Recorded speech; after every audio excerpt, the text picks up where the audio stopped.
Okay.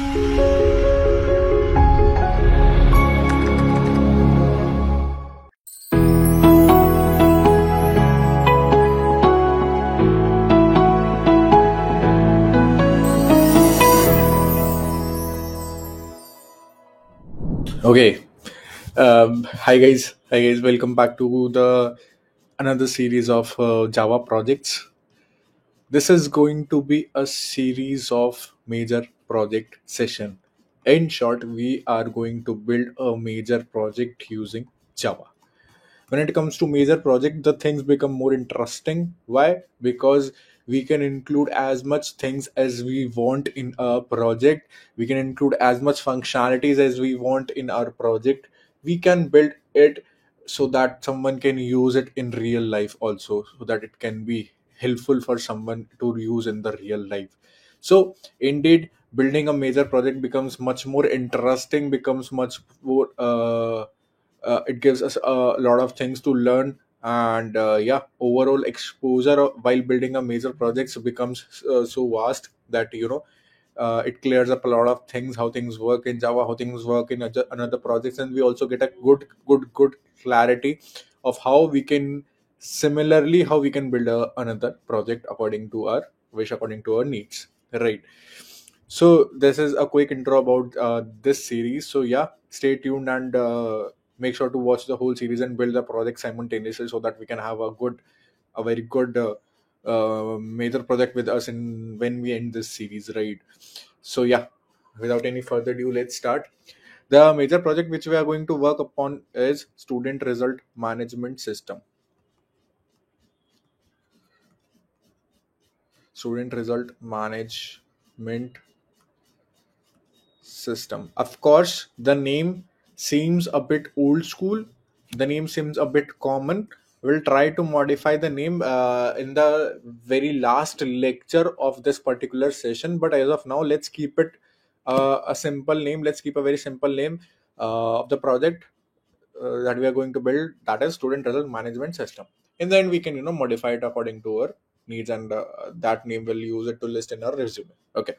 So yeah, student result management system seems pretty much clear by its name that it is a portal, it is a project, it is a software which is going to hold, which is going to display the result of the students.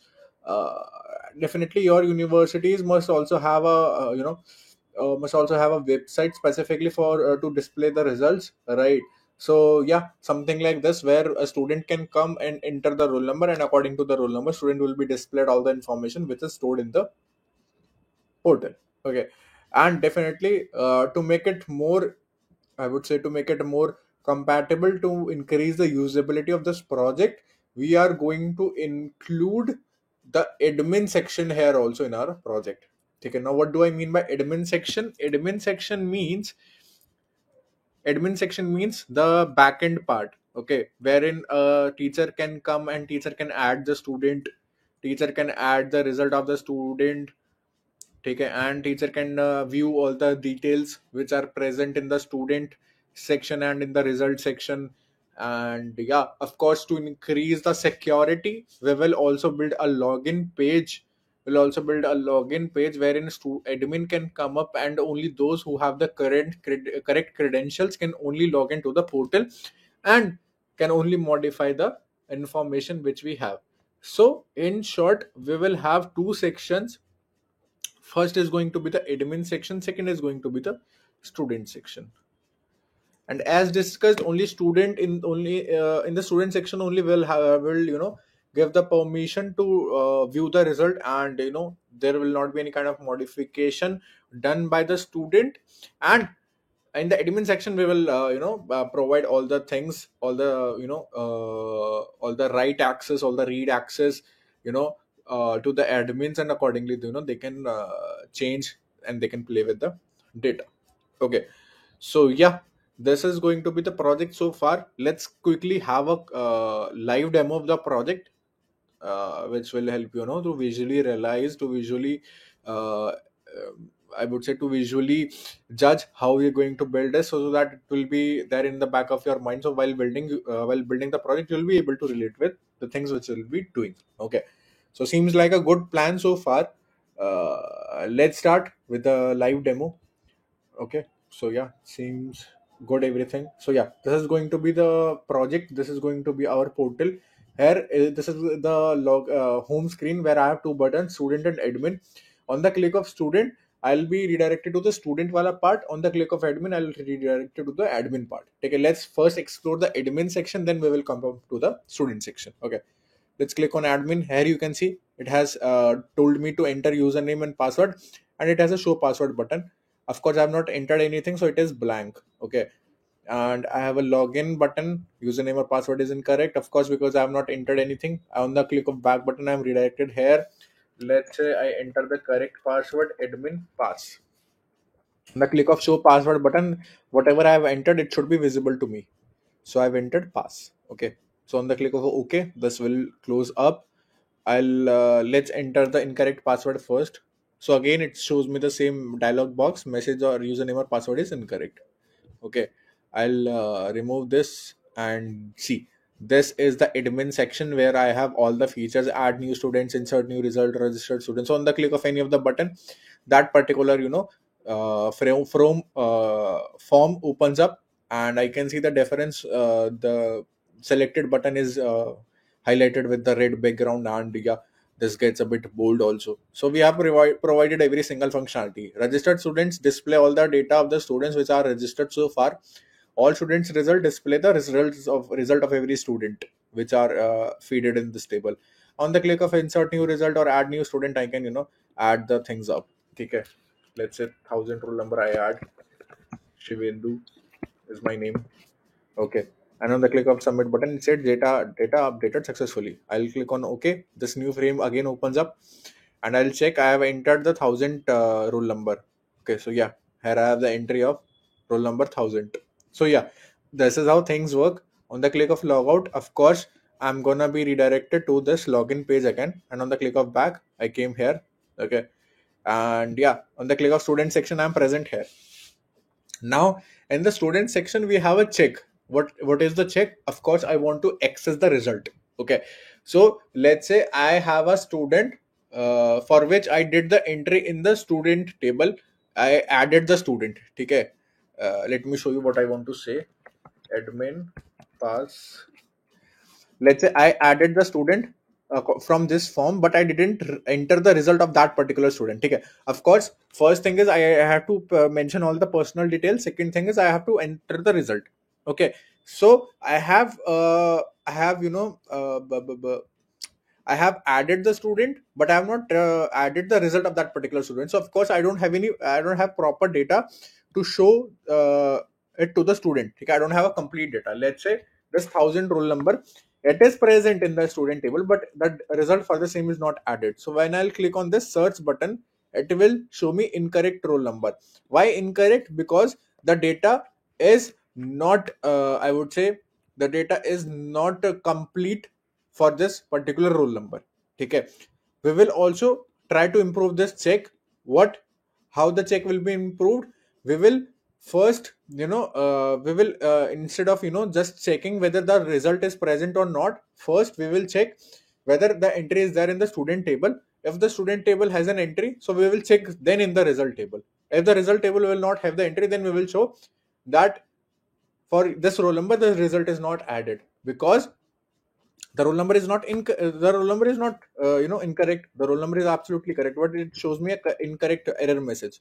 So we will keep this improvement in mind, and accordingly we will build it. So yeah, this is how you can analyze how things are working according to the circumstances. Okay, let's say a real user comes up and enters the correct roll number, but I'm showing incorrect roll number. That makes no sense, right? This will be absolutely misleading for my customer. So yeah, we have to keep these things in mind also, Hannah. So this is the case. Let's say I entered abruptly any incorrect roll number, and in this case also it will show me the same error message. So it makes no sense, right? So yeah, this is one thing which we can improve, and how we will improve, of course, we will see in the coming videos. On the correct and when I enter the correct roll number, I am redirected to this new JFrame which shows me all the data, and I cannot edit any of the data. Okay, see, I'm trying to type the things, but I'm not able to edit the data. Okay, it says course name, roll number, branch, gender, everything is displayed here. Total marks, passing marks, marks obtained, physics, maths, EM, DBMS, OS.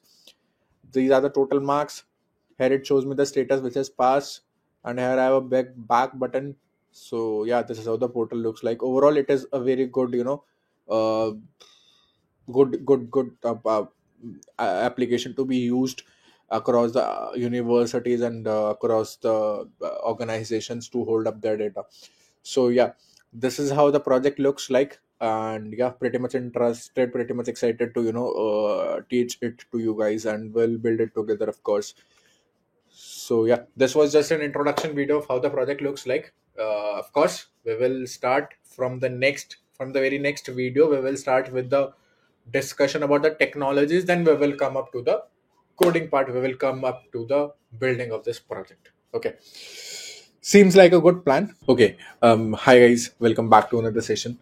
In this session, we are majorly going to focus upon the technologies we have used to build this project, student result management system. So we are going to majorly focus on the technology and the styling part too, that how we have focused upon the styling of the project, and how we have to take those styling concepts in mind while building the project, so that we can execute the styling properly, so that the UI looks good as possible, and all those things. So we are going to discuss it here right now in this session. Okay, so definitely amongst the technologies we are going to use, Java is the number one thing which we're going to use. We're going to build the whole project. We're going to write the logics using Java language only, and in Java specifically we're going to use Java Swing and JFrame, and of course for storing the data, accessing the data, playing with the data, we're going to use a database, MySQL database. So these are going to be the major things upon which we're going to work to build this project. Of course, Java will be majorly used to write all our logics, to all our business logic, and to maybe we're going to use the concepts of oops, maybe constructor, deconstructor, getter, setters, and all those things, and that we are entirely going to depend upon the Java language. Okay. Of course, we're going to use Java Swing. Now, what is Java Swing? I hope everyone here till now know that what is Java Swing. For those who don't know, I am gonna quickly make you guys familiar with Java Swing. What is Java Swing? Java Swing is basically, I would say, first of all, it is a part of JFC. JFC stands for Java Foundation Classes. So it is one amongst the classes which are listed in JFC, that is Java Foundation classes. So Java Swing is one of those application. Java Swing is one of those class, and which is basically responsible for creating lightweight applications. Lightweight applications. Of course, lightweight applications will be built only when the components used in that application are also lightweight, which Java Swing fulfills. Like Java Swing, fulfills this demand of ours, and it provides the components that are lighter in weight. Okay, and due to which the application built is a lightweight application, lightweight desktop application, and it gets executed within seconds only. Okay, so yes, Swing, basically we can call this Swing as the graphical user interface toolkit that is used for developing Windows-based Java applications, right? And of course, this is our main motive. We want to build a desktop application. Okay, we want to build a Java application, a window-based Java application, which will have, of course, a graphical user interface, which has a UI, and we need different components in this application, which Java Swing provides to us. This button is a component, this text field is a component, this label is a component, everything present. The tables inside this admin section are also the components. So we get all these things using Java Swing. Java Swing provides us all these things. This is again a component. This drop down is a component. Everything present, everything here which you can see is a component. Okay, so this is how the Java Swing works, and this is like the importance of Java Swing in our project. Of course, it is very much important. Now, if I talk about JFrame specifically, JFrame is again one of the component which provides us a main window. Okay, this main window upon which all the components are, upon which all the components are, I would say, all the components are released, upon which all the components are set according to the design, upon which all the components are, you know uh, are dragged and dropped and put here. All the components are put here according to the design, and those components are, accordingly coded. They are given the functionality using the Java language. But this main window, this main playground upon which all the components are set, is provided by JFrame. Now, what is this main window? How it looks like? You can see this output window. This whole output window can be called as a JFrame. Okay, this is basically a JFrame form. So this window, which is provided, upon which we set all our components according to the design needs, is known as JFrame. Okay, so this is the basic use of JFrame. This is the basic knowledge, basic exposure about the JFrame. Okay, and MySQL, of course, it needs no introduction. MySQL, which basically will be storing all our data while saving the details of the students. We have to save it somewhere, of course, because we will access it further, maybe in the future or somewhere. So of course we need to fetch it. We can only fetch the details when they are stored. So yeah, all those things will be handled by MySQL. Okay, of course, MySQL is a different external application. Okay, and NetBeans, which is our IDE, is a different application. So yeah, they both are different applications, and amongst these two applications, we want a connection. Okay, we need a connection. Why we need a connection? Because of course these two external different applications needs to be connected to each other, because whatever data NetBeans will send, MySQL has to catch that data and to store that data. So of course there should be a connection between both the applications, and through that connection they will be able to transfer the data. We need data from MySQL. So of course, when the connection is not there, that will not be possible. We need to give the data to MySQL to store it inside the particular table or somewhere. So of course it cannot be possible without connection. And of course the package inside which MySQL functions are specifically put is known as JDBC, which is Java Database Connectivity. This JDBC is not present primarily in Java. We have to import a jar file. We have to import an external jar file. Jar is basically known as Java archive file.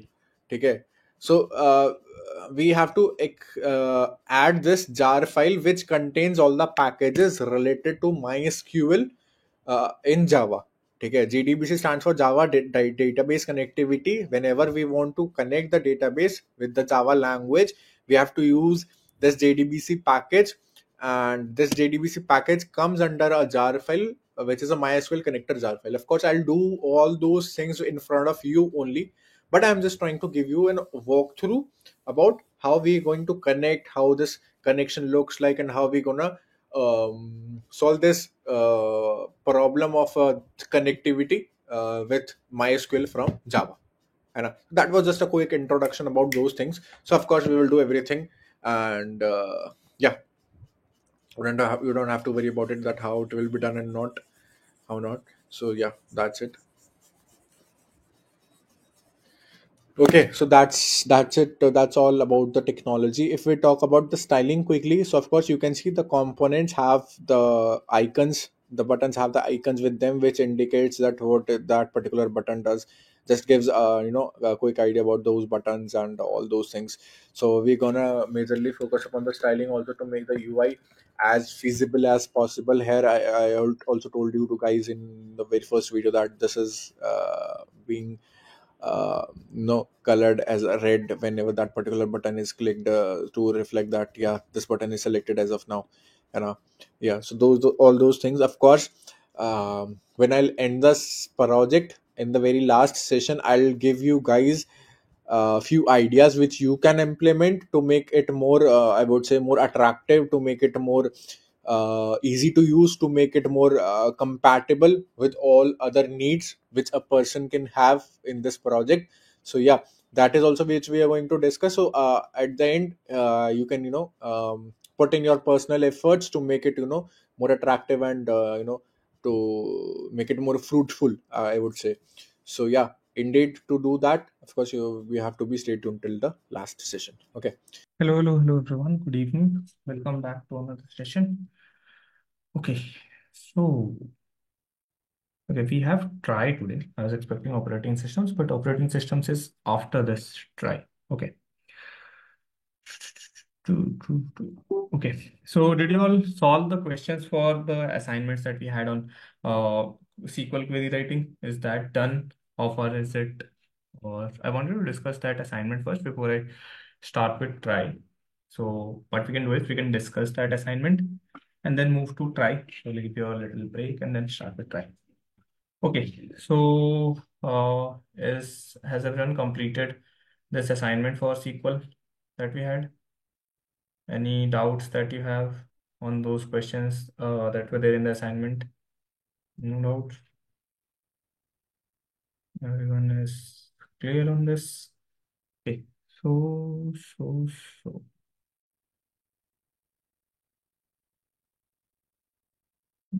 चलो let's कोई भी doubt नहीं है among all these questions that you had for the assignments. I solved SQL too, so this one is done. That I solved all the questions that you had doubt and most of the other questions as well. So let's discuss a few of them. Okay, even if you have solved, that's okay. So we'll quickly go through if there is anything that I want to cover, like that we might have missed, so we can discuss them. Okay, I'll just pick a few questions from this and we'll complete it if you don't have doubts. Everyone has done this, right? Or no one has attempted this. Attempt bhi nahi kara. If that's the case, then that's the problem. Did you all try and solve, and you all solved all the questions, or did you not try? What's the not attempted still? What about others? See, DSA questions you should take time, right? SQL is just like even if you spend like 1 hour or so, you will be able to do it, right? SQL is not what I would say, not too much time taking assignment, right? Uh, okay. ठीक है, I'll discuss a few. I'll leave a few of it for you all to anyways try and complete it. Okay. Okay. Yes, Babu, you can share the link. We can discuss that. What are the names of all the customers who have placed more than 2 orders? Okay, so you want to get, so let's do it in the class itself. Okay, it's easy. So you want to print the names of all the customers who have placed more than 2 orders. Okay, so you have to print the first name and the last names from the customers table, I guess, right? Uh-huh. So you have to customers dot first name and customers dot last name. Yes. So you have to print the first name and last name from the customers table for the customer who has given more than 2 orders. Very simple query. So everyone quickly write your answers in the chat from whatever you understood on SQL. Whatever understanding you have, that's okay. If you can put that answers in the chat.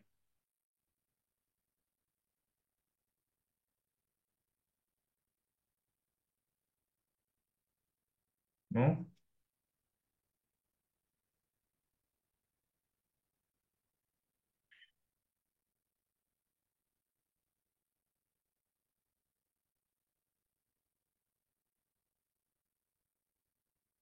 You right. What will we need to solve this one? So to get the first name, last name, so we can do select customers dot first name. Acha, we just want to get from the customers table, so we don't need to write this, right? Why will you say? Select first name, comma, last name from uh, see indexes, views, master slave architecture. There is a lot more such things that will be covered in the backend part. Okay, so things like master slave, sharding, indexing. Okay, views trigger. Yes, all these concepts they will be covered in the backend part. Okay, I can uh, S1 or S2. Do not get that people. S1 or S2 means. Just Spring 1 or Spring 2. It should be part of Spring 1 where you have a section of databases. like where you'll be writing APIs for databases, and then I guess you will be optimizing that. So that part would be covered. I'll recheck, right? I'll confirm that by tomorrow. Okay, I'll recheck the syllabus and confirm it. Okay.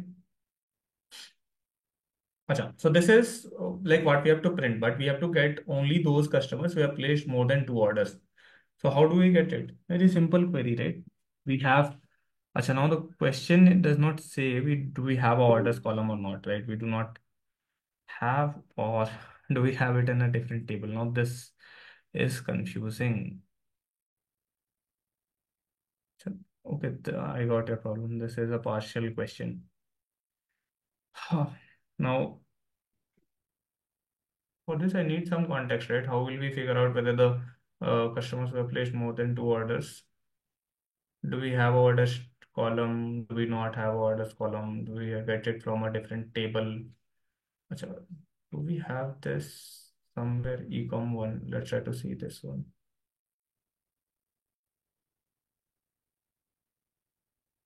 Okay. So this is, I guess, the customer. Okay. So this is the entity relation table details. How many customers have made an order? Fetch count, alias count. Okay. So you have to find out the customers who have placed an order. Okay. So how many customers have made an order? Okay. So you have to find out how many unique customers have made an order. Chalo, this is simple. So this is the orders table, and you have to find out how many unique customers have made an order. How do we get unique values? There are only two ways to get unique values from a particular table. How do we get it?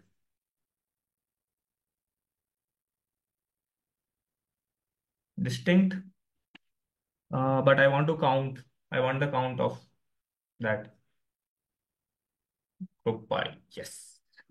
So what we can do is select count star from orders. ठीक है? Group by. Then we can apply group by. Group by what? चलो. We can tell. Do you want to group by order ID? If you group by order ID is going to be unique for everyone. So there is, we'll get the total number of rows in this table. Is that what we want? No, we want how many unique customers have placed the order, right? So how do we get it? Group by customer ID. So why we are grouping by customer ID? So if we group by customer ID, it is going to tell us what is the number of unique customers that has placed the orders, right? So orders O is capital.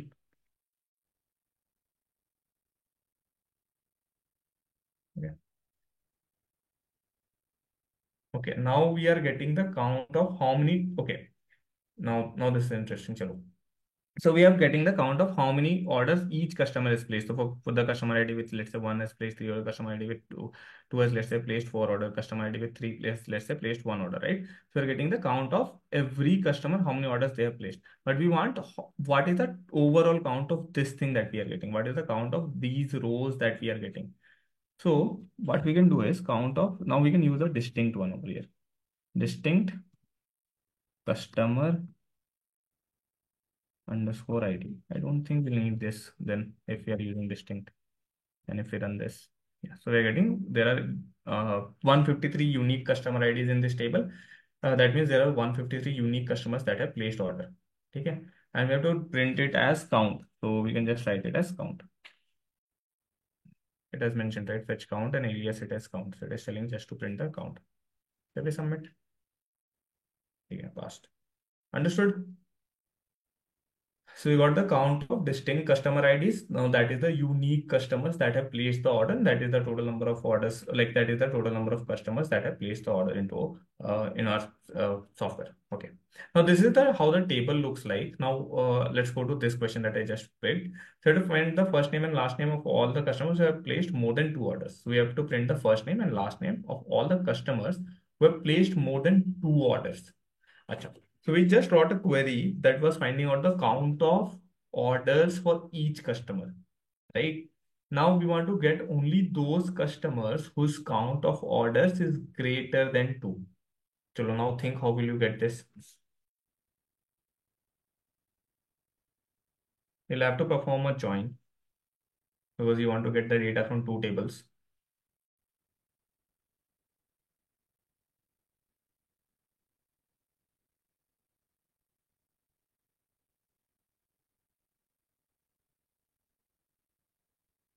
So let's try to. So select first name and last name from customer C. Okay. So let's say we can do C dot first name and C dot last name. This is going to give me all first name and last name of all of the customers, which we don't want. We want all those customers whose orders, right? So we can do inner join. Do you want to do inner join? No. Where? Uh, count star. Mhm.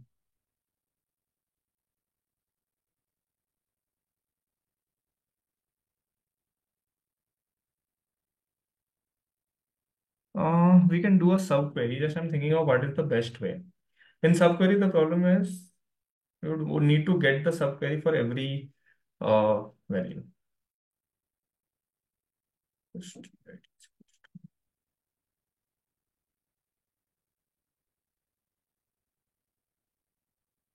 Customer ID.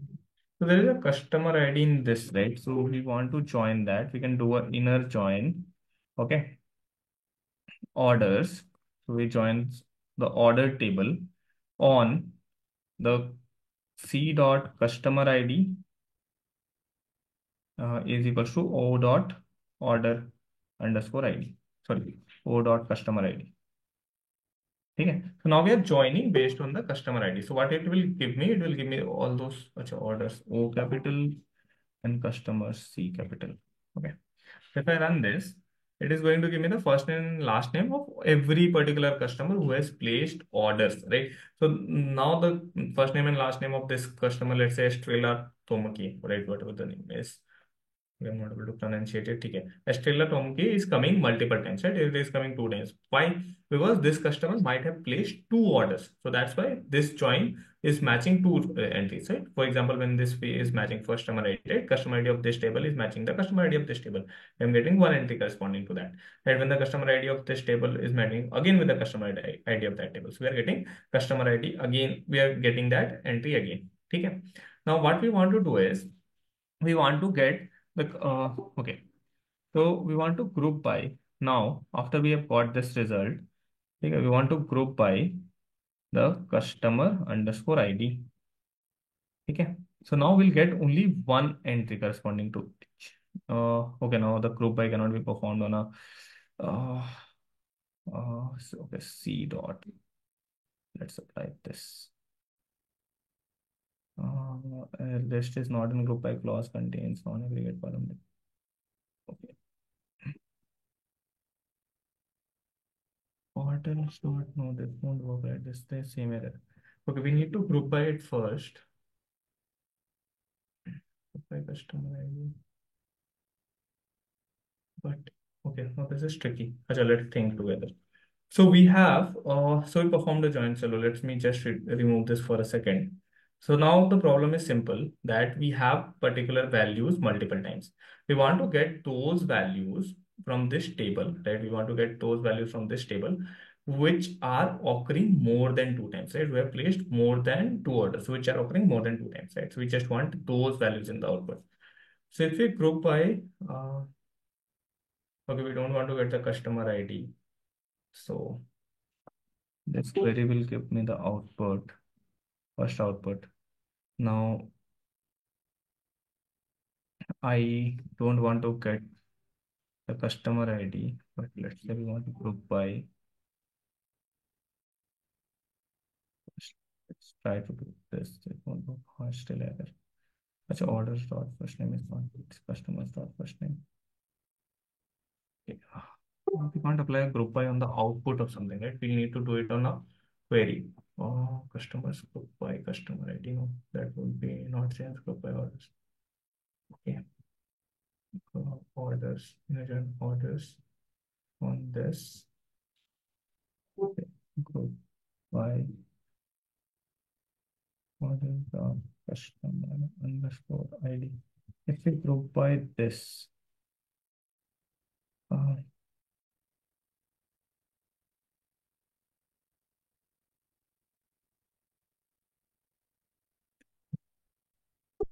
Let's say, how do we group by on the output of this? Oh, that's the question. That's interesting. So you have to group by on the output of this thing.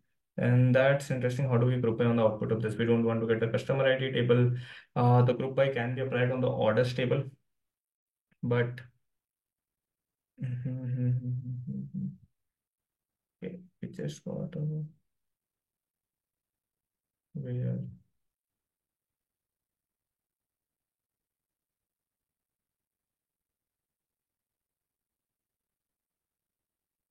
Okay, interesting. Just give me 1 second.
Apparently, we can't apply a group by after joining, but okay, so this is the order table. So we will need to apply join to get this. Just that we have to figure out somehow how will we apply the group by clause, right? So that's the only thing that's causing us a problem.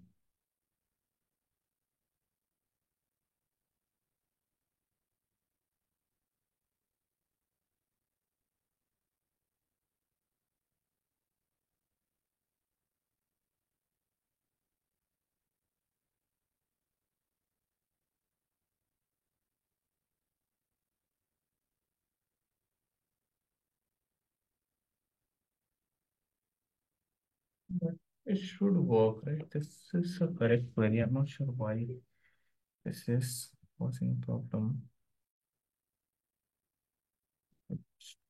This better check. So by order dot customer underscore ID having count star greater than 2. Check menu corresponding to MySQL count star greater than 2 line. Yeah,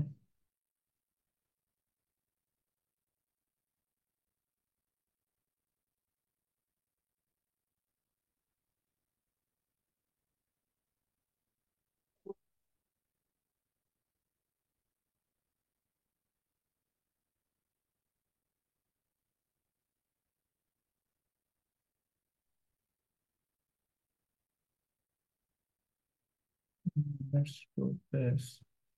So now we have a column where we are getting the ID as well.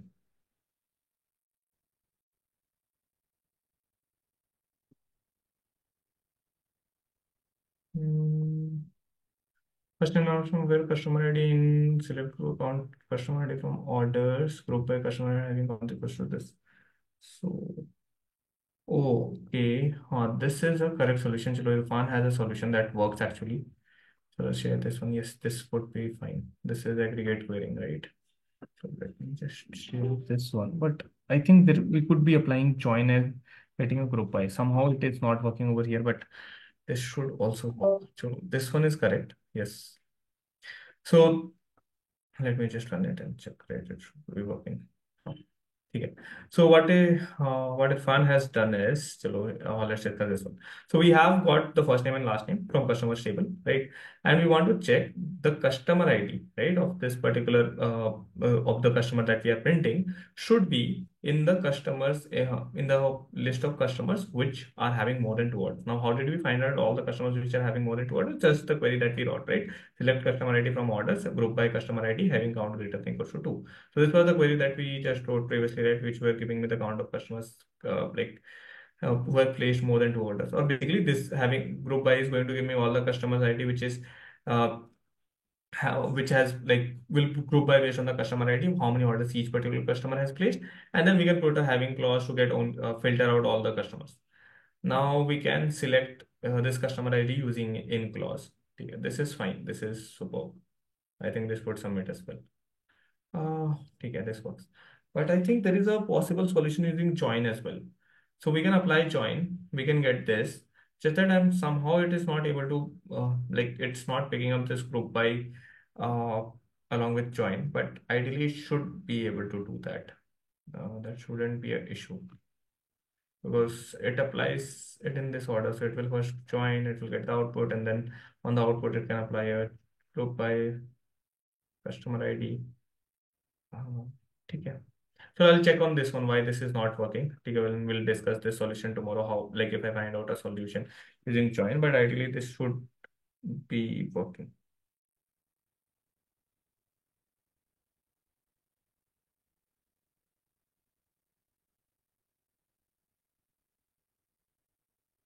Okay. Okay. So this one is correct anyways. Left join. Mm,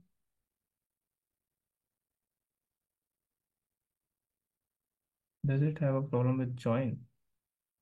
Okay.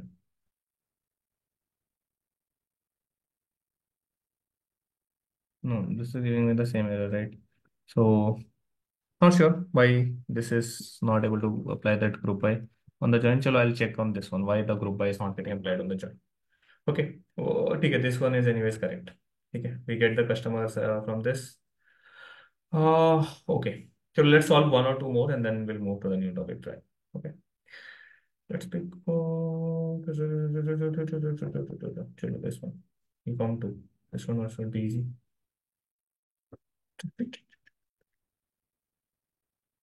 Mhm. What is the total quantity of products sold? So we want to get the total quantity of products sold from this table. Total quantity of product sold. So this is how the table looks like. So okay, so there is a quantity from the product orders, and we want to get the total quantity of this. So basically, we want to get the sum of this column, right? If I'm not wrong. So we want to get the yes, we want to get the sum, and we have to print it as quantity. So this is easy, right? So select sum of quantity from what's the name of the table? Product orders.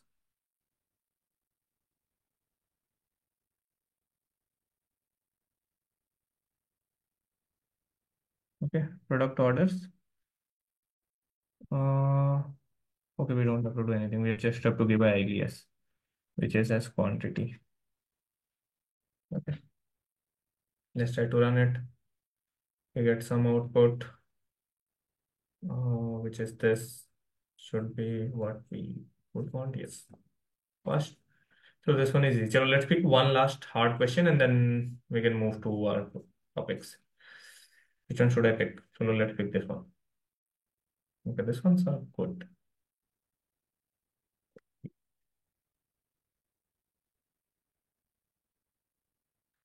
What are the names of all the distinct products that have been ordered? ये तो easy है. Okay, and two tables will be used in the names of the distinct product. ठीक है. Oh, names of the distinct product that has been ordered. Okay, did I close that one?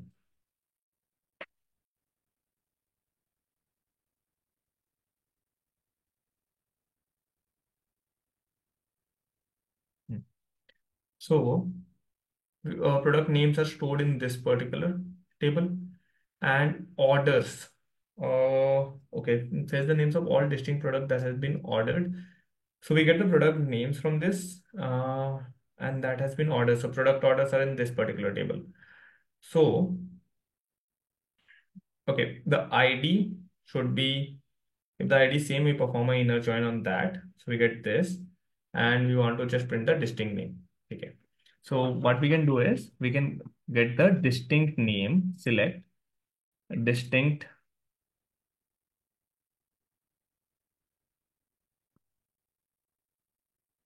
My tab is not working. Select distinct product underscore name from products. Okay. We want to get this products which has been ordered, right? So we want to perform an inner join from product from products table to product orders such that the product ID is matched, right? There can be a product which is present in this table, but if the order is not placed, it would not be present in the product orders table, right? So if you perform a join on using these two, those inner join, right? Not the left or right join. If we join it using inner join, those rows which will not have a corresponding entry in this will not be coming into the output. Okay. That solves our problem, right? From products tables, this is having a capital P. We want to inner join from product underscore orders on, let's call it as P, and this call it as PO. Okay, distinct P dot P product name on P dot product underscore ID is should be equals to PO dot product underscore ID. Okay, we can run this code.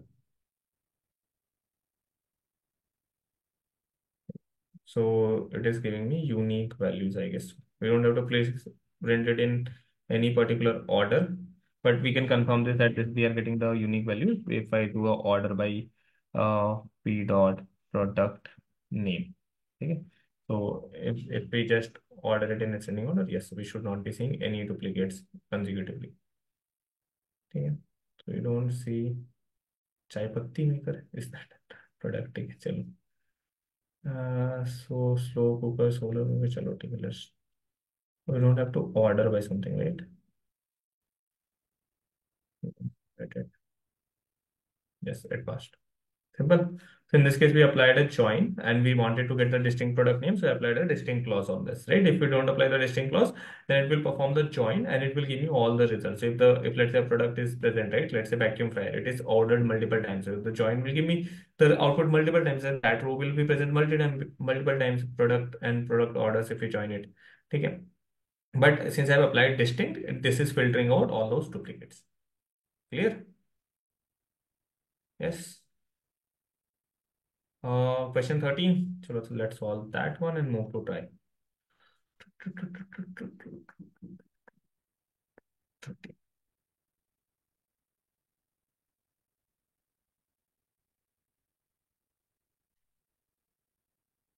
Write a SQL query to retrieve the total number of orders made by each customer sorted by the customer's last name. Uh, Total number of orders made by each customer. So this was the same thing that we just wrote, right? And we just have to apply a sort on this. No? Select. Okay. Customer dot last name from comma. Want to get the count of. Okay, we want to print the count as well. So let's say, let me write a query firstly, which will give me the count of order that is placed by each customer. The count star from orders and we group by customer underscore ID. So we get the count of orders placed by each customers. Orders with the capital O. So this is giving me the count of order placed by each customer, right?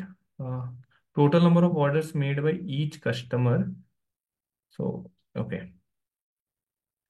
Now we have to get the last name as well. Now the last name is not present in this particular table. It is present in some other table. So how do we get that information? Hmm.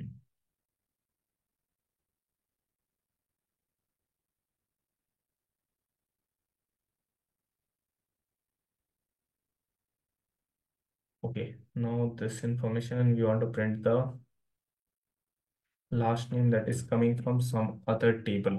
Now we would run into the same issue if we perform a join, right? There should be a use like, okay, we should be able to apply group by on joining the table.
Okay, so the result of this, you're trying to use it as a table, right? So you're trying to get this result as a table, that I suppose is the problem. So let's think. So we want to get the last name of this. So ideally, what we could have done. Okay, so we want to get the select C dot last name. We want to get the last name from the customers table. From customers, uh, inner join. We want to apply a join on uh, orders table. Order, so uh, customers C, inner join order O on C dot customer underscore ID should be equals to O dot customer underscore ID. Okay, these two customer ID should be matching. So we should be able to get a result on this. I'm sorry, which पे apply नहीं करो.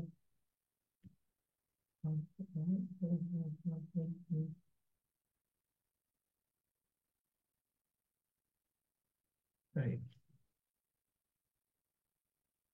Okay. So I'm getting the last name of this. Now I want to apply the group by. Now we are into the same problem that we want to apply a group by on the result of this join operation. But ideally we are able to apply group by on join operations. It is not a problem, right? I've written this query. This works. So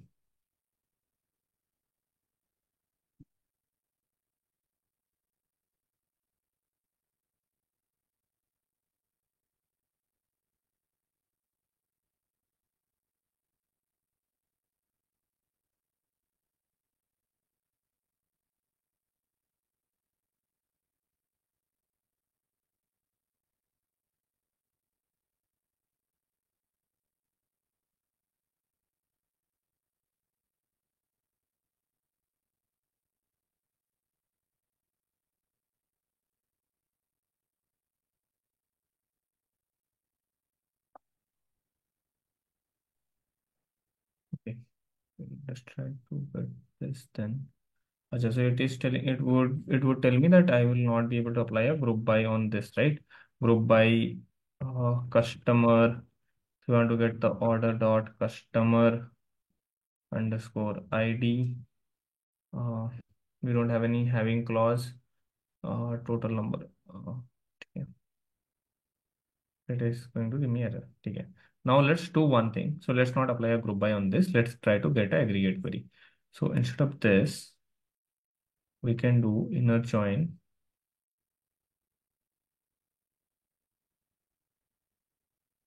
on the table that we can get from the output of this. Okay. So select count star from orders group by customer ID. Okay. So this will give me the output of orders table. And we can put an alias to this table as, let's say, O, and we can get the customer underscore ID from account star from orders, this table as O, group by customer ID.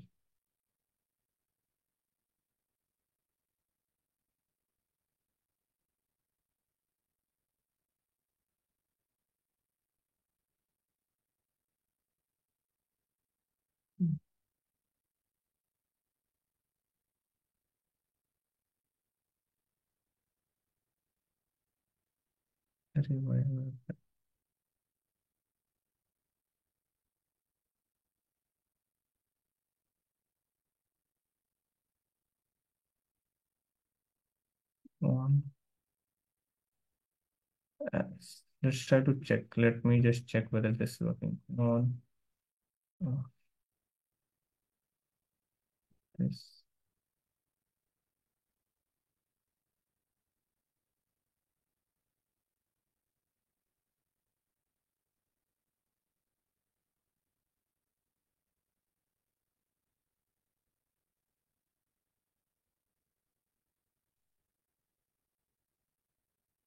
So we get the last name. Okay, so we are getting the last name. And can we get this O dot?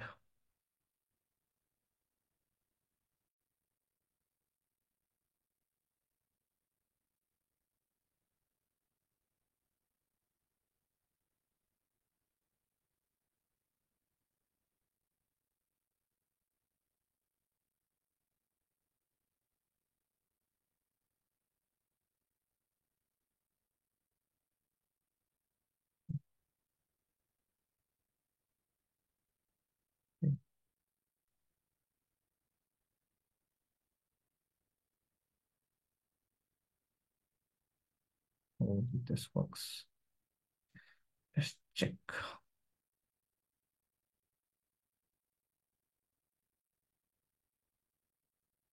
We are getting the last name and the total orders placed by each of them. And we have to order by the last name, right? So we have to order by the C dot last name.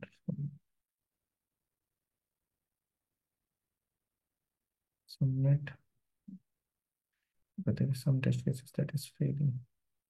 But there is some aliasing that needs to be done, right? Customer dot fetch customer dot last name. And this is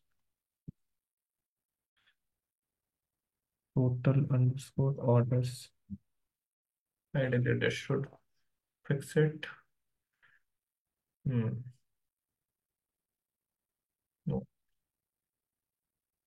So what else is remaining? Like switch it all. And we have to sort it by customer's last name. So let me first explain what we have done, and then I'll check why this is not working. Okay. So what we wanted to do was we wanted to get the last name from the customer's table, and we wanted to get the total orders that was present in the orders table, right? So we do not have this. We have to calculate this by doing some group by operations. So okay. And you have to print this as with the name as total orders. Okay. So you got C dot last name from customers, and we wanted to perform an inner join operation. So we did inner join. Now on the table on which we had to actually we wanted to perform the inner join was the orders table, right? But if we perform an inner join on the orders table, we'll not be able to apply the group by on the output. So what I did was I created the result from the orders table. So what is the result from the orders table? So the result from the orders table was we wanted to get all the customers, right? We wanted to get basically all the customers who have placed order, right? And we wanted to basically group by their customer ID. So basically, let's say there is one, this is the ID of the customer who has placed multiple orders, right? Customer one, two, two, three, three, three. Let's say this is how the orders has been placed. So I wanted to select customer ID and count star. So we wanted to get the customer ID, it will get one, and the count star. So how many times this customer is occurring after grouping by the customer ID. So you'll get one is occurring two times. Okay, so one is occurring two times, that means one is placed two orders. Two is occurring two times, that means two has placed two orders. Three is occurring three times, that means three has placed three orders. Okay, so you'll get the customer ID and the total orders placed by each of the customer. Now we do not want to display the customer ID and the orders. We wanted actually to display the last name instead of this customer ID. Okay. So there will be customers with no orders. So when we try to perform this inner join using the customers dot ID and orders dot ID, the customers who don't have who has not placed any order, they will not come into this list. So now when we perform an inner join, so let's say there is the customers table, and then in the customers table, the customer ID is 1, 2, 3, 4, and so. Okay, so we have okay. So the customer IDs are, let's say, 1, 2, 3, 4, 5. So one will join on one. So one is coming in the output. Okay. But okay, so this customer is coming in the output. What is the information that we want to print out this customer? We want to get the last name. So whatever is the last name, will print that. Okay. So let's say A. Oh, this customer ID with one. So this customer ID is one, his last name is A, and the total order that he has placed is two. So we are getting this last name from the customer's table. We are getting this total orders from this group by operation that we have done. And we are, since we are joining it using the customer ID, we'll get this only once in the output. The customers who has not placed order, for example, four. So when we perform this join operation, there will be no output.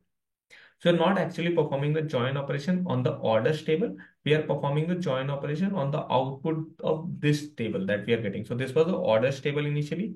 We created our own tables from the orders table by performing a group by operation. So customer ID count star from orders.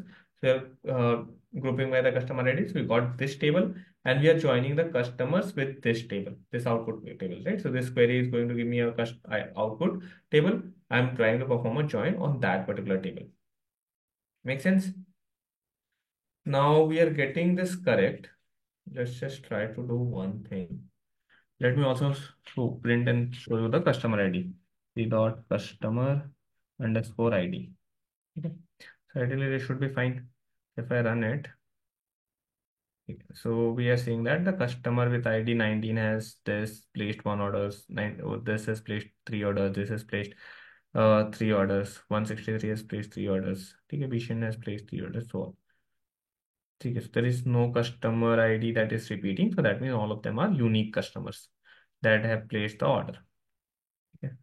And we are getting the total number of orders. So zero orders are not there, right? So we don't want to get the zero orders, right? Retrieve the total number of orders made by, okay, each customer sorted by the last name.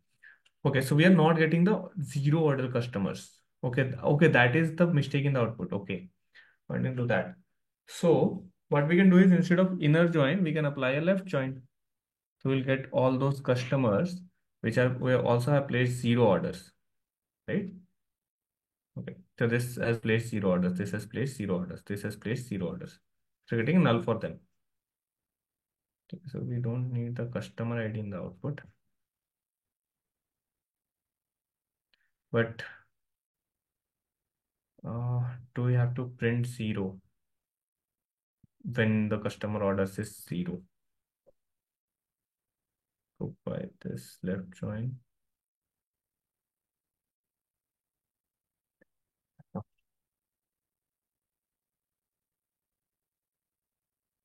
Just one second.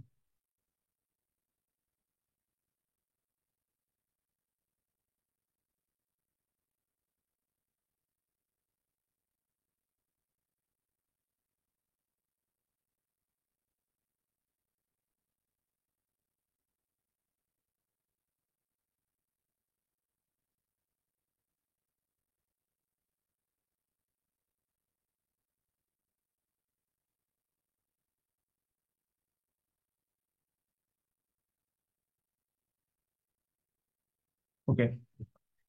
No, the question is not wrong. I guess there is one way to get it done. Uh, let's check. this clause works over here. Is null.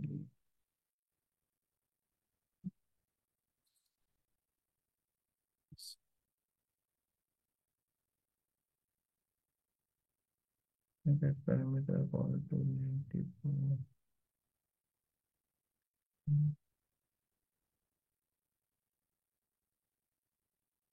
Oh, this would be here.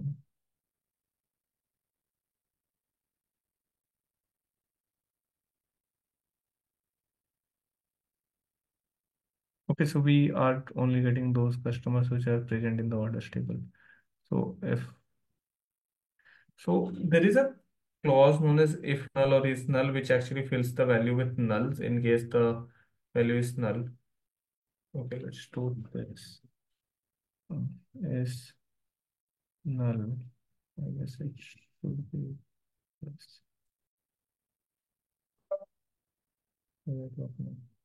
If null is this the query, if this works. This works. So this is filling up this.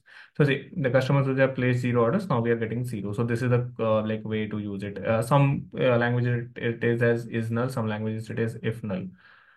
Does it pass?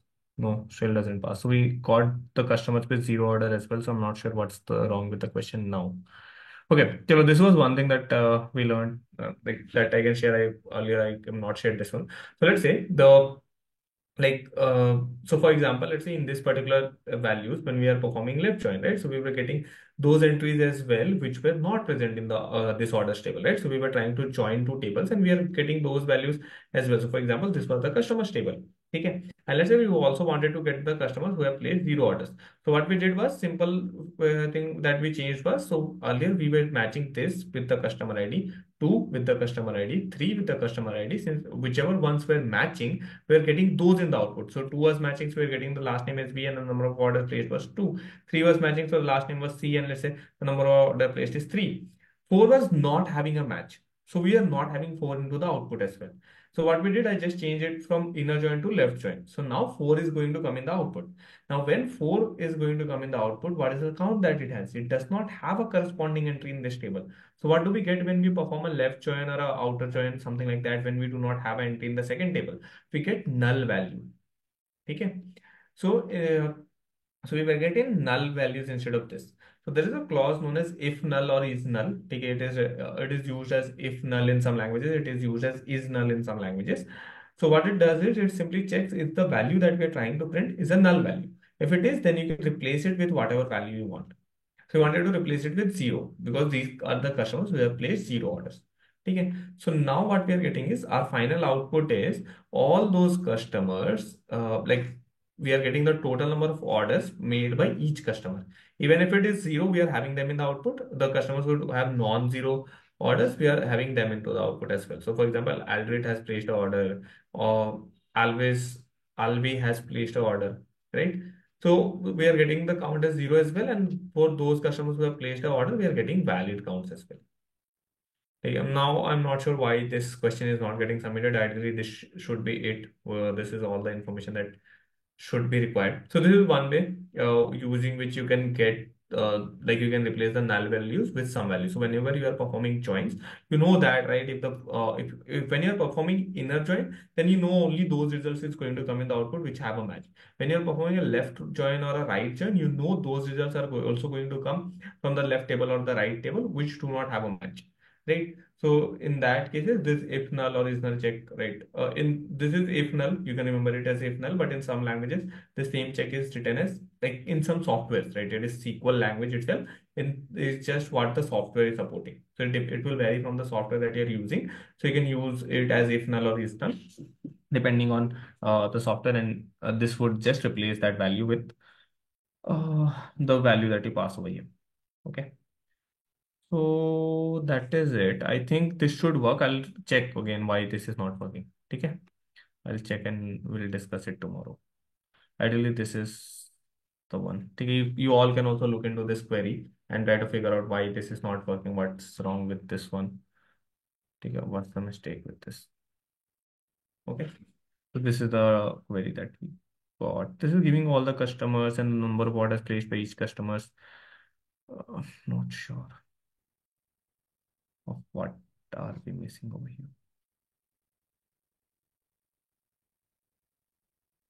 Okay, so you can check this. Okay. Acha, any other doubts that you have? I can at least give some idea.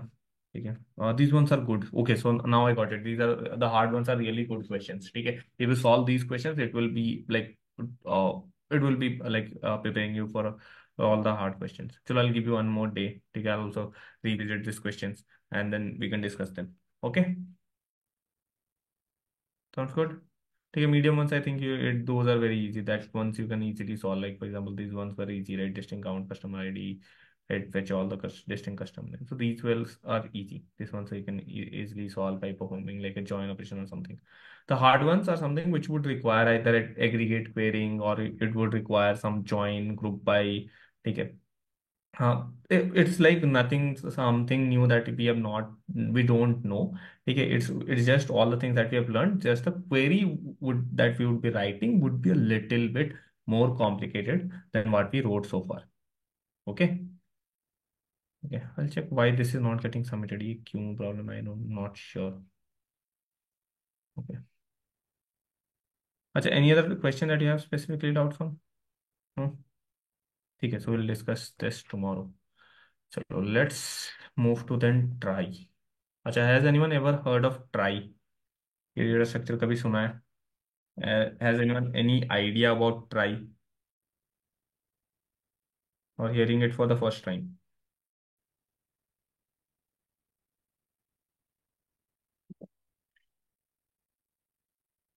अच्छा, have you have you worked on trees? Trees, is that part solved? Have you done questions on trees? Do you know trees? Yes, trees you all know, right? Otherwise, it would have been a nightmare to explain try. Okay. I'll create a new board for this one.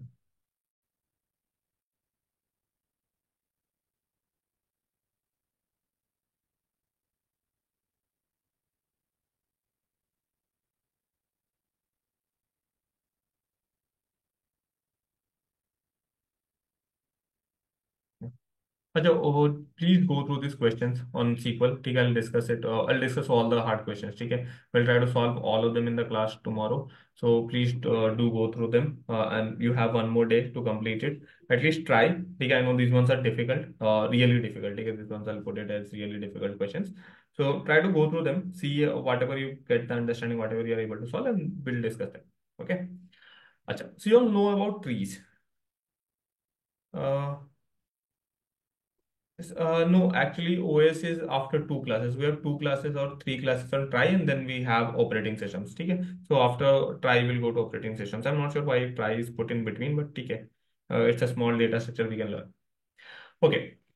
Since you have understood about trees, you all know about trees. So what is a tree basically? So in tree, what we do is we create a node, right? And then we can have children of this node, which we call as the left or the right children. So this is a binary tree. Or you can have an array tree. So this week, so if there is a tree which is where there are only two child, at max two child, okay? Then we call it as a binary tree. If there are exactly two child for every node, then what we call this tree as? This is also a binary tree. This is also a binary tree. This is a perfect binary tree where every node has exactly two childs, right? Balanced one is this. So this one is perfect and this one is balanced as well. Okay. This one is perfect. Okay. But this one is perfect but not balanced. Every node has two children. Okay. But not balanced. Okay. This one is perfect. This one is balanced as well.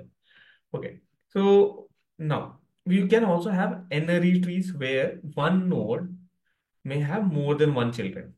Acha, have you solved any question where a node is having more than one children, like more than two children or any n number of children, something like this? No, no idea. Acha, chalo. So I'll give you a little idea of how to store this, and then I'll go to try kind of thing. So when let's say when you create a node, ठीक है, what are the information that you store? So in node there is a value that you need to store, ठीक है, what is the value that you need to store at that particular cell, right? And then you store the reference of the child. So let's say you already know that there are going to be two children, so you create a reference for left and you create a reference for right, right? Simple. So we know that there are going to be two children, so we create a reference for left and we create a reference for right, where we are going to store left, where we are going to store right. If you only have the left child, then we store right child as null. If you only have right, then we store the left as null. If you don't have any, then for example the leaf nodes, we store both of them left and right as null. Okay. Acha. Now, in this case, how we are going to store the children? Think a little how. So you still have a value. So if you have an n-ary tree, you want to represent it. So how the node would get represented? So you'll have a value. So each node is having a value. Okay, that's okay. How are these nodes address going to store? Yes. Sundar is correct. Okay, think others. सोचो थोड़ा सा. How are you going to store if you don't know how many children you are going to have? You can have any k number of children. So how do you store? So how do you store a list of values for which you do not know the size? कैसे store करते हैं? What is the data structure that you use to store a list of values for which you do not know the size? Size नहीं पता है, ठीक है? Array, you when you create an array, you specify some size, right? How are we going to what's the size of that array? What is a flexible array? What do we call a flexible arrays? List, array list. Yes. So it could be a list, it could be an array list. Okay. So let's think of like a array list. It could be an array list or a list as well. Okay. By list I mean it could be a linked list. Okay. Either it can be a linked list or it can be an array list. Okay. But whatever one we can pick. Okay. Depends. So now what we are telling is that our node is going to have a value and it is going to have any n number of nodes connected to this node.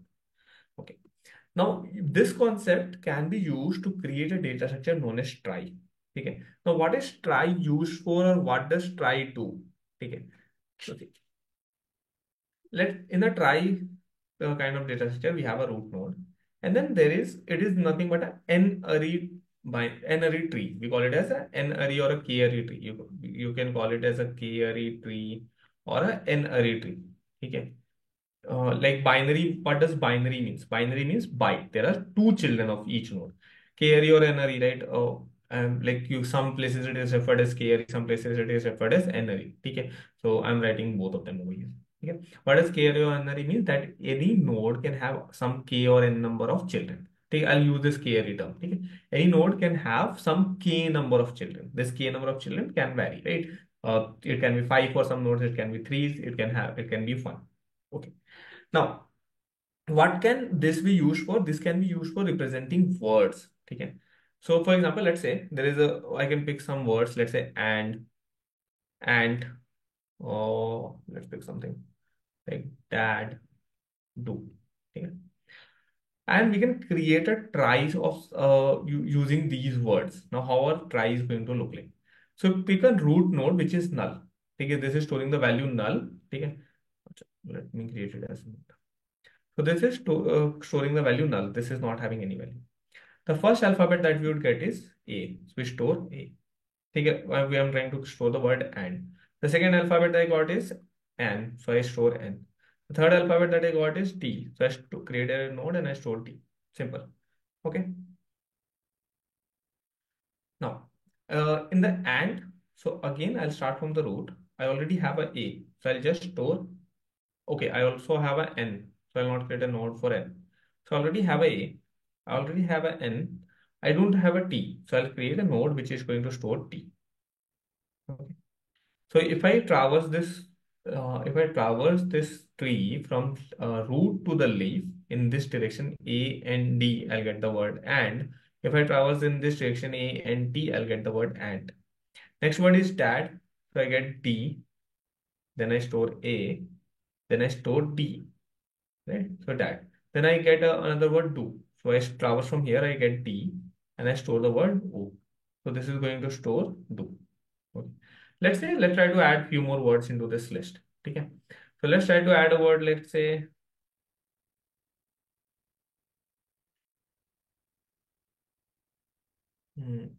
ANSWER.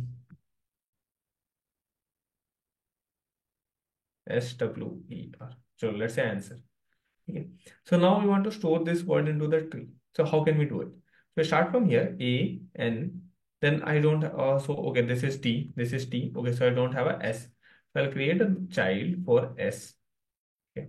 Then I'll create this word W, E, R. Okay. So this is one word, answer. Let's say we have another word, A, N, S.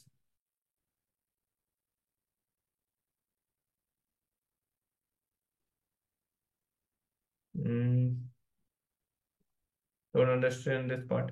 Okay. So let me not complicate this.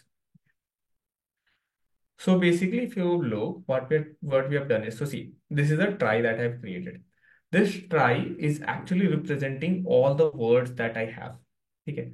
How is this representing all the words that I have in this list? So this trie represents a word from root to leaf. So if you traverse in any path from the root to leaf, right? Acha, do you know of traversal in a tree from root to leaf? So let's say there is a binary tree. Forget about this. There is a binary tree. I just ask you to print a path from root to leaf. Can you do that? So can you print all the paths that exist here from root to leaf? You might have done this question, right? So there is one path from root to leaf, which is this. The another path from root to leaf is this. The another path is this. 3, 4, and 5. There are 5 paths from root to leaf. Yes? Okay. Same way, there is a this scary tree, and if you traverse from root to leaf in any direction. So, for example, this is the root, right? I traverse from root to leaf, ANSWER. So, what is this representing? This is representing a word from this list. If I traverse in this part, ANSAND, so this is representing one word from this list. If I traverse from root to leaf, ANT, this is representing this word. If I traverse from DAD, and this is representing this word. If I traverse from DO, this is representing this word. So the trie that I have created, if I traverse from root to leaf in this trie, what we are going to get? We are going to get all the words that we had in the list. Okay. Now, one question that you would be getting is, ki, why are we creating this? What is the use of this data structure? Every data structure has a usage. So, for example, when you learned about arrays, right, what was the use of array? That it allows you to store a list of values. When you learned about linked list, what is the advantage of that? That array was a fixed data type. You cannot expand the array or shrink the array, right? If you created an array, it comes with a fixed size. So that's why you created later array list, you created later linked list, and it will giving you the data structure with more flexibility. You could add nodes in between in the linked list. You can perform delete operations, right? Then you learned about things like stack, queues. Then you learned about tree, right? What was tree? Tree were even giving you more flexibility. You can store the data in a more flexible way. Okay, I'll give you a real example of where tree is used. So tree is actually used. Chalo, you might. Ajay, can anyone think of any real example that you think where tree could be used? I used to feel that tree is very useless data structure. It's like a lot of questions, but never in practical application. But there is one there are a few lot of places where tree is used. But I can give you a few examples. So, you all understood about trees, right? You all know about trees. Map locations. Yes, trees and graphs. Yes. So trees are your fundamental building blocks of graphs. So if you understand trees, graphs are nothing but trees are nothing but nodes where nodes are connected. So maps is also nothing but nodes, right? Which is connected, right? Family hierarchy. Yes, that could be one thing. Tree can be used to represent the family hierarchy. Tree can be used to represent map locations. Tree can be used to represent inheritance, right? So if you're if you have class object structure where you are following some inheritance, so tree can be used to represent that. Okay. As a data structure, also you can store the objects. Yes, entity relationship diagrams. Yes. Okay. So I'll give you one real use case. So let's say you want to create a uh, So let's say you want to create a document sharing platform like Google Docs. Okay. And how this is related to the try, I will explain you just in a while. So let's say you want to create a document sharing platform like a Google Docs. What is Google Docs? Everyone might have used, right? It is a single page sheet where a lot of users can write their thoughts at the same time, right? It allows multi-user collab or multi-user collaboration into a single sheet. Okay. Now, how do you think Google Docs stores this information? So let's say there are three people who are present in the doc. I have written A, the other person has written B, other person has written C. So how is this information actually stored? So, so there are, okay, let me give you some idea what Google Docs needs to store. So the Google Docs need to store this A, this B, and this C. Okay. This A is, let's say, written by person X. This B is written by person Y. This C is written by person Z.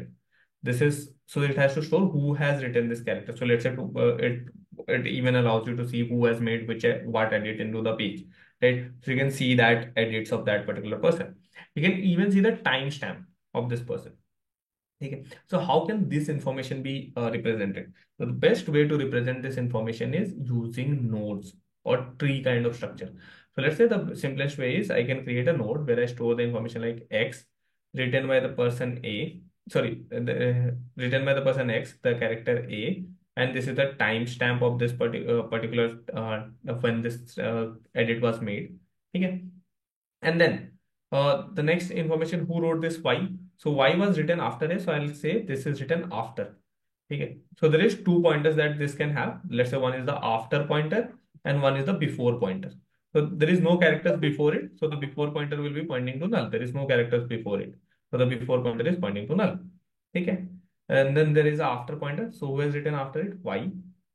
Y has written the character B, and there is a timestamp associated with it as well. The before character of this is, or this is going to show the before character of it is this, and the after character of this is going to be the character written by C. Z has written the character C, and this is the timestamp of it. And this is the after pointer. Its before pointer is going to point to this. There is no after character after it, so it is going to point to null. Make sense? Is this a very good way to represent this data that you have?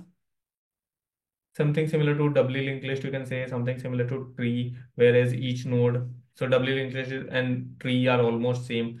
So you have a value and you have, so here the value is a lot more, right? So you have a value, you have store the person who has made this edit, you store the timestamp. So these are the data that you have stored in each node. And then after that, you have two pointers. One we are calling as before, and the second pointer we are calling it as after. In the tree, you call it as the left or the right child of that. Is this a good way to represent this? Now let's say tomorrow someone adds, why I'm not using array or something. If tomorrow there is a person P who makes an edit in between this A, B, C and adds a character, let's say R, then I can add that node in between this. That is possible. If someone deletes this, if I've added more characters, let's say someone deletes this character B, then I can remove this node from between. That is also possible. So this gives this kind of tree or a doubly linked list kind of structure gives you more flexibility to maintain how this data can be stored. Understood? Make sense? This was one question that one of my friend actually got recently in a interview. Okay, so this was practical use case. So the question was very simple. So the question was basically you are given you have to create a like multi-user collab scenario like Google Docs and think of what is the data structure that you will use to store the text. Take a don't think of any other information that could be pasted into the sheet like images or someone can create a table or bullet list. Just think of like you can type text in there. So how will you represent the textual information? First thing, and try to think of like you also need to store additional information along with the text. Like if someone has pasted ABC character, then you also need to store along with the which person has typed that information, at what time this information was stored or so. So there could be additional information on this. How will you represent it in form of what is the data structure that you use? This was a straightforward direct question that was asked. So you just have to figure out the best data structures that you could have used. And this is the best data structure that you can actually come up with. You can think of like, okay, this is flexible. So initial idea that you would get is obviously string. Okay, string आएगा दिमाग में. But string में there is a lot of problems. You cannot store. So the interface explicitly specified that you have to store additional information. So string can only store those characters. Okay, if you later someone makes a, so this is you're storing this thing that was this information that you have as a string.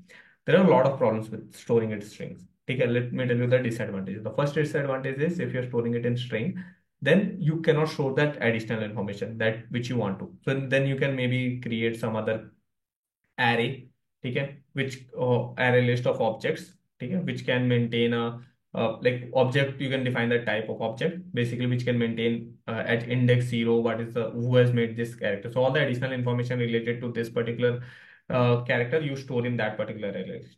Okay, that is one idea that you can come up with. Okay, I'm just telling you how you can think of this question. Now then there is a problem in this as well. What are the problems? So if let's say someone deletes operation, okay, so what is the cost of deleting a character in the string? Cost of deleting string,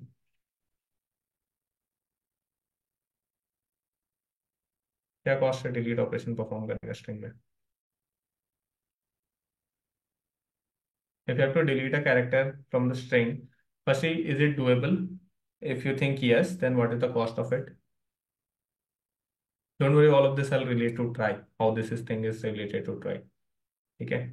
So I'm not deviating from the topic. It's related to try. Can you delete a character from string? Is it strings are immutable, but there is one way using which you can delete a character actually. I I covered this in module one. So if for those of you who whom I taught string builder, ठीक है, you can do it using strings without string builder as well. सिर्फ string से हो जाएगा. Simple question. You have a string and you have to delete a character. So let's say you have A B C D. You have to delete stored in a string S. You have to delete the character C from the string. You will create a new string by removing the character. How do you remove that character? So the only solution that you can have is substring. Find out. So let's say you want to delete C. So find out the substring before C. Find out the substring after C. Join these two strings. So you can write S is equals to S dot substring from index 0 to K. Let's say K is the index of the character that you want to delete plus S dot substring index K to the length of the string. The last substring function does not include this last index. So this is how you will delete. Now, what is the cost of this delete operation? इसका cost क्या है? What is the cost of substring operation? What is the time complexity of substring operation? First module. Substring order n है, n log n है.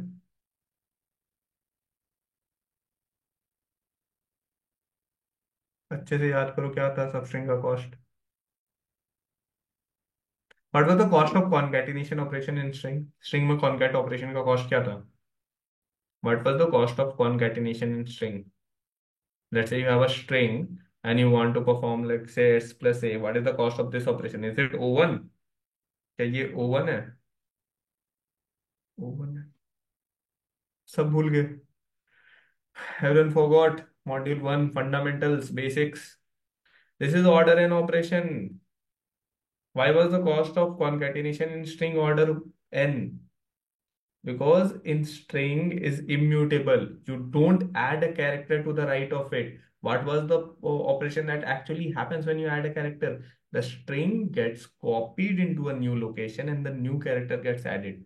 Right. So when I'm doing this operation, what is happening? There is a new memory location that is reserved for this length of the string. The existing string is copied into this length, right? And then the new character is added at the end. The cost of this copy operation was order n. That's why a string concatenation operation was order n. Interview के लिए बहुत important, ये सारी चीजें पूछेंगे interview में. ठीक है. अच्छा.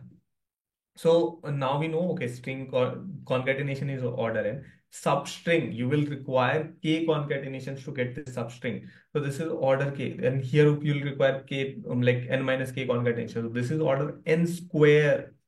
The substring cost is n square. So this is the problem. We cannot use string, right? Okay, why can't we use string? String simply you use नहीं कर सकते, ABCD तो store करना है, because if you have to perform a, this is going to happen, right? You will need to delete a character. So you'll need to perform it in n square time, right? If you have to perform an insertion in between, then also you the same problem. If how do you insert a character in between? So you do substring from 0 to k, like k plus 1 you'll get, and then 0 to k, k to k, and then you add a character in between, right? You just need to add this character in between, right? Of these two. So adding a character will also be n square. So cost of addition of character is n square. Cost of deletion of character is n square. Now, every time you add or delete a character, you will need to update this array list of objects, which is storing the additional information related to the character. So this update operation will also be required, right? So there is always two data structures that you are maintaining. cost of edit is very high, and then updation is like cost of updation is very high, and you will need to update it in two places. So this is a very, very bad choice of data structure for the current problem that we have. So what is the problem that like, what is the thing that we need in our data structure is flexibility. Something that allows us to perform a delete operation in like possibly constant, but not then order n, right? Not n square. Addition in order n, right? Not n square. So this doubly linked list or tree kind of data structure is going to give you that flexibility. You can get it in order n. Mm. No, here it is like, so every node is having the reference to the previous one as well. No? We are having the after and the previous pointer as well. Okay. So think it like, so I've stored it as after and previous. So you can think it like of a doubly linked list, not a tree. Okay. Think it like a doubly linked list. You'll be able to visualize, right? But uh, yes, so think it like doubly linked list, not the tree. So you'll be able to visualize. I don't want to confuse it between tree and doubly linked list. Yes, understood why this is better. Cost of deletion order n, cost of insertion order n. Okay, if you want to get the all the values, order n traversal, right? Okay, if you want to add a value at the end or at the start, if you know the pointers to the end or to the start, that is O1. Okay, that's better. Even you can store the additional information. If tomorrow new additional information you want to store along with this, you just need to update the definition of the node, and you can store that new additional information in each node as well. So you can store as much additional information as you want into these nodes. You have a single data structure, unlike this where you have to maintain multiple data structures. Okay, understood? Okay. So no interviewer is going to come and ask you a direct doubly linked. Nowadays, interviewers have become a little smart, but they ask you questions like this: How will you do this operation into this? Okay. Now the okay, the same person got the second question, which was related to try. Okay. So this was the first question in the interview. Okay. So there were two questions asked in the interview. Okay. So this was the first question, which was the solution was actually a doubly linked list kind of data structure. The second question was, you have a values. ठीक है, everyone understood this question? ये समझ आया? ठीक है. Now the second question is related to this and the solution is try. So you'll be able to understand that. Is this clear to everyone? Anyone any doubts? If you have doubts, please put that in chat or okay, you can unmute as well. Understood?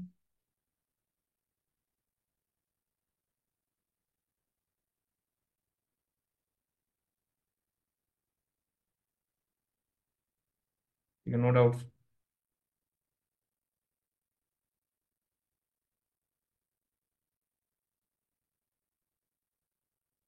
Okay. The second question is, let's say you have a very large doc. Okay. So you might have used PDF to use कराई होगा. Okay. We have a very large doc, which is let's say PDF. How you search for a word, whether it is present in the PDF or not. So let's say you have a very large PDF and you want to search whether a given word is present in the PDF or not. How do you do that?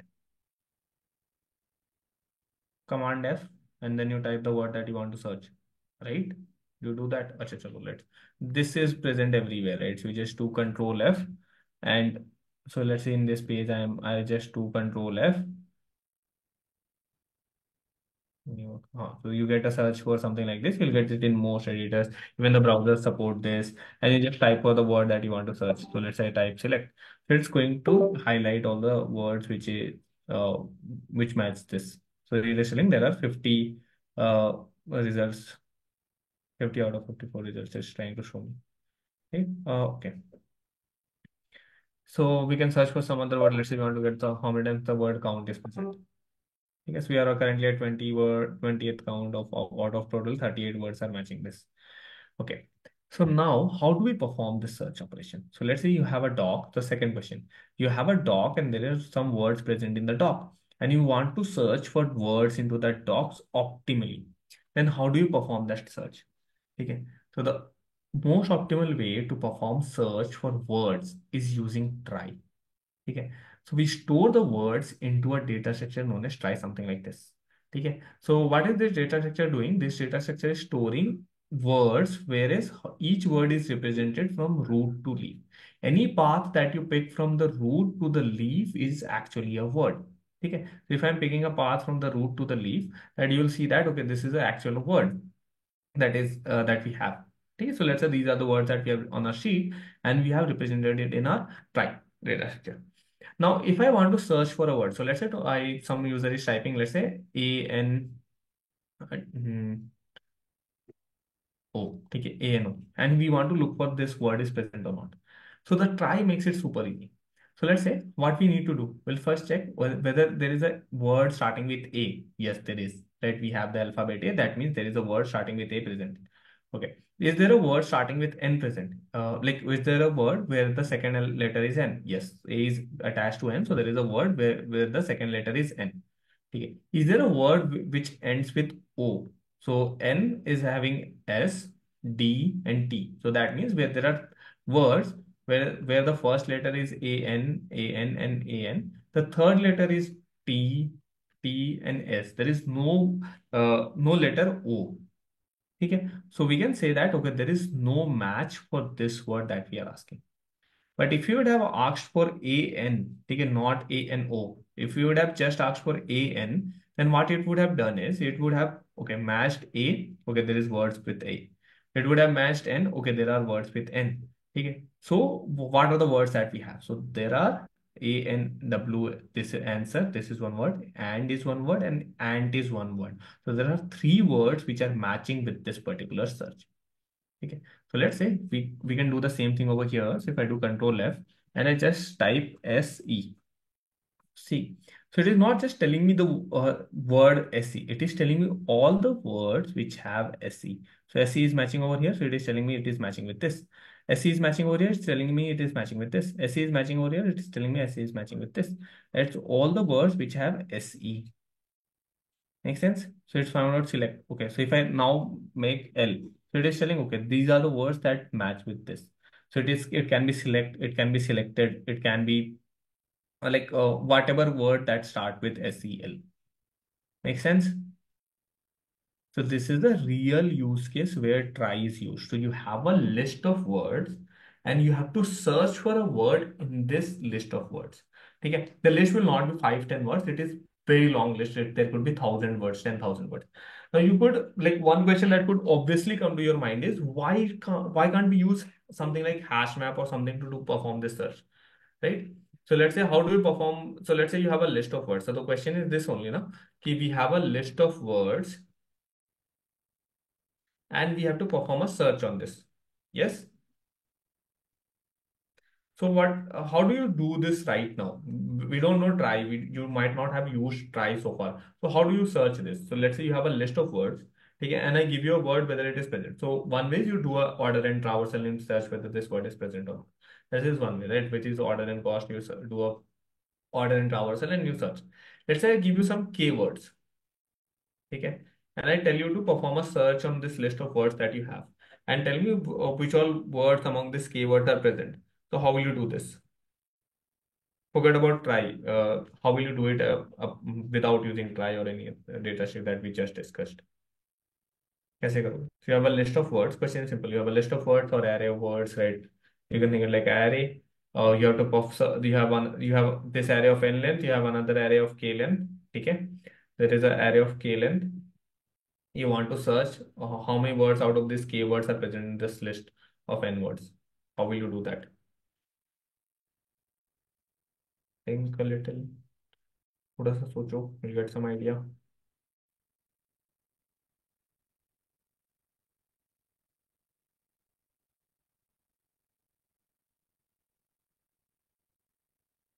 ये तो simple question है. Module 1, this question was there in assignment as well. You have a list of words. You are given some keywords. You have to find out how many of these keywords are present in this list of n words. किसी को भी याद नहीं है?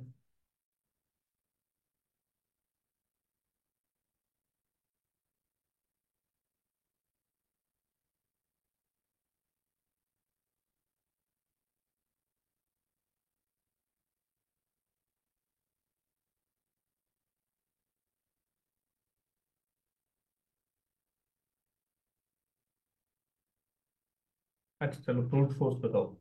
Forget about data structure. कैसे करोगे इसको solve? Simple. अगर ये सिंपल क्वेश्चन पूछा गया इंटरव्यू में, that you have a list of n words, and you're given some keywords, and you have to search how, like, whether this, how many of these keywords are present in this list. You have to return the final count. Simple DSA question.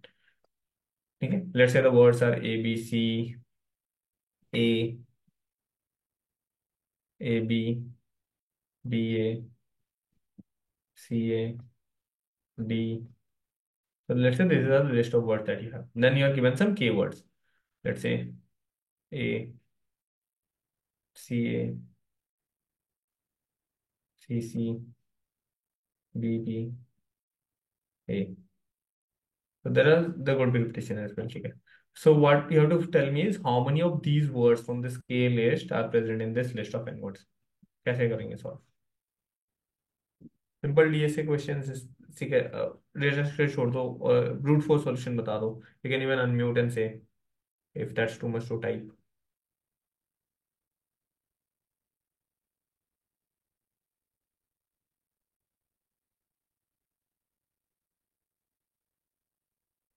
I used to have a teacher who used to say us, if you used to forget the things that we learned past in the past classes, in any of the class, he used to tell us that bring a hammer along with you. Okay, every time you forget something that you have read earlier, hit your head with that hammer.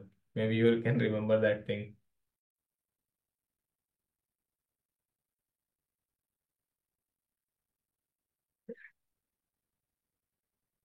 So we can run a simple loop, right? अगर चलो data structure छोड़ दो, will optimise it. ठीक है, पहले तो brute force solution लिखते हैं. Let's say we are starting with i equals to 0, i is less than equals to k. ठीक है, I plus plus. So we traverse this particular list. We got a word, let's say S1 is whatever this list is, right? Let's say uh, strings of k length, and we want to read that I. Okay. We want to check whether this string S1 is present in this list of n words. How do we check it? We run a loop. And okay, let's say j is equal to 0, j is less than n, j plus plus. Okay. And then what we need to do, we simply need to check if S1 is equals to S2. Okay, what is S2? S2 is nothing but this Sn of j. Okay, the list of n words, what is that? And if it is equal, then we increase our count. If it is not, then we do not increase our count. Okay, if it is equal, then we increase our count and we break even, right? We don't need to check. If we found a match, then that's okay, right? With this word is matching with the word in the first list, that's okay. Then we move to the second word, then we move to the third word, then we move to the fourth word. Okay, this will finally give me the count of all the words in the list of keywords which are matching with this. Make sense? Yes? Understood? Not understood? ये समझ आया? Now, this is one brute force solution, right? This is just like I just simply did not do. This is what's the cost of doing this. So this is order k, this is order n. So this is big of n into k, and then there is a cost of comparison as well. When you compare the words of this, then it will be order length of the words, right? So whatever is the length of word, s into n into k plus the cost, that will be comparison of length. Let's call it L. Okay, so n into k into L. This is the total cost of like performing this operation. How can we optimize it? So I told you a simple technique that whenever you find out a solution, the easiest thing that you can do is to optimize the code is try to remove the innermost loop that you have. Okay, cost of the innermost loop or whatever this is doing. So if we somehow figure out that we can search for this word in the list without going through the list again and again in O1 time, then we'll reduce that. How can we do that? How can we search whether the word is present in the list without traversing that list? Did you all learn about a data structure known as hash map or hash set? Use a map. Yes. So now you can optimize this code, right? You can run a loop from I is equals to 0 to k I plus plus, and then you can previously create a map, right, where you can run from. So let me do that. And map of s of I is equals to 1. ठीक है, you store the count. ठीक है, जो भी 1 store कर लो, और you store it as true store कर लो. That means whatever you store a value, that means that this value is present in the list of n words. ठीक है, true store कर लेते हैं, let's say. Then you run a loop for this k string. Now this is not a nested loop. Okay, this is a different loop. I is less than k, I plus plus. And what do we check over here? That if the map of the sk of I is true, this value is true, then we increase the count. Now we don't need a loop to check whether this string sk of I is present in the list of n words. We can simply use the map that we just created. Was this a difficult question? ये किसी भी angle से difficult question था? This is a direct, simple, straightforward, easy question for an interview. ये question मिला then you are super lucky. इससे easy क्या मिलेगा? Right?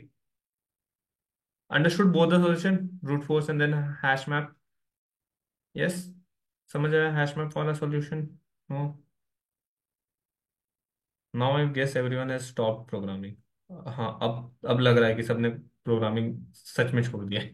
ठीक है, because this is something you studied in module 1 module 2, so I expect ये तो easy है, ये तो सॉल्व कर लोगे. ठीक है, there is no trick question in this, there is nothing difficult in this.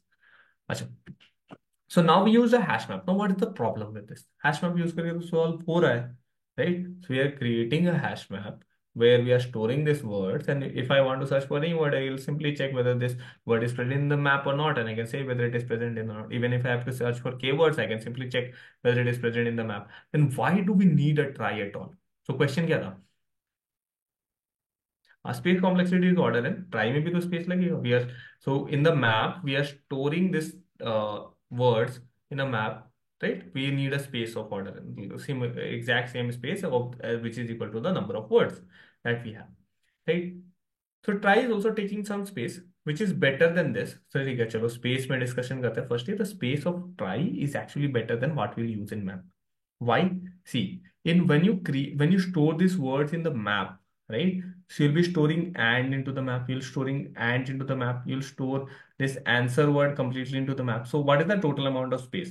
So and will be stored. So this will require, let's say, 3 characters space. This will require 3 character space, and this will require 1, 2, 3, 4, 5, 6.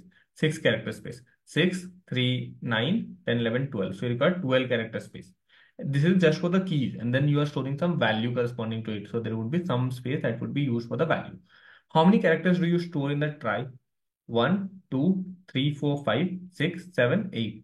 So I stored 8 characters, but it is representing all the 3 words. Yes, are you able to see it? कि हम अगर वो 3 words को map में store करेंगे, then will store and answer all the 3 words separately. What is the total amount of space that we'll be using? The amount of space that is for the keys. I'm not talking about the value of the map. So in the map, you're storing it in a key value pair, right? Key and then a value pair. You're storing it in this way, right? So key is also taking some space, value is also taking some space. I'm just talking about the key wala space. So key space is 12. यहाँ पे 12 character का space लग रहा है. Value वाले space में you are having 8 character space. Okay, sorry, value वाले space में there is some other space. In this case of trie you are only taking 8 character space, you are not taking any 12 character space. Make sense? You are saving some space. First advantage of trie. Second advantage क्या है? ठीक है, चलो, is this clear? ये समझ आया? Space wise हम थोड़ा सा कम स्पेस यूज करेंगे ट्राई में. Yes.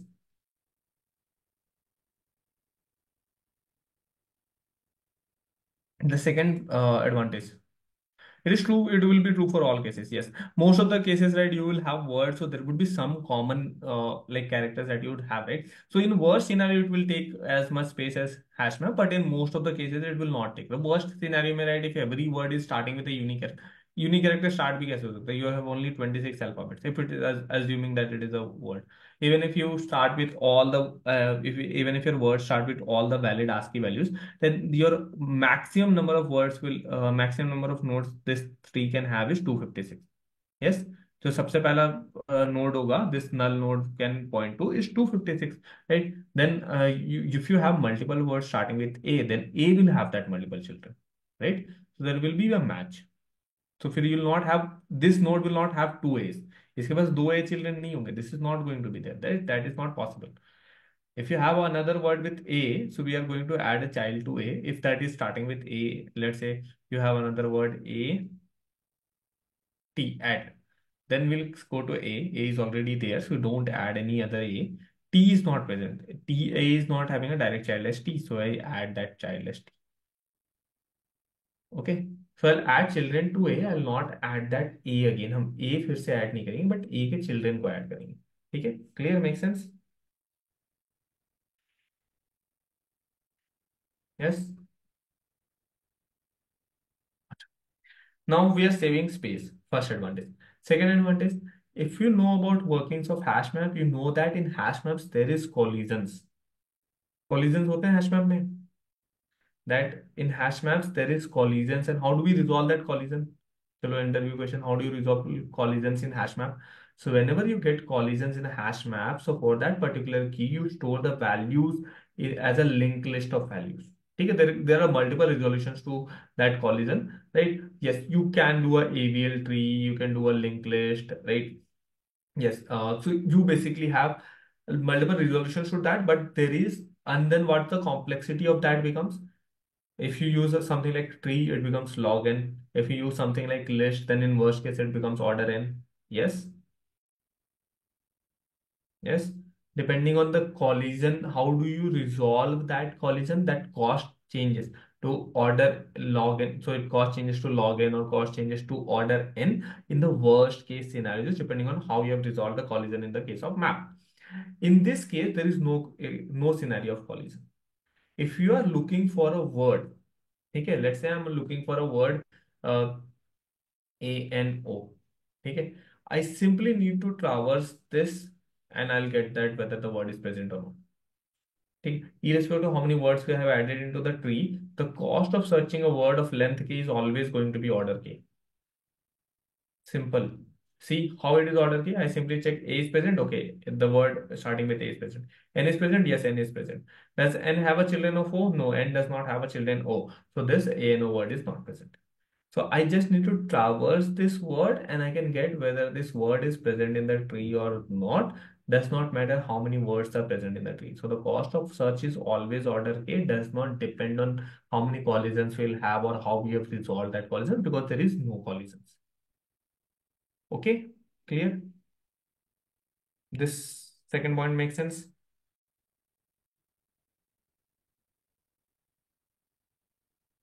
Yes. Now there are, if try is so good, then why do we use hash maps in the first place? No, there is, try is also having some disadvantages. So let's say you want to traverse the values and you want to get the values of all the nodes, like basically all the values that you have stored in a try. Then that is a very big problem. If you want to get all the values that you have stored in the try, you need to traverse from tree to leaf, then again from tree to leaf, then again from tree to leaf, again from tree to leaf. Right? So much traversal you need to do into this try. Okay. Have you like you might have solved the question on tree where you have printed all the paths from tree to leaf node. Have you done that question? So you want to print all the paths from the tree to the leaf node, or basically sum of all the values for each tree to leaf path. Done some any question like this where you want to print the sum of all the paths from tree to leaf or sum of this?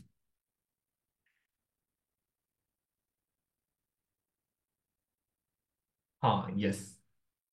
So this is not going to give you that O1 complexity that search used to give. Hash map used to give you in the best case complexity. That hash map, if you store it, it will give you the best case complexity as O1. If you have that word and there is no collision and you get it as O1 in that particular time. Okay. So getting some, there is advantage, there is disadvantage. The best scenario where this try kind of data structure suits very well is you have a list of words, the example that I gave you, right? You have something like a doc, okay, Google Docs or something, you pay a page where there is a lot of words. You want to search whether a word is present in this. If yes, then how many times it is present. So if you have a word, and you can also store the count of that word. So for example, answer is a word. Okay, so you can store the count of it as well. So in the last node, you can store the count. So let's say answer is present 10 times. You can store that count in here in the last node. That is answer is present, and along with R, you store a count. Okay,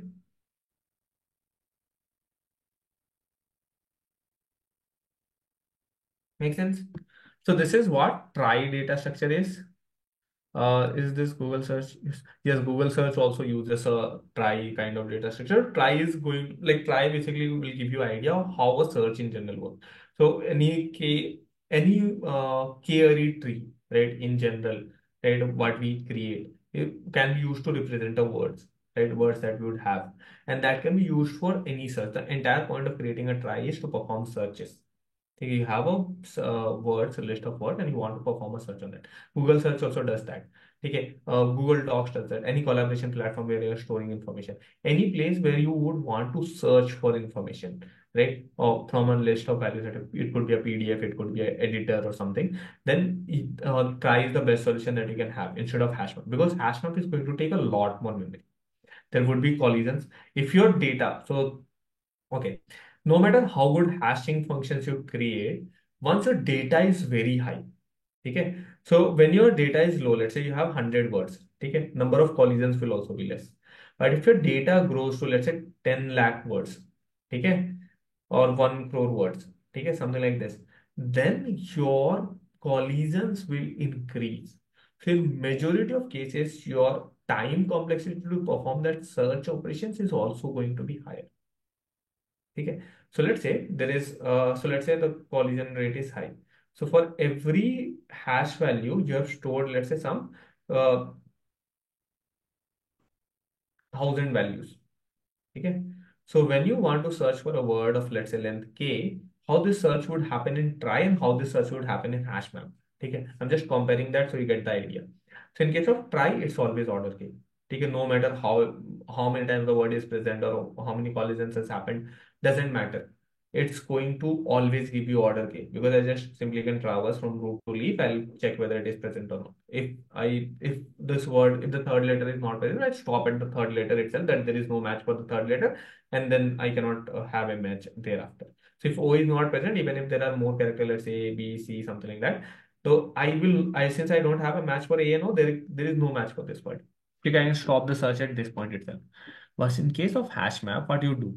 You convert this into hash value, and then you search what are the matching entries that you have for this hash value. So this, and you match it with everything. So here, this is a word, you're matching it. So this is order k operation. You're comparing a word with the order k word. Okay, and you're doing it for 1,000 words. So let's say there is some, let's say 1,000, or let's say it as p words.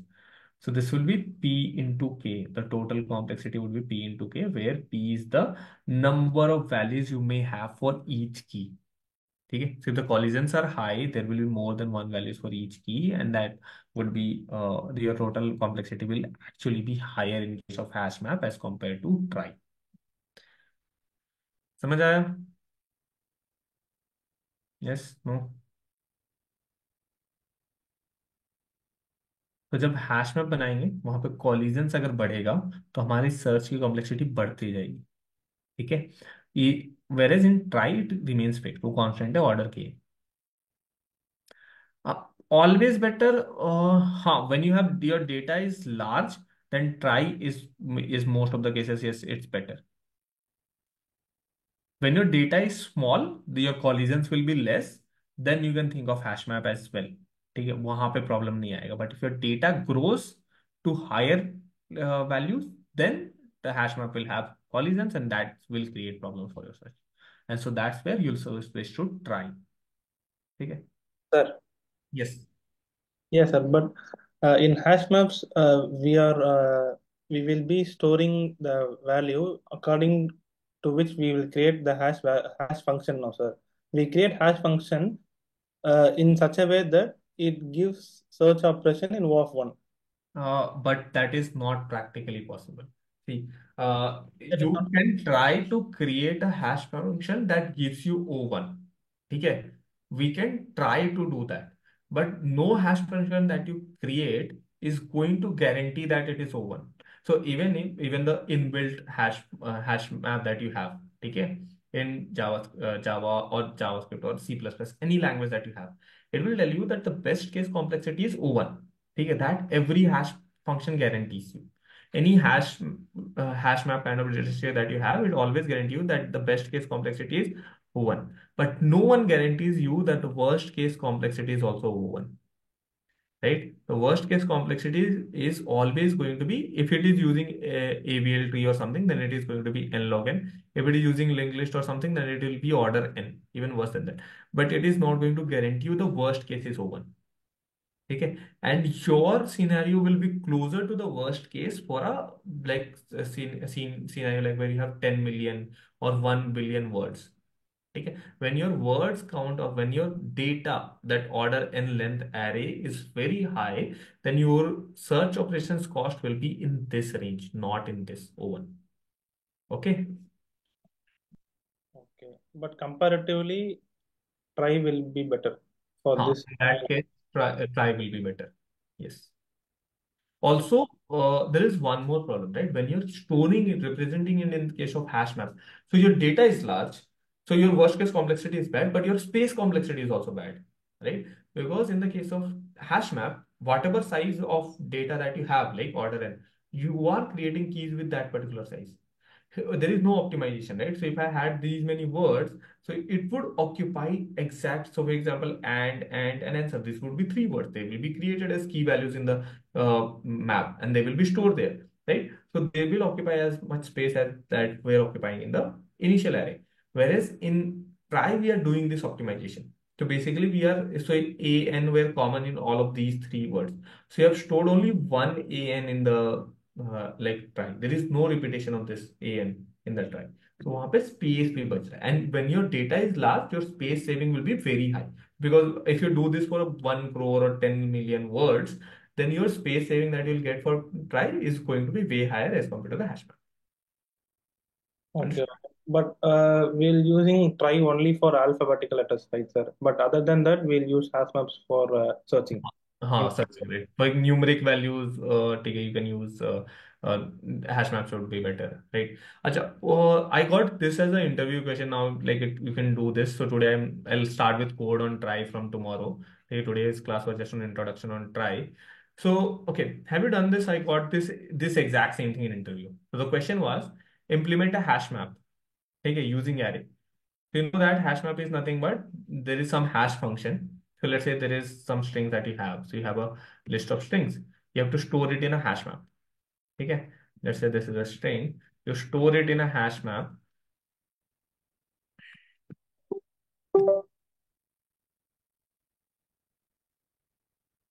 But you don't have the inbuilt hash map that is present with the language, any language that you are using. Okay. You have to create a hash map using array. Okay. So create a hash map using array. Okay. And try to store these words into that hash map. So can you try to do this? And your target should be the hashing function that you're creating should have the least amount of collisions as possible. Collisions that you will have in that hashing function should be like as less as possible. Think of this. कैसे करोगे? So basically, you need a hashing function using which you can convert every string into a particular numeric value. That numeric value will be the index in the array where you will store this. So basically, let's say one simple idea that you can give, I can give you for the hashing function is try to find out the sum of the ASCII values. So let's say ABC or whatever is the sum of ASCII value. Let's say you got 231. Let's assume, okay, whatever if the sum would be different. You got 231. Let's say, okay, you initially created an array of let's say 20 length. Okay, so you want to store this at some index in this array. So how do you get that index? So simply do percentage 20. It will give you an index value between 0 to 19. So let's say it gives you 11. Right? Percentage 20 is going to give you 11. Yes. So it gives you 11 as reminder. So you store this word in the index 11. You store this word ABC.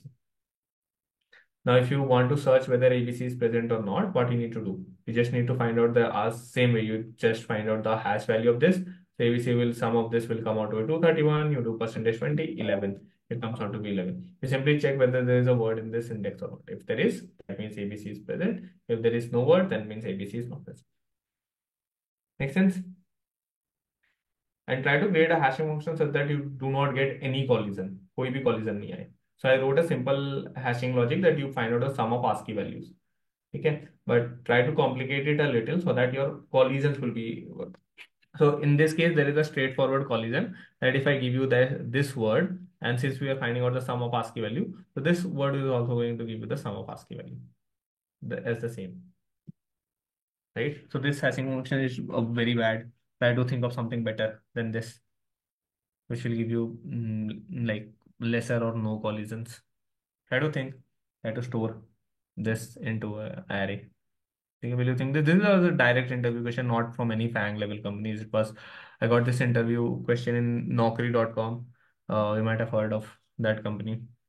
Naukri.com that owns a lot of product. Naukri.com, Jeevansathi, Shiksha.com. Okay.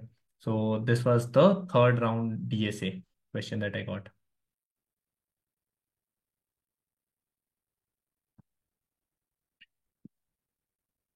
Okay. Think of this. I'll discuss the solution of this one. Okay. I'll discuss the solution. Since you all know hashing, so I can discuss this thing. We'll start with try code tomorrow. Okay. Got some idea of try? Is that part of clear why when we use try, when we use maps, and what is the advantage that we are getting for maps? How many rounds from that? I actually had 4 rounds. This was the last 5 rounds, including the online coding test. So online coding test was first, then I had 3 rounds of DSA interviewed, and the last round of HR plus tech. There was no DSA, but there was like technical questions in that round as well. So generally you would have like 3 rounds, so at least you can expect. Most of the companies at least take 3 rounds. Okay. So 3 rounds is something which you can expect from most of the companies. If you're getting 2 rounds, then you're lucky. Yes, DSA is enough for the package that was offered was 14 LPA. Yes, 14 LP. So good package, decent good package, right? Very good package. I'll put it in that packet.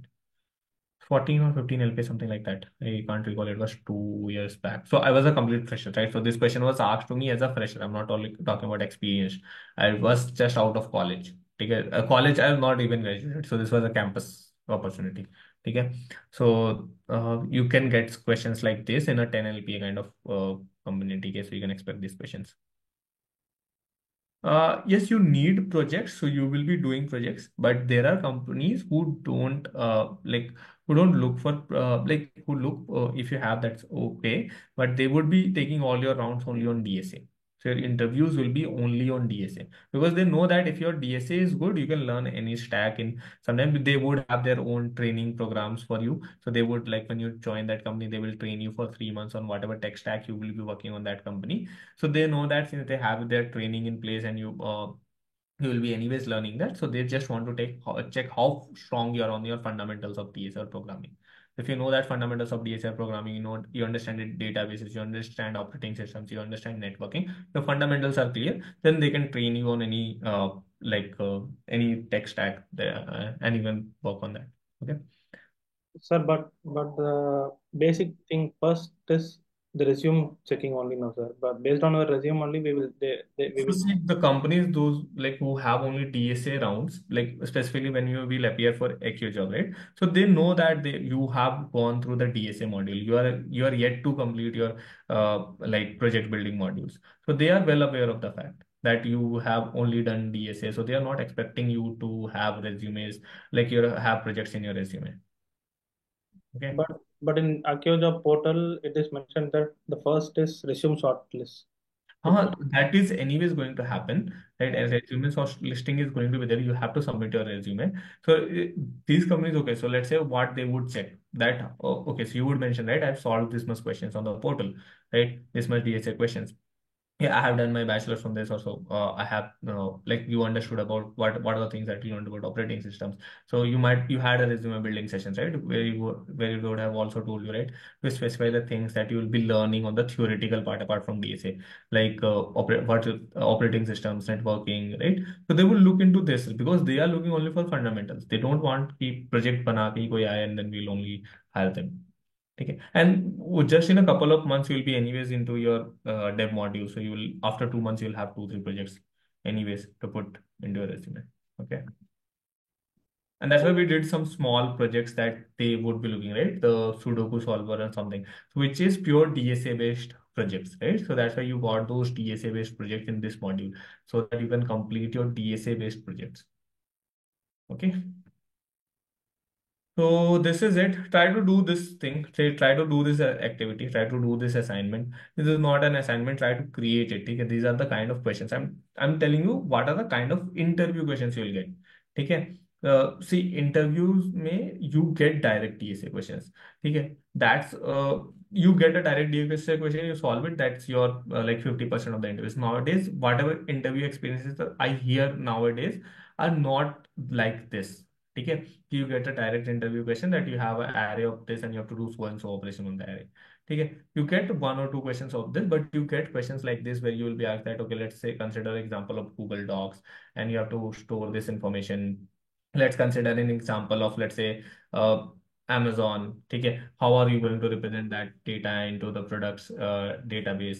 Okay, you let's say you read the value from the database table, which is giving you a list of values. How do you find out these values from that list, right? A DSA logic. So interviewers ask you now a real world scenarios.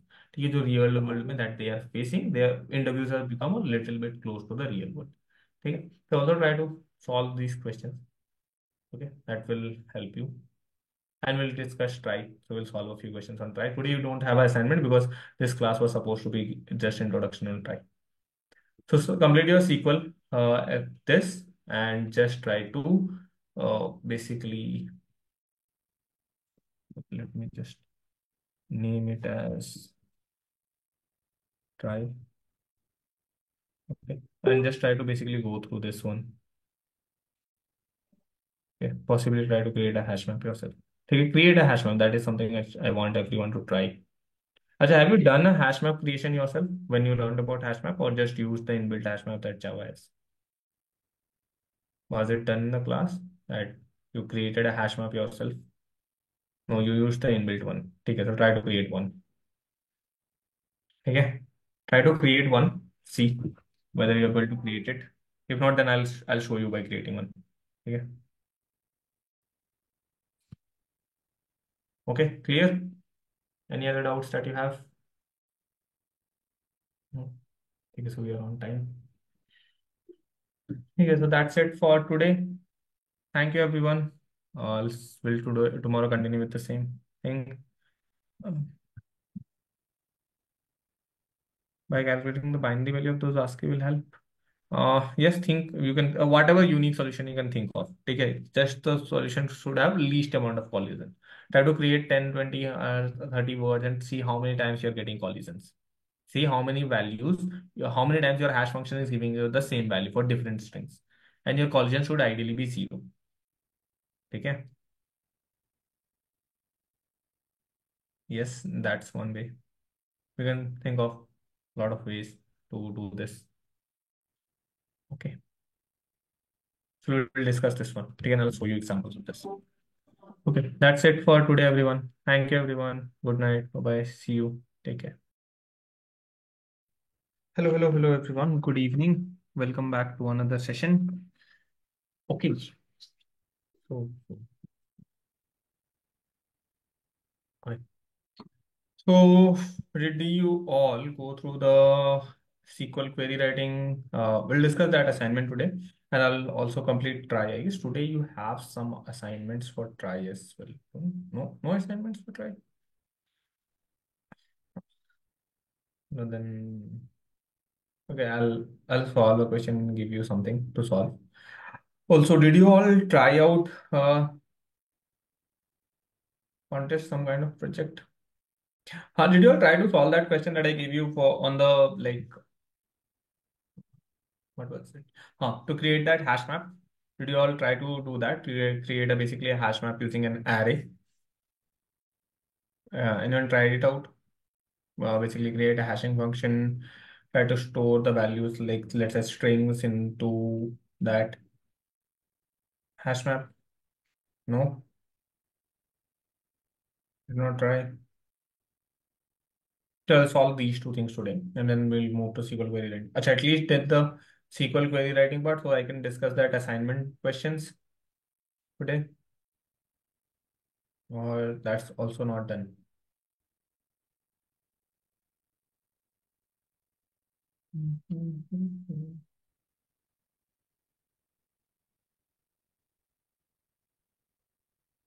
Note done, कोई भी assignment कुछ भी नहीं करा।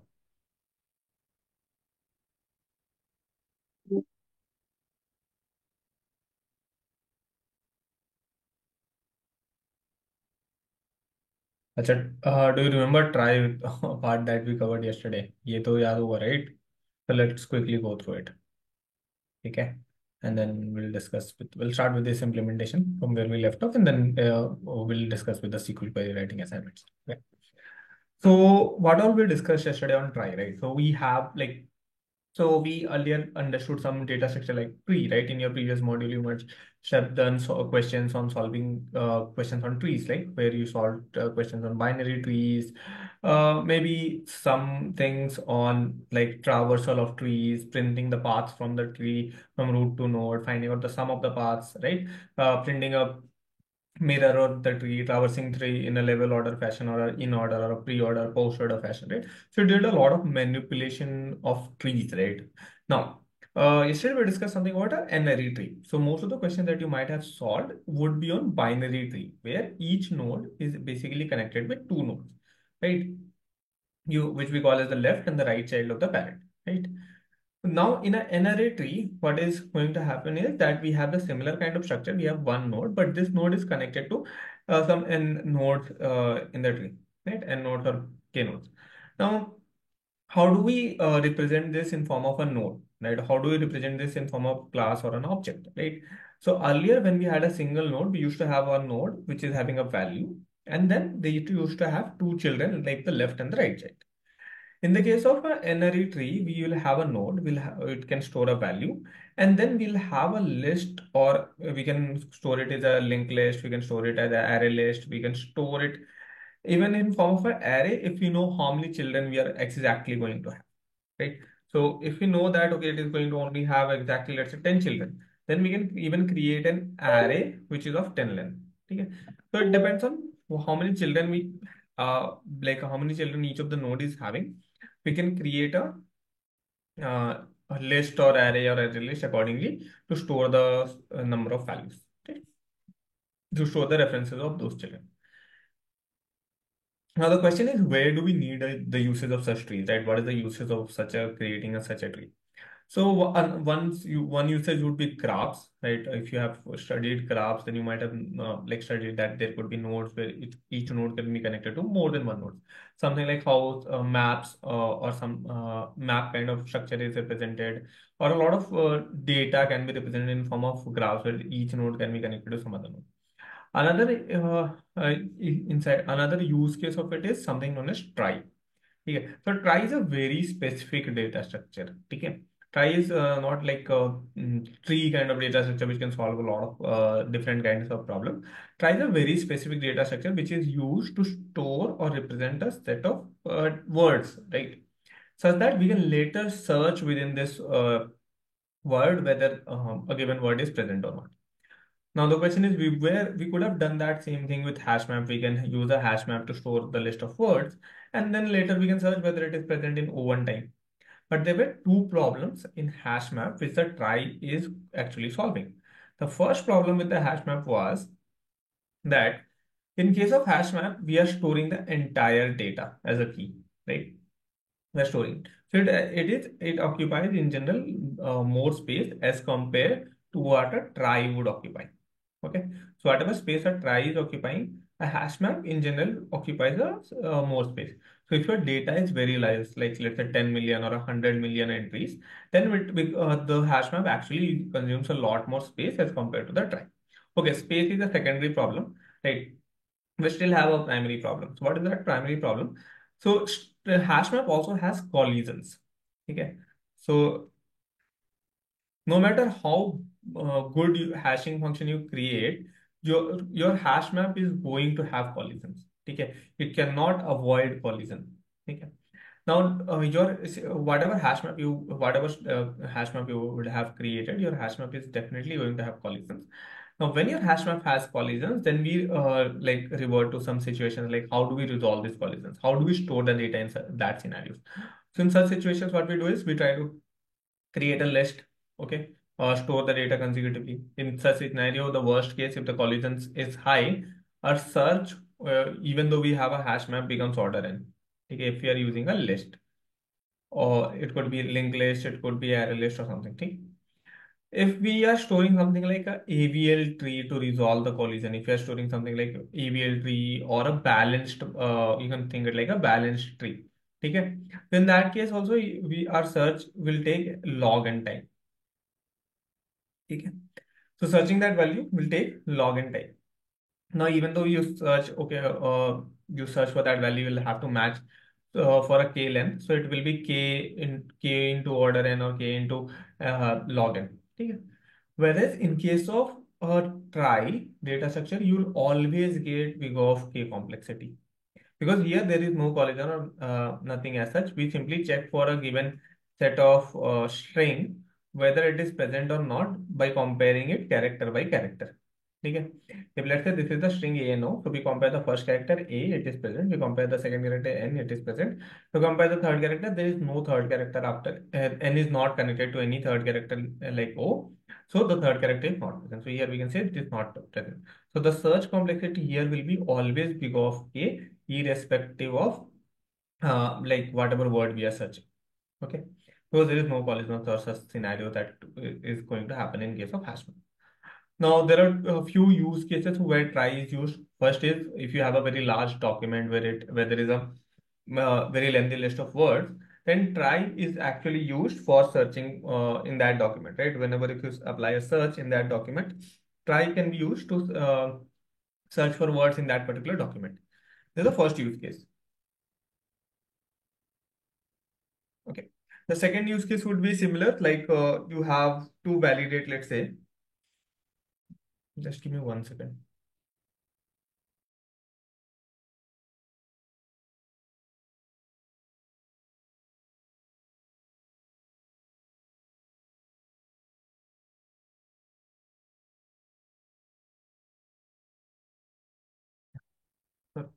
So the first use case is like we basically have a list of words and we want to search whether it is present or not.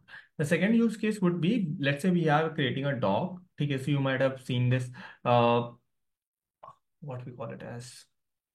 So if you type, let's say you're typing something like even you use Microsoft Word, use Google Docs, you use any kind of editor. So if you misspell a word, right, it highlights that word with a red line, right, that this word is misspelled. And if you write the wrong spelling of any words, this the word gets highlighted in the like doc. It doesn't happen in the code editors, but it happens in general with the text editors, right? If you're using Word or PowerPoint, right? Or if you're using, let's say, Google Docs or something, it highlights this word, right? So what it does is it simply checks for every word that you have typed. It has a trie, which is, let's say, having most of the words of the dictionary, right? All the words that the dictionary is having, right? So how does it know whether the word is spelled correct or not? It has to compare it with all the words in the dictionary, right? So one way is, let's say, you have that dictionary. Okay, you have that array of words that is present in the dictionary, and you try to, and this array is going to be very large, right? The number of words that is present in the dictionary is going to be probably millions. Okay, so there is an array of millions length, and you will try to compare it. Whatever word you have, you try to compare it for each of the words that is present in this array. Okay, and you have to do it for every k words. Basically all the number, basically whatever is the number of words that you want to check whether they are it's like typed correctly, if there is any misspelling or not, right? So the question that we discussed yesterday is the exactly same question that we that this is, that you have a list of words of n length and you have a list of words of k length. Okay, you want to check how many of these k length words are present in this n length, right? If it is present, then it is correct spelling. This word is present in the dictionary. If it is not present, that means this is the wrong spelling that you have typed out. Okay, and we need to highlight it. Okay. So, and we discussed the solution using hash map where we can store all of these words into a map, and then later we can check whether this word is present in the map or not. But the problem here is same, right? we store these words, and then when we are checking whether it is present or not, we'll have a lot of collisions.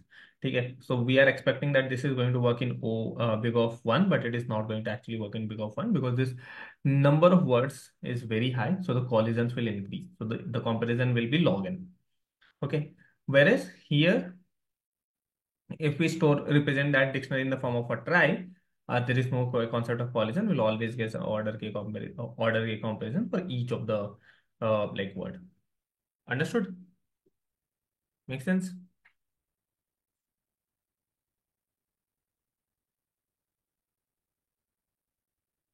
Yes, no.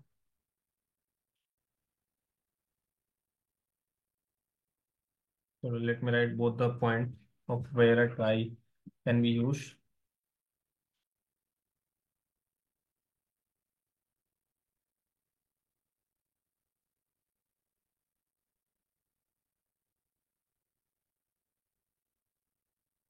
So this is the like word.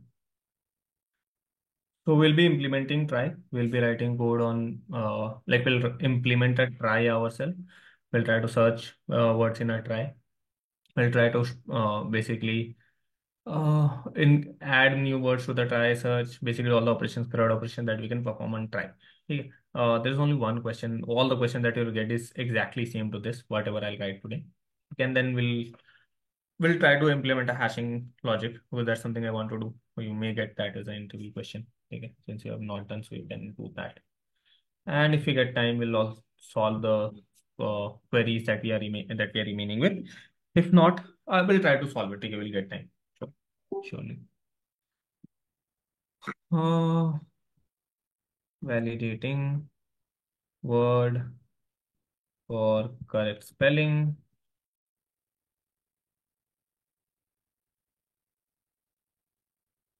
from try of dictionary. Okay. So these are the few use case where a try can be used. Clear? Not clear? Doubts?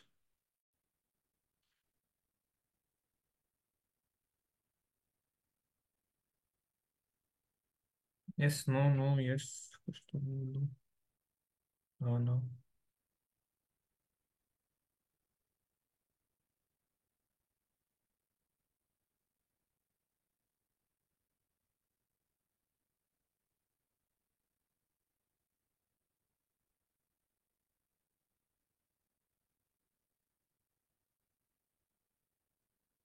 Okay. So let's start with this. Okay. So how node is going to look like? Like let's write a class try. Okay. So I'm creating a class try. I'm creating it within the main class, and we want to use it so that within this main subclass. Yes. So we are creating it as a static class. Okay. What are the things that it is going to have? Okay. So it's going to have a children node. Okay. Okay. Now it's interesting. So see, I I can represent it in a very good way. We can create another class as well. That's okay. Okay. I'm just creating for this question. Okay. That's also fine. If you want to create it as another class, that's also fine. Okay. See, so what we want to do is, so we will have a children, right? So let's say this is a root node, which is storing null, which is not storing any value. This is just simply null. Okay. It points to basically certain characters. Okay. Let's say whichever of these characters, all of them would be null initially. Okay. Because there is no node that it is there is no word that we have stored in this. So all of these are pointing to simply null. Okay. So how many children will it have? Okay. We can think of how many children this root node can have. It can have, let's say, we just want to create a dictionary for alphabets. Okay. Alphabets. We can create it for a set of like all the ASCII. So we can create it 256. But if you want to create just for alphabets, we can create it like a for alphabet, which is 26. Okay.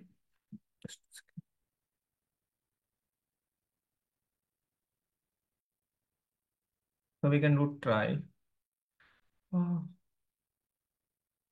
So let's call it as try node.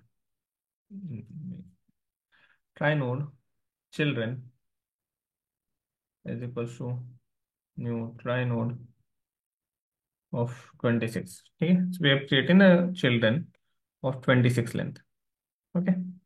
If you want to represent the entire, like if you want to consider every character in the ASCII set, then we can create it of 256 length as well. That's also okay. Right now I'm just focusing on alphabets, and that too I'm ignoring the casing as well.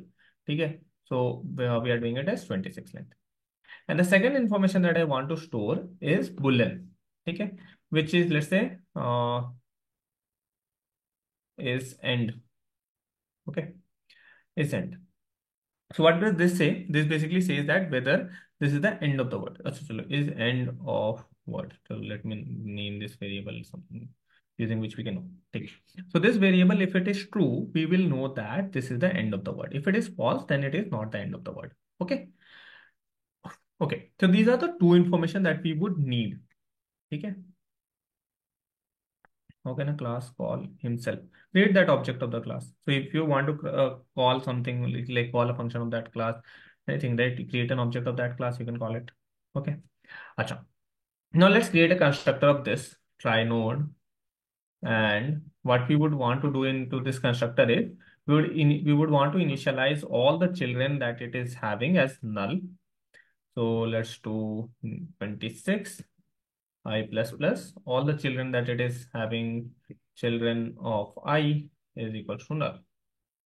Okay. And the next thing that we want to do is the end of the word, this is false. That is, this is not the end of the word. Okay. So we have created a node where we have some 26 children. Why 26? Because I just want to represent some alphabets. Okay. This is just connected to some alphabet. And the second information that I have with this node is the end of the word. If it is end of the word, that means this is the last character. Then my word is ending over here. So whatever node I am on, this is the last character. There could be this could be connected to more words. So for example, there could be a word like uh, THE and THESE. Okay. So if I represent this in form of a try, the first node is always null. The first node is pointing to T is pointing to H is pointing to E. So E would store the information along with E. This is end of the word, so it will store true. This is storing false. This is also storing false. Then I can continue further. This can be connected, right? S, E. So S is storing false, but E again can store true. So what does it means? That wherever we would get true, that node is the end of the word. So till here, this is a word. Okay, THE is a word. THES, this is not a word. Okay, THE is a word. THES is not a word. TH is not a word. T is not a word. Okay, THESE is a word. Okay, so these two are words. These three are not words. So wherever we have stored true, that is a word. Okay, all if we traverse from starting to what is a word, right? When we traverse from the root to the leaf, whatever characters we get in between, right? Those characters form a word, right? If that end is storing true, that means it is a word. If that end is not storing true, that means it is not a word. Simple, understood?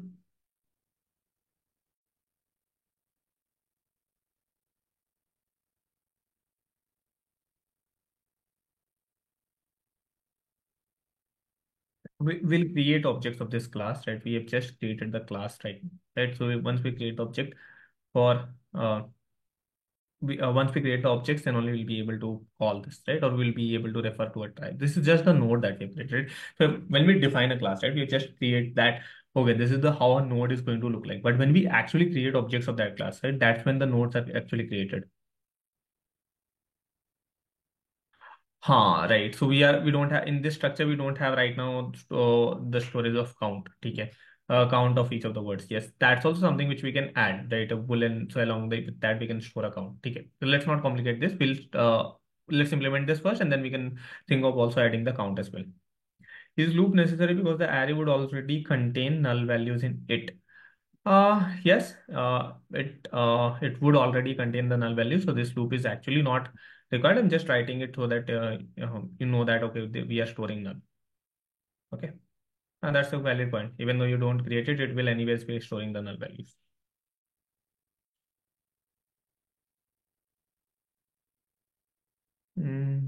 line 7.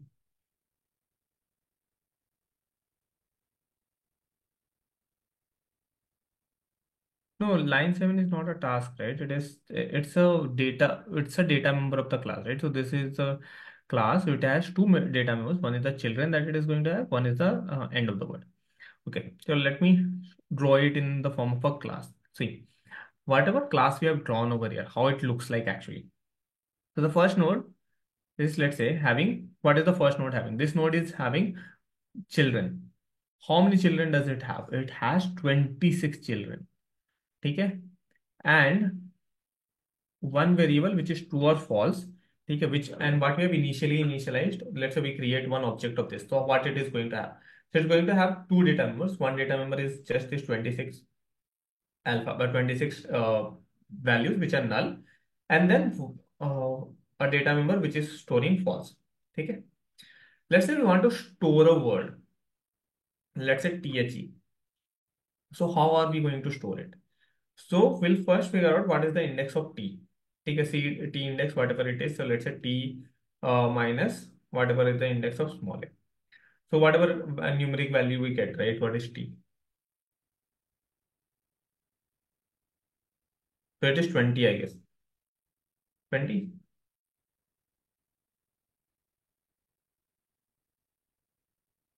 It is 20. So at index 20, what we would be storing is, we would be storing a children. Okay, so this index was initially storing null. Now we create a try node. So it is storing all the null values. Okay, and this is still false, right? Because this is not the end of the word. So T is basically storing another try node, which is storing an array of children and a false value. Now in this case, we again have H. So what we'll do? H minus A. 8. H is 8. So at index 8, what we'll be storing is, we'll be storing another node, which is storing children. Okay. And the value true this time, because this is the end of the word. Okay. Okay. But not for this. Okay. This is storing T. This is storing H. And here at index 5, somewhere we'll be storing, this is E, right? E is present. So E is present, that means we'll store the word E, and then this is not, no more null. This is pointing to values which are null. All of these values are null, and this is storing the value true. Okay. So now, and this is false. So what we have, so if we want to traverse, then what we will get? So first thing we'll get is, so let's say we want to check whether the word T we have stored. So this is how the data structure is going to look like. All the other values are null that I have not written. So all of them are null. All the empty cells are null. They are storing null values. The first value that I have T is stored at index 20 in this array. And how we know that this value is stored? Right? We have not stored the character. If you look that I have not created any variable to store the character, because we can actually know that this value is present or not. How? If it is not null, that means this value is present. If it is null, that means this value is not present. So here this value is not null. So that means that's how we know that T is actually present. It is storing some array and a false value. It is pointing to a node which is storing like an array and a false value. Okay, so this node is initialized. It is not uninitialized, like the other ones which are storing null value. Then here at index 8, we have stored a children nodes which is storing, which is again not null. So this node is not null. Rest all are null values. Okay. And then again at E, we are still having a children nodes and the value true. Rest all nodes are null. So E is having true. That means this is the word THE. This is the end of the word. If you want to search for TH, whether it is present, TH is not present. Why? Like TH character is present, but H is not having the end of the word. So H is having false. H is storing the value false. So H is not the end of the word. So this is not a word that we have in the try. But if you search for THE, it is present because E is having the value true, which is pointing that, okay, this is the end of the word. Make sense? So, so one thing that you have to only understand is we are actually not storing the character. We are relying on null and not null. So if the index value is null, that means that character is not present. If the index value is not null, it is storing actually a object. That means it is that character, whatever is that index. वो index जिस भी character को point कर रहा हो, that is the character that we have.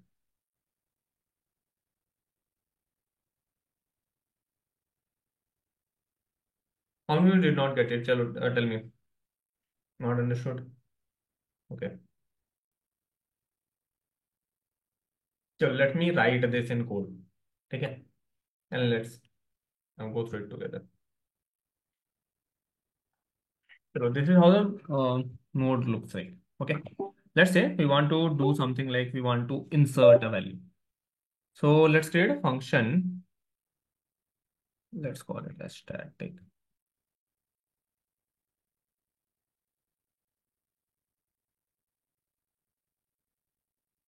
Okay. Let's say we have a word and we want to insert it into the try. So this is always a recursive kind of scenario, right? Whenever you're creating a linked list, so let's relate it with a linked list. Linked list also you were trying to do the same thing, right? We were trying to do the same thing. Actually, let me not erase this. It would be difficult for me to create it again.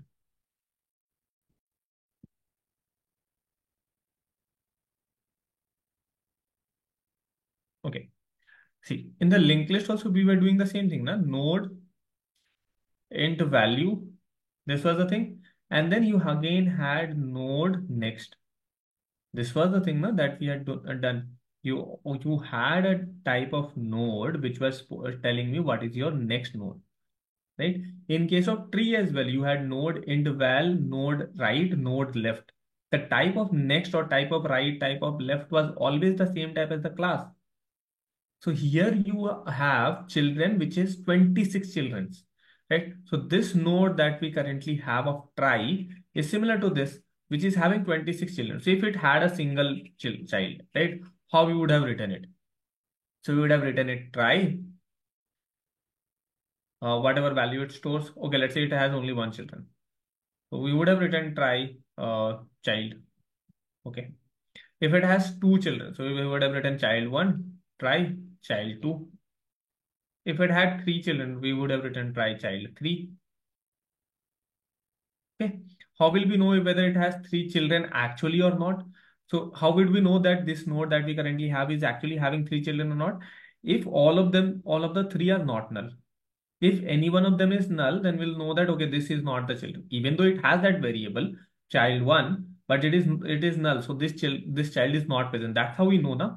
In a tree, every node is always having that left and right pointer. If you are on a tree node, that is always having the left and right pointer. इस node के पास left or right pointer तो है ही. How do you know whether the left child or right child is actually present? So we know that the left child or right child is actually present by checking whether this node dot left or node dot right is not null. If that is not null, that means we know that, oh, this child is present. If it is null, let's say this node dot left is null, that means we know that, okay, this is not present. The pointer is there, right? You have that pointer, but it is having the null value. That means this is not having a child. Make sense? Understood? So here we are doing the same thing, just that we have an array. So if that array nodes, so let's say instead of creating this child one, child two, like 26 childs, I just simply created an array. Okay, I told that, okay, instead of creating these many children, I'll simply have try a children array of 26 length. Okay. If this 26 length, if let's say child one, children of 0 is not equal to null. This is not equal to null. What does it mean? It is having the child at index 0. If the children at 1 is not equal to null, that means it is having this child. If it is children 2 is not equal to null, that means it is having this child. If children 3 is null, that means it is not having that third child. If children 4 is null, that means it is not having that fourth child. If children 5 is null, that means it is not having. 6 is not null, that means it is having that child. Okay? It would be 0, 1, 2, 6, 3, 4, 5 are null. It has that index, it has that value pointer, but it is pointing to null values. So that's why that children is not present. That's what we used to do in tree as well. Of similarity, samajh aaya? There also we were doing the same thing. If the tree left is null, then we used to say that tree is not having left child. ऐसा नहीं होता ना, tree का left pointer है ही नहीं. We used to have that node dot left, but that was null. So we used to say, oh, it is not having a left child. If right is null, we used to say, oh, it is not having a right child. If the children of, let's say, 10 is null, that means it is not having the 10th child. It is not having the 11th child. Make sense?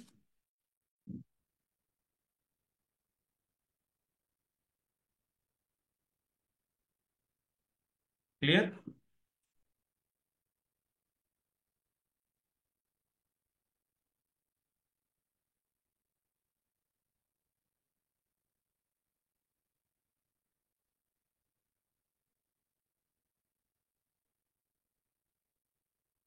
Okay. So let's try to insert a word.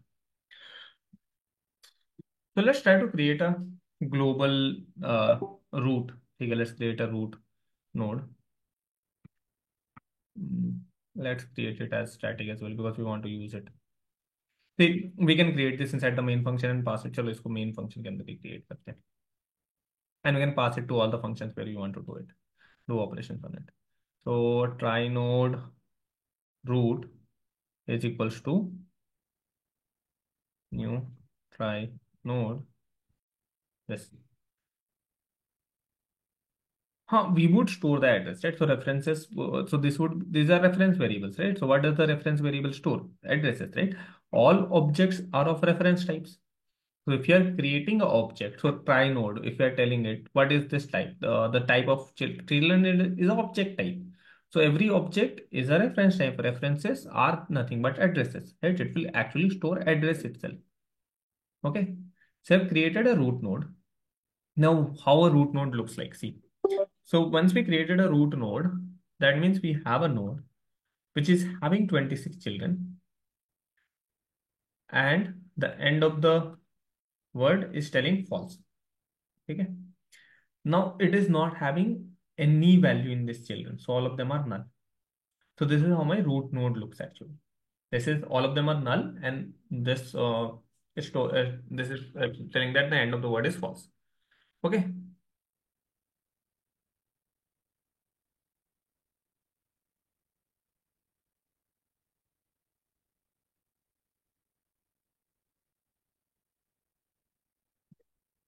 Let's say now we want to insert a value. Now how do we insert that value? So what we can do here is we pass it the try node, that this is the try in which I want to try node root. This is the this is the like try in which I want to insert the value. So we can start with insertion at we have a word, so we can find out its length.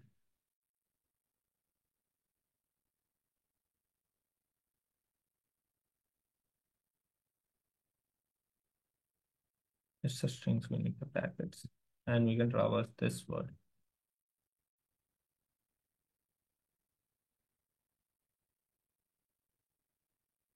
Okay.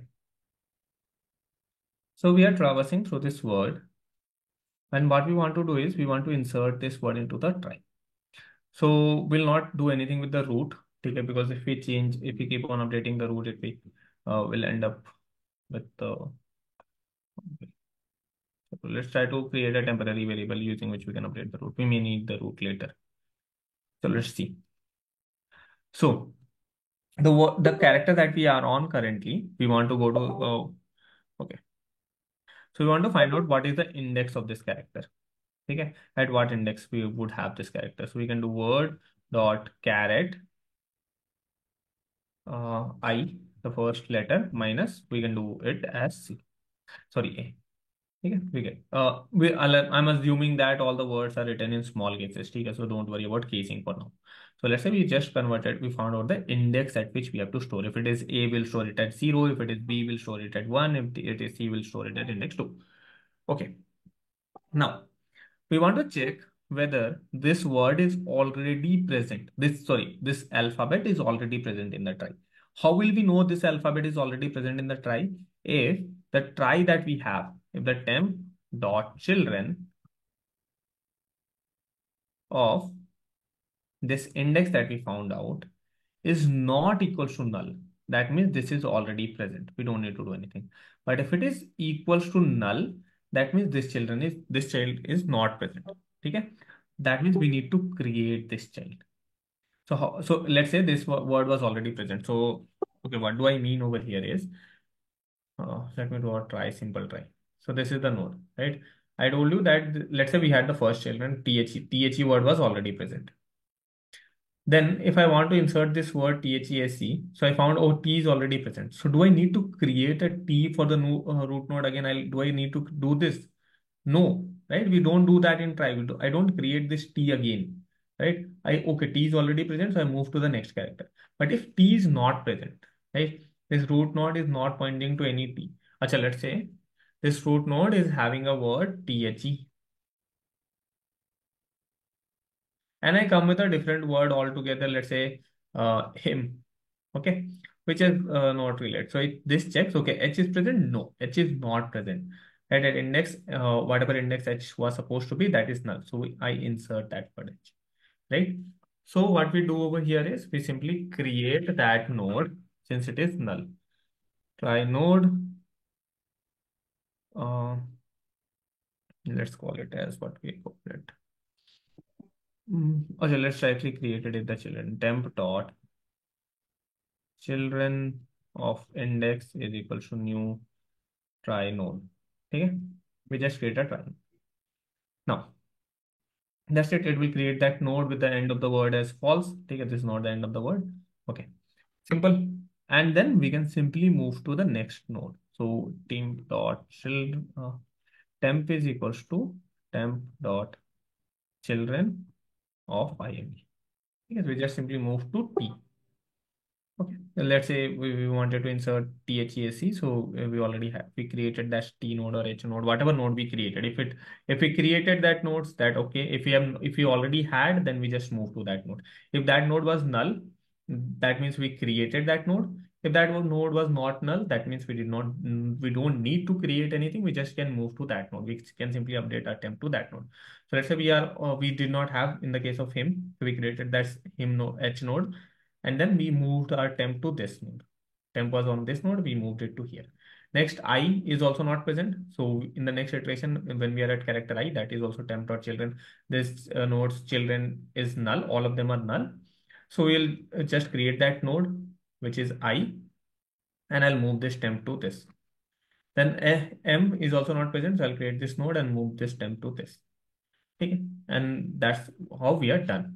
Okay, so final node when the temp will end, wherever the last temp would be, right? Wherever this loop ends, the temp would be at the end of this node, end of the word. Right? So in that case, we can say that temp dot is end of word as 2. This is the last thing that we need to update. Understood? So this is how we insert a node in the try. I know it's a little complicated than what I explained. अच्छा हमने फिर got some idea कुछ भी idea लगा it's like completely over the head तो ऊपर से चला गया See, there is very straightforward question that you'll get from try. ठीक है कुछ वेरिएशन नहीं है you have a list of words you have to search whether a word is present in this or not. That's it. So you have to create the try. There is no inbuilt data structure like queue or something which you can use.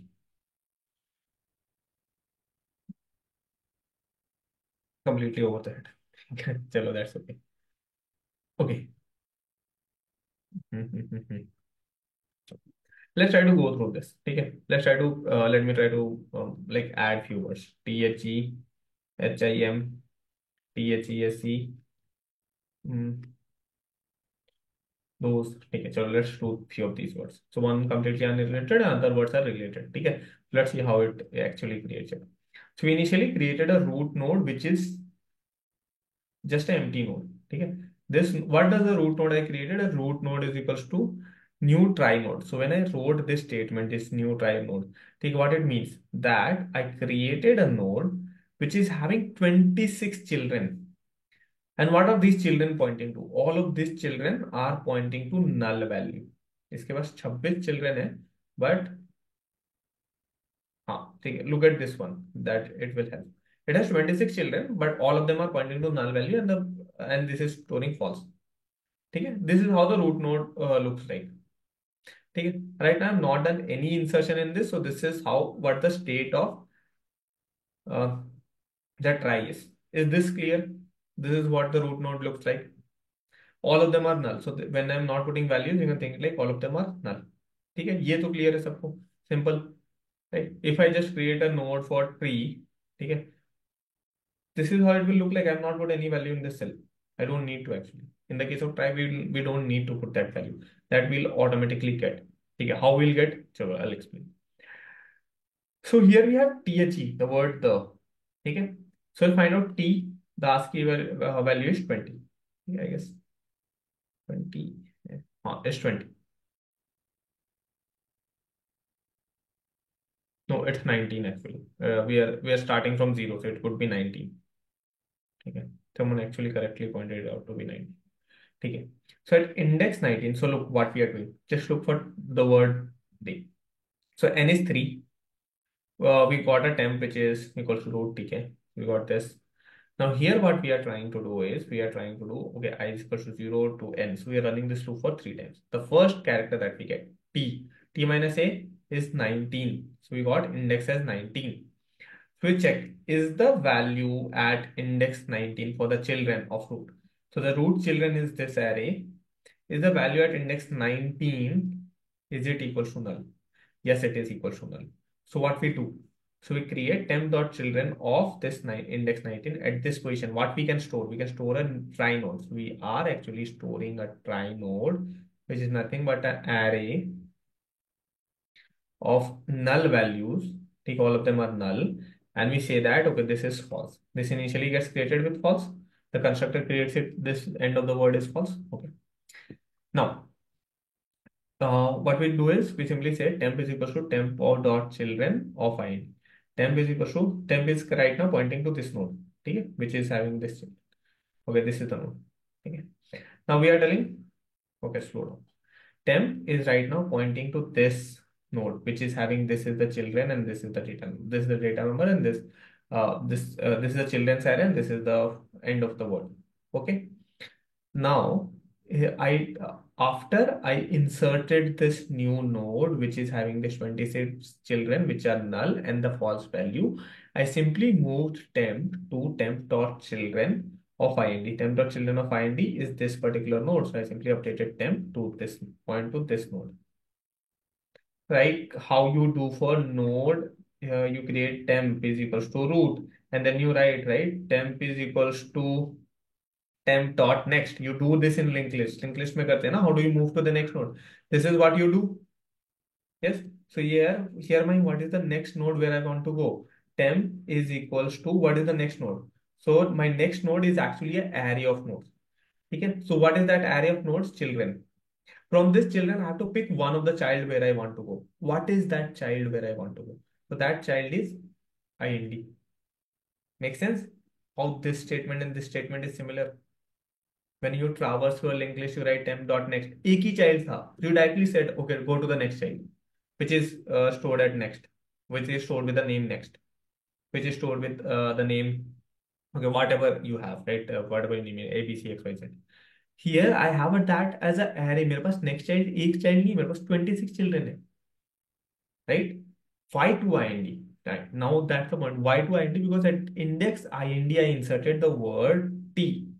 ठीक है? So this was t. This I assume, right? Index 19 is the word is the alphabet t. Index 19 is the alphabet t, right? It is not assume. It is actually the alphabet t. So we performed the insertion. So this node, all the others are null. This is the only node where we added the value, right? This is the node where we added the value. All the other nodes are still null. So this is the only node where we can go, where we added the value, right? So and we want to add h to whatever is the index h, we want to add a child there. Make sense?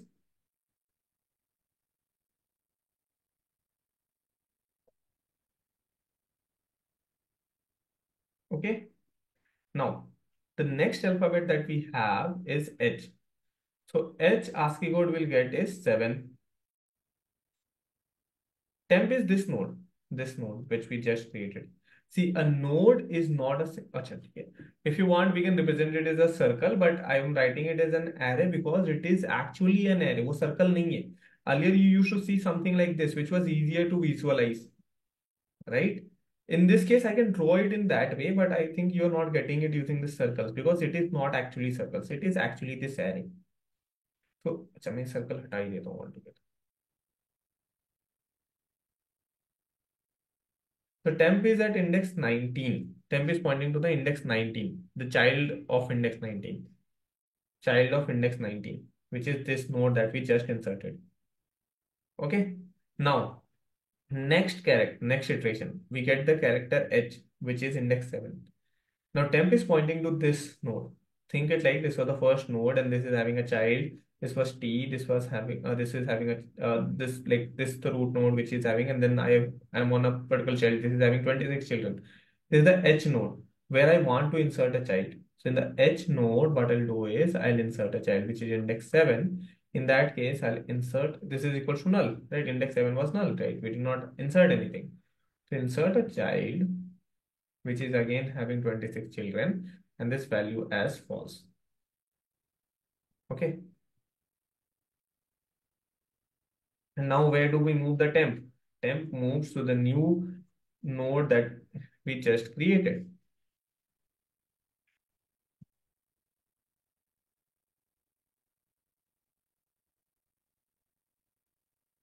Which is this. So temp moves from here to this node. Okay. Next iteration.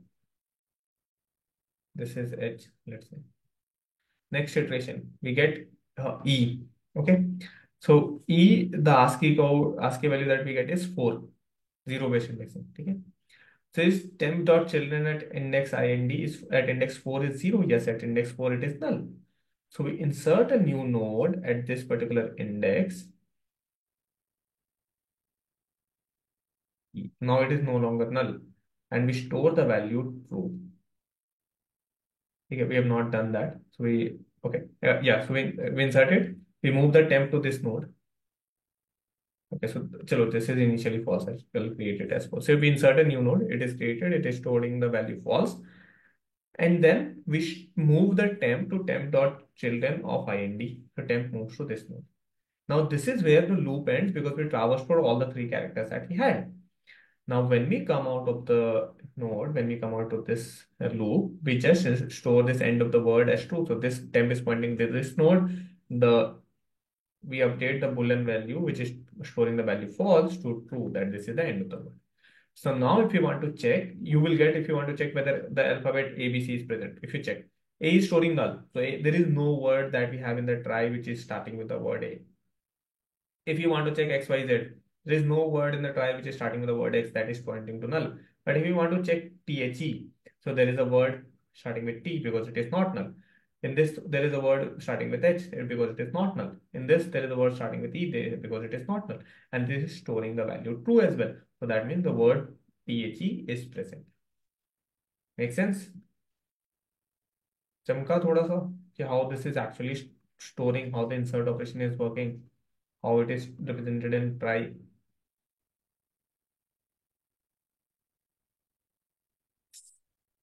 The only thing you have to think is when you had tree, you had 2 nodes.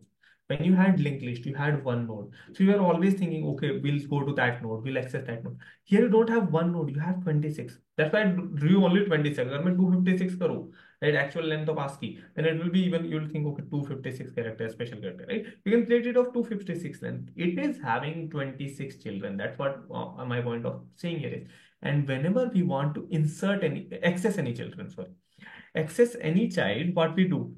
So earlier, when you want to move to the next child, you simply used to say temp.next. But if I want to move to the next child, I'll do temp.children. This is how I'll get that child. And then I also have to specify the index. पहले index की जरूरत नहीं because that was only 1 node. That was not an array. This is an array. So that's why we need the index. Which child of this node? This node is having 26 children. If I say temp.children, it is going to give me an array. This is an array. I want one value from this array. So that one value is ind. Understood?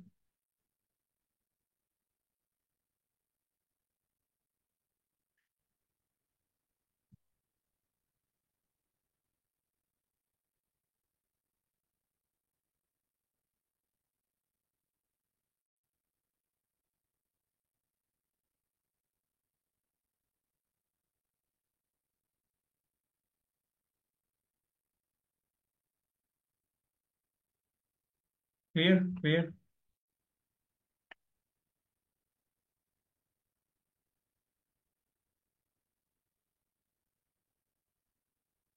You're only storing the words. Let's suppose we have PDF it containing a lot of words, because of which are users searching in the case.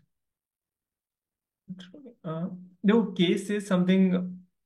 So let's say when you're performing search, right? So then you have the option of searching without case and case sensitive. So if you want to search specific for which are exactly also matching the cases as well, then you can create it of two, like some 256 length, or even ASCII characters be case q ASCII characters be considered low numeric values, special characters, right? You can consider it, just you need to create it of 256 length instead of doing this, and you don't need to do this operation. But इसको remove कर दो. This is the only change that you need to make ना. बस ये remove कर दो. You get that index, whatever is the ASCII value of that particular character, that is the index, and just create that they create that array of 256 times instead of 26. हो गया solve. बस वही change करना है. बस these are the two things that you need to change. Rest everything remains same. You don't need to change anything at all.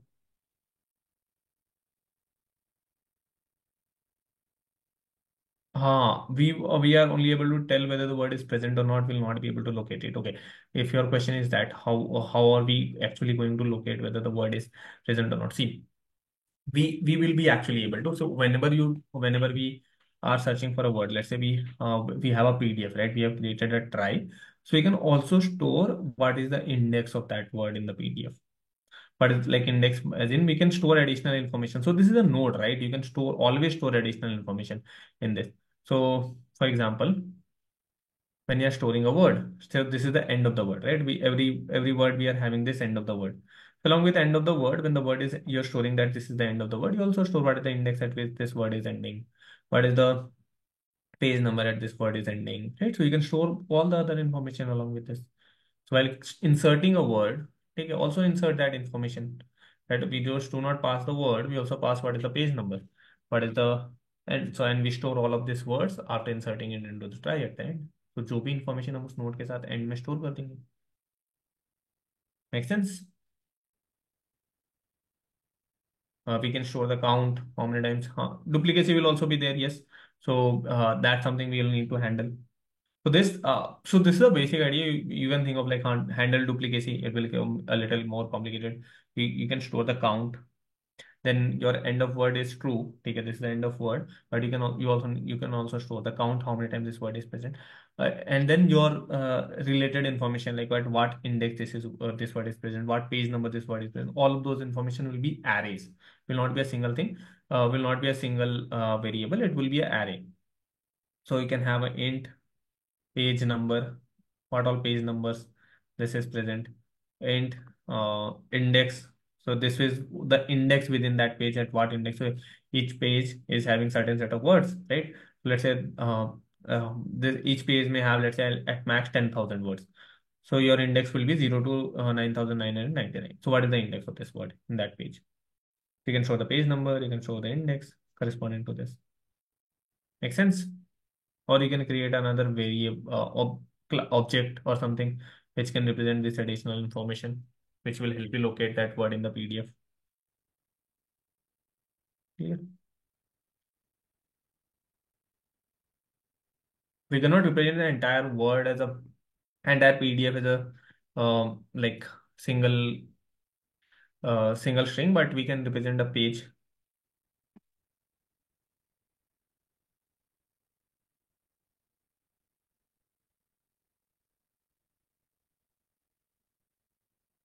Okay, so we performed the insert. Now the next operation that we would have is search. Public void search. Okay, so in line 34, what we have done is, so this simply tells us whether this is the end of the word or not. Okay, that's the only thing that it is telling. So when we are storing a word, so let's say this is the try that we have created. So when we'll search T is present. So let's say I'm later searching TH. Okay, I'm searching for TH. So TH is actually present, but is it a word that we have inserted? TH is actually not a word because it is storing the value end of the word as false. Okay. So this end of the word, basically, if it is true, that means we know that okay, the whatever temp is pointing to currently is the end of the word. If the temp is pointing to a false, that means this th is present, but it is not actually a word that we have inserted. ठीक है. So let's say we insert THESE and later we are searching for THES. So is this a word? We will be able to actually find it, but is it actually a word that we have inserted? No, because THES, the last S is actually not pointing to end of the word as true, it is pointing to false. Okay. So if you do a partial search, it will say, okay, this is not a word that we have inserted. Make sense? If you want to do partial search, then you can utilize this, and you can just simply say, okay, th, and each of the character can store like where this is present and so. Make sense? So now we are just focused on word searching.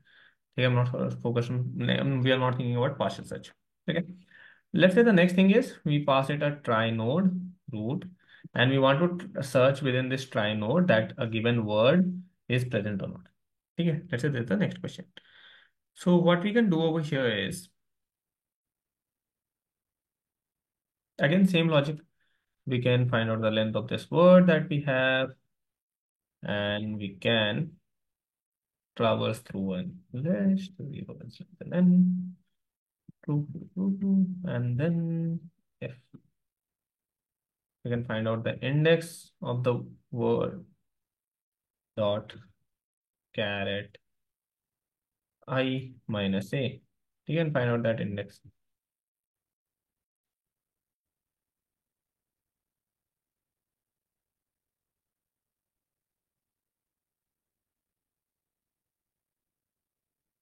Okay, we found out that index of the word, and then we can check whether this is null or not. So if that, let's create a temp. I'm not sure whether we need it or not. So, temp equals to.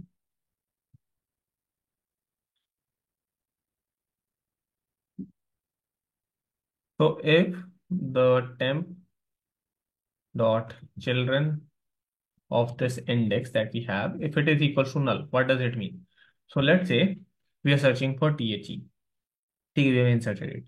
And now we search whether it index T 19. If it is true, if it is not null. If it is not null, then we'll continue our search. If it is null, so let's say we search for him, HIM, which you have not inserted. So whatever is the index, H is 7. So search in this array, is there a child present at 7? No, it is null. That means there is no him that we have inserted. So we can return false in that scenario. If it is present, then we would have not returned false, and we can simply update our temp. Temp is equals to temp dot children of IND. So we move to that child. Okay. Now, after searching for this, either we would have hit return, okay, or we would have ended the loop. Now, if we reach the end of the loop, then there are two situations. So for example, let's say we are searching for the word THE, and we have THE already in the try. So T was present, we move to the next. H was present, we move to the next. E was present, we move to the next. Okay. So temp is currently pointing to this node, which is storing end of the word as true, and because this word was present, THE. Okay, so that's fine. But if let's say I was searching for TH, okay, so T was not null, so we move to the next node. H was not null, we move to the next node. Temp is over here. But is TH was actually a word that we have inserted? No, TH is not a word that we have inserted. So that's why this is pointing to false, right? Temp dot end of the word is having a false value. So how would we know that whether we found the word or not? We just simply need to check return whatever temp is pointing to is the end of the word true in this case. If the end of the word is true, that means the word is present. If the end of word is false, that means word is not present. Simple. Understood? End of word अगर true है, so word present है. End of word अगर false है, तो word present नहीं है. Clear? Not clear?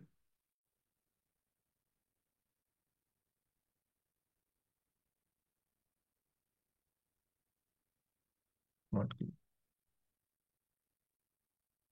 अच्छा, everyone understood this logic? ये वाला logic समझ आया? Where we are performing the insert. So what we used to do? If the child at that particular index is null, we used to insert a child because this character is present, right? We are trying to insert this character. and then we used to move to that character. We are doing the exact same thing. If the child is null, that means that character is not present. In this case, when we are searching and the character is not present, we return false because the character is not present. Okay, and excuse me, if it is present, okay, if it is present, then we move to that particular character. So if we are searching for THE is present. So T is not null, so we move to this node. Okay, see, a node is represented by this value end of word and this array of children. Okay, then H, this is then the next character we have is H. H is also present, so we move to this next node. Okay, this E is also present, so we move to the next node.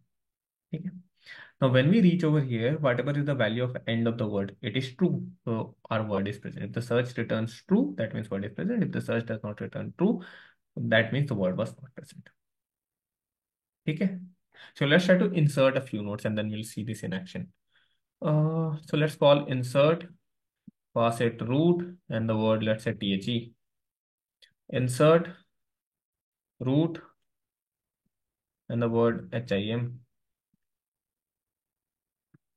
Insert root and the word THESE. Insert root and the word, let's say those. Okay, now let's say I want to just simply search whatever this return system.out.println search root comma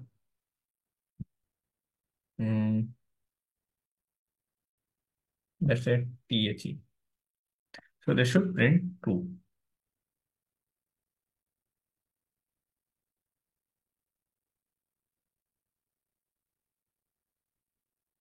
Oh, this one should be pull in.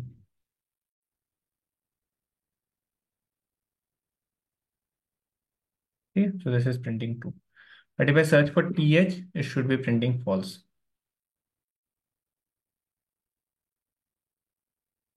Okay. But if I search for, let's say, THES, this should also return false. THE is present. TH is not present. THES is also not present. So this is also returning false. THESE is also not present. So this should also return false.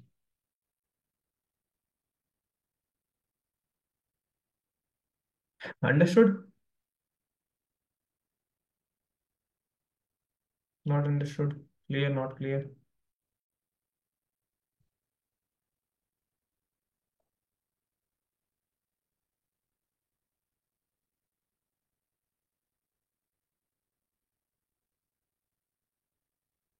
See, lot of nodes are empty. That means they are not consuming space, right?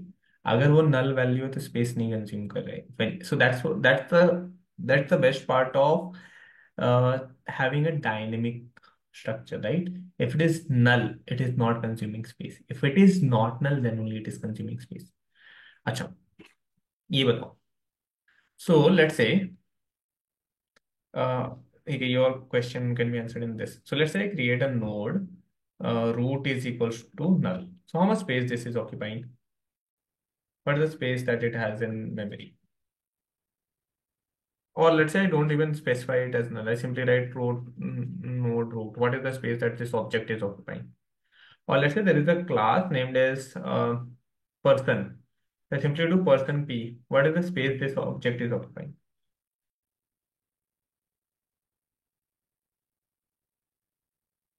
This is not occupying any space. This is occupying zero space, nothing, not even big of one. Big of one is something which occupies space. ये कोई space occupy नहीं कर रहा. When this thing will occupy space, when you actually create the object, new person, you call the constructor. Now it will, when you initialize this object, then the space will be occupied. ये कुछ space occupy नहीं कर रहा. This is also occupying nothing, no space. Even though we have created that array of 26 size, there it's not occupying space. ठीक है, because कोई वो null value को पॉइंट कर रहा है, वहां पे एरे क्रिएट ही नहीं हुआ है मेमोरी में. गेटिंग? जो एरे नल वैल्यूज को पॉइंट करता है.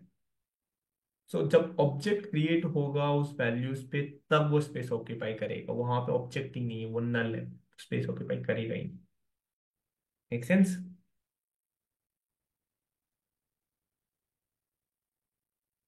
So that's what dynamic, that is the advantage of having a dynamic memory, right?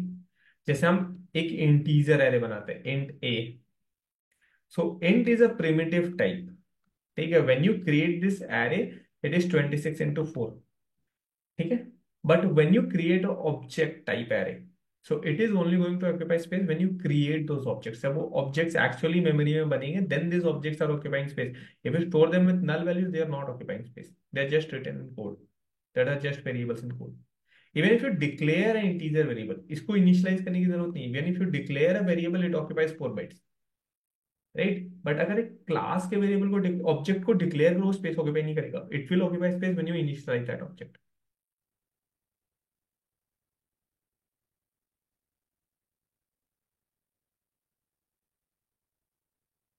हाँ, other nodes will be empty. It is null. It is not empty, it is null. हाँ, we can use array list as well. Here we had only 26, right? यहाँ पे तो fixed है size, right? You can, so for an n-ary tree, we generally use array list instead of array. You can use it as an array list, or you can even use it as a linked list or a linked list, right? So we use all those scenarios. So what was the disadvantage of array list?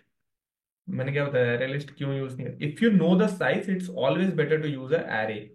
You should always use array list only when you do not know the size, because array list में there is definite space wastage. In array there is no space wastage. समझ आया? Understood?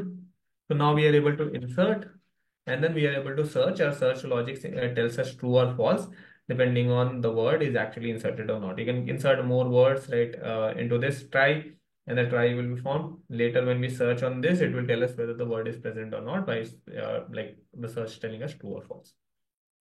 Make sense? समझ आया? नहीं समझ आया?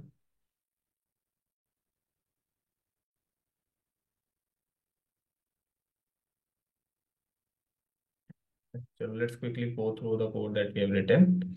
So see, I know it's not very simple because you're first time seeing an n-ary tree, but this is how any n-ary logic will look like, right? So we had created a children node of 26 length, and we have created a boolean variable which says whether it is end of the word or not. If it is storing true, that means this is the end of the word. If it is storing false, that means this is just a node, it is not the end of the word. So if whatever, so see, when you, how will we know whether it is a word or not? So when we traverse from root to the tip, root to any node, and this node is having that value as true, that means from root to this node, this is a word. Okay. Whereas this is not a word because this node is not storing true. This is not a word, this node is not storing true. So the only those, there could be more characters after it. And if there is a true over here, so this is a word. Okay, whereas this is not, this is not, this is also not.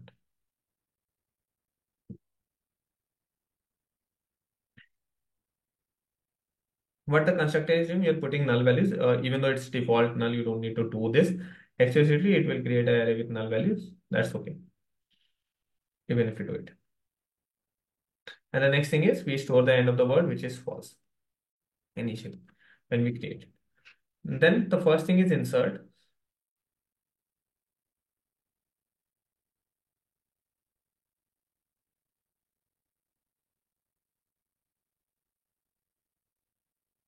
In any question of try, you will not get any try class or something. You will have to create the entire try from scratch. So you'll have to write all this code from here to here completely yourself. There will be no try class that would be present.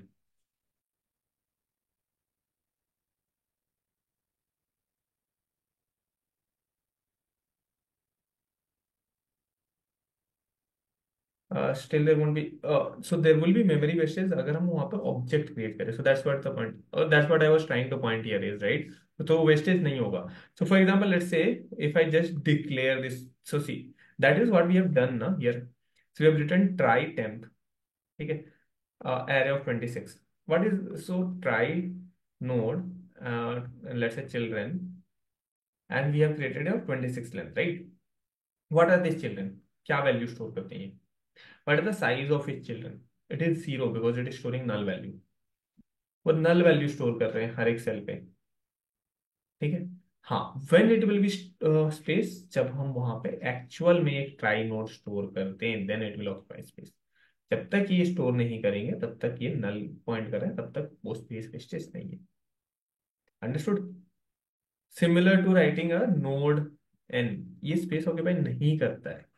Your objects do not occupy space until they are initialized, और until you initialize that object, वो null value store करेगा तो space occupy नहीं करेगा।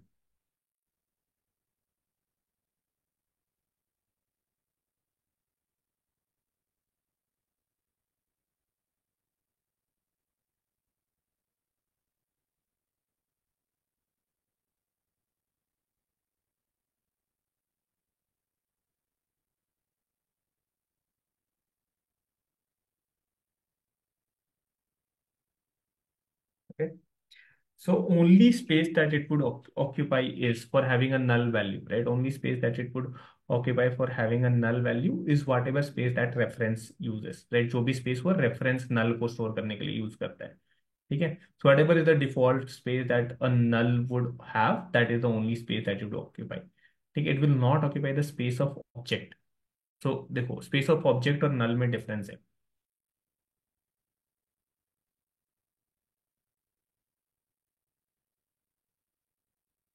See, अच्छा चलो let me clear out this confusion. So let's say there is a node that we have, ठीक है? ये node है। So what is the size of this node in a trie? इस node का size क्या है? So this is having a 26 size array. Yes, एक 26 size का array and a boolean variable which is true or false. ठीक है, there is a boolean. Okay. So boolean का space is fixed 1 bit.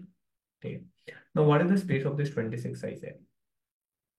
So if I store, so now what is the type of each of this? So if it is an integer type, so integer type होता तो then we could have done 26 into 4. So that is whatever space it has. ठीक है, simple. But this is not type of integer. What is the type of this? This is of type trinode. ठीक है. So this is of type trinode. That means each of the node, what is the size of node, it will occupy that much space. But the concept here is each node will occupy that much space if the objects are initialized. अगर object initialise होगा तब each node पे उतना space occupy होगा।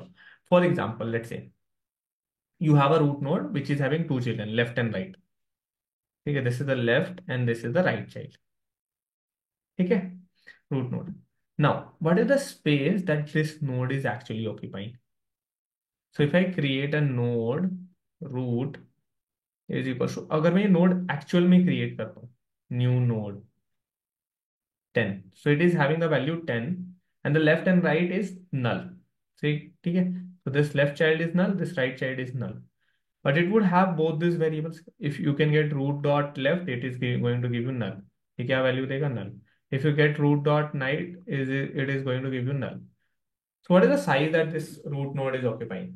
This root node is occupying this size of 10 bytes. Sorry, size of integer which is 4 bytes. Root node actual कौन सा size occupy कर रहा है? 4 bytes, which is the value that it is storing.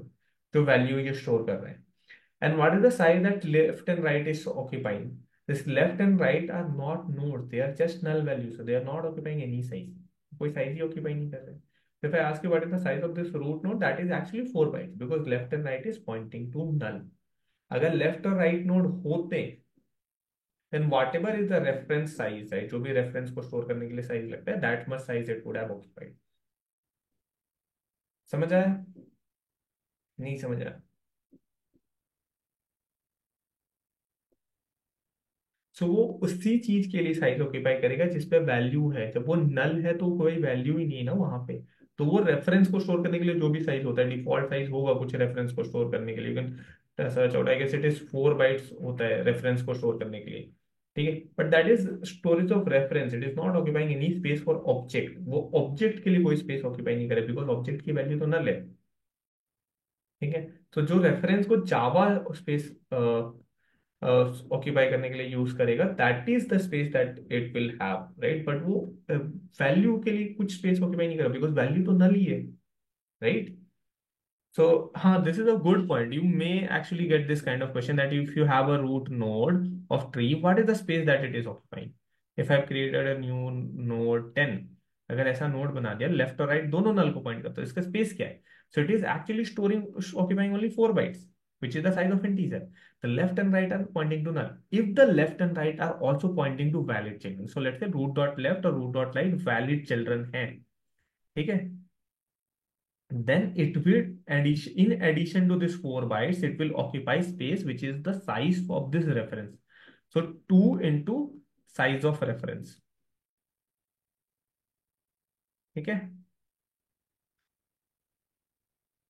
make sense? And the size of a reference, I guess it is 4 bytes in Java when you store that reference. But when you do not have that reference, वो null है तो फिर कोई space ही नहीं है. Clear?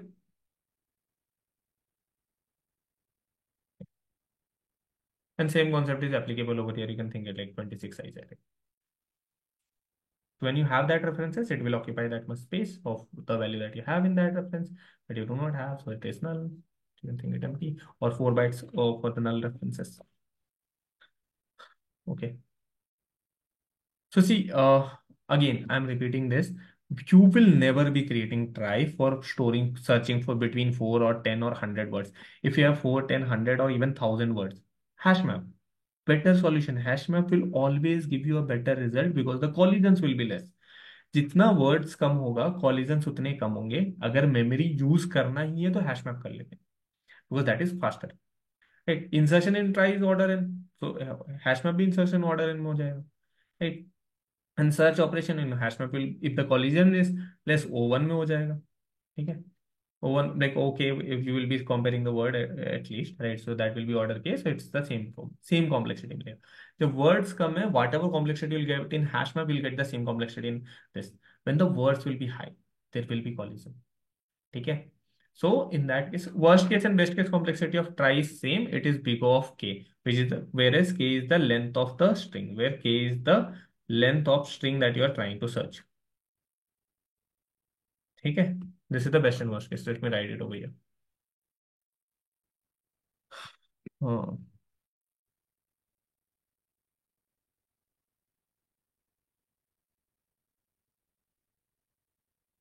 F N लिख देते हैं, where n is the length of string we are searching. In case of hash map, there will be collisions when you have too many words.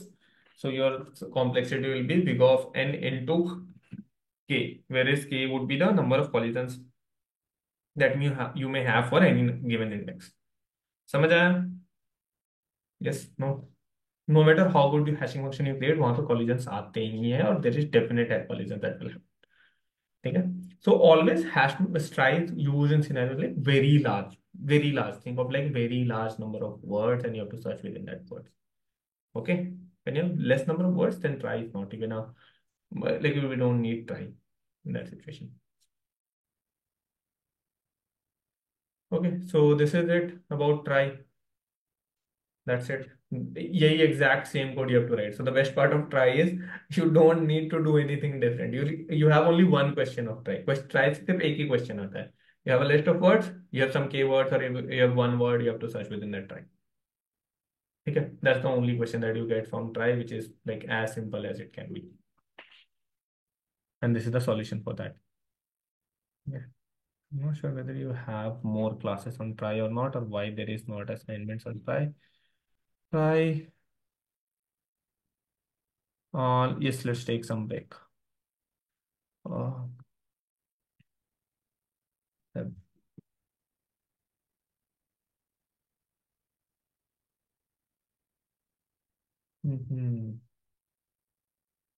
So let's take a 5 minutes break and then we can continue from here. 5 minutes, 10 minutes दे देते हैं. You can go through the try code I've given you, the try code. You can go through that in meanwhile and we'll continue from here.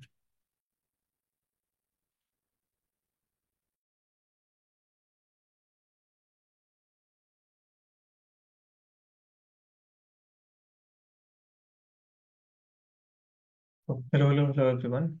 Welcome back. So you have a major project on try. Chalo, that's good, right? So okay. So if you're creating a project on this, then that's even better. That's for something worthwhile to put in a resume. Okay, so that's it about try. I just want to cover a small thing. Maybe you can get it in interviews. Right? It's asked to me, and I don't think it's a very difficult question that you cannot get. You may not get this. Okay. So I just want to discuss it. I'll take 10 minutes of your time and do this. This is a small question. Okay. So see, what the question is. Basically, you have to create a hashing function. You basically have to implement a hash map. Okay, simple. The question is you have to implement a hash map. So the only thing that you need to create for creating a hash map is a hashing function. And while creating a hashing function, only thing you have to keep in mind is there should be no, like, you will never get no collision. There should be least amount of collisions as possible. Okay. So I'll not implement the actual one wherein you will have a like each node can have a list or something. Okay, I'll just give you a rough idea of how you can create a hashing function, and then I'll give you it as a task. You can create it as a project, a small project of how will you create a hash map yourself. Okay. Acha, have you done this something like this earlier? Anyone tried out creating a hash map yourself? Yes. How did you create? चलो बताओ how did you create the hashing function? ठीक है चलो, that's the only thing I am interested in knowing. Yes, Pratik. Yes, I gave the question to try. I asked you all to try. You all try out that question.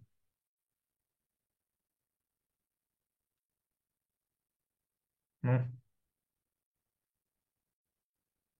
Acha, chalo. We have actually done this. You all would have done this. So in case of strings, acha, do you remember in case of strings when we had a string and we wanted to like just store what all characters are present in the string? So we created an array of, let's say, some 26 length or 256 length, right? Where you just used to store. You can create like where we used to count how many times each character is present. Yes. ऐसा कुछ करते थे हम 256 length का, and we used to show the count at each particular index of whatever character is present. Yes. So here also, अच्छा, can't recall, ऐसा कुछ करा था हमने. Let's say you want to store the count.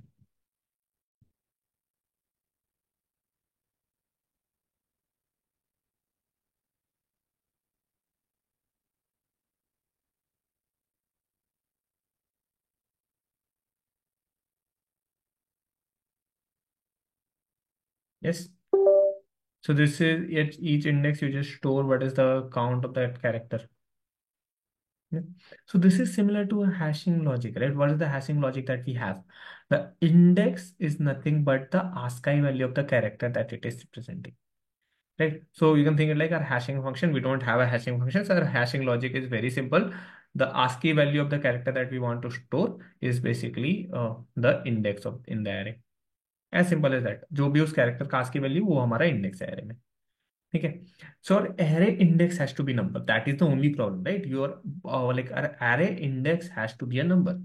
Now whatever so we may have any kind of like we may have any kind of uh, function, right? But our we can have any kind of data. It can be double, it can be string, it can be character, it can be even a number as well, right? Large number. Okay. So our hashing logic should simply just return a index. Okay. So let me just create a function. Okay, I'm just creating the hashing function. The rest I'll rely that you all can understand it from here. Okay. Hash. It takes a string. Why am I taking it as a string? So let's say we have a string and I want to get the index for it. Even though you get that index value as, let's say, a number, a decimal number, or a large number, do we have a function using which you can convert any data type to a string? किसी भी data type को string में convert करने का function है हमारे पास. Do you know that function? What is the function using which you can convert any data type to string? You can do this. You can convert string to any data type as well. इसका भी function है. To string, yes. So from any data type to string, you can use to string. And for string to any data type, you have, like, for example, you want to do string to integer, you have integer dot parseInt. You have for long, you have long dot parse long. For character, you have so character is like you can just character dot parse or you can directly convert. You can directly read that character at index 0. You don't need a function. You have double dot parse double, right? So you have these functions to convert from any to string or string to any data type. So that is doable. So that's why I'm taking string, right? You can convert string to any data type and any data type can be converted to string. Okay. So now what we need to do is we need to write a hashing logic such that this function returns a unique index. Okay. So let's try to do that. So let's try to find out the length of this string. And we can traverse through this. I is equal to 0, s less than n, I plus plus. Okay. Let me write a very simple one first. Let's call it as int sum is equal to 0. And I can do sum plus sum is equal to sum plus s dot caret I. Sum of ASCII values. Now we know that this is not a very good hashing function. Okay. And we would need to return this hashing function index in a particular range. Okay. So let's say that this is the range that we have, int range. Okay. Range is basically the number of in what's the length. So our whatever array we would be creating, let's say we created it of 100 length. Okay. So you want the hashed whatever like string we have, it should return an index within that range of 100. Okay. So we can do a percentage range. Okay. So what this logic would do actually is, let's say, let's recommend this one. System.out.println. You can call this hash function with, let's say, pass it a string the and a range, let's say 10. So it would return me an index from 0 to 9 where we should store this the at index 1. ठीक है. This hash function simply does that. मेरे को एक index बताता है कि कहाँ पे इस value को store करना है. What is the index at which I should be storing this? ठीक है. Now there would obviously be collision because this function is going to tell me store the word the at 1. So let's give it this word these. Okay, let's see what is the index that it is telling me. Okay, these it is telling 7. Okay, but if I just use the same word th, okay, so here also it would tell me 1. So the word TH and TH is both these words, since it is like just I'm used the same set of letters but in a different order, it is giving me the same set because our logic is very simple. We have just used the sum of ASCII values. So there is flaws, right? And when you think of like we have only 10 indexes, right? So even if you consider different words, right? So their sum of ASCII value may come out to be same. So for example, ABC, whatever sum of ASCII value this is going to have, A, okay. Hello, let's say A, B, D, and A, C, D. I guess it is having.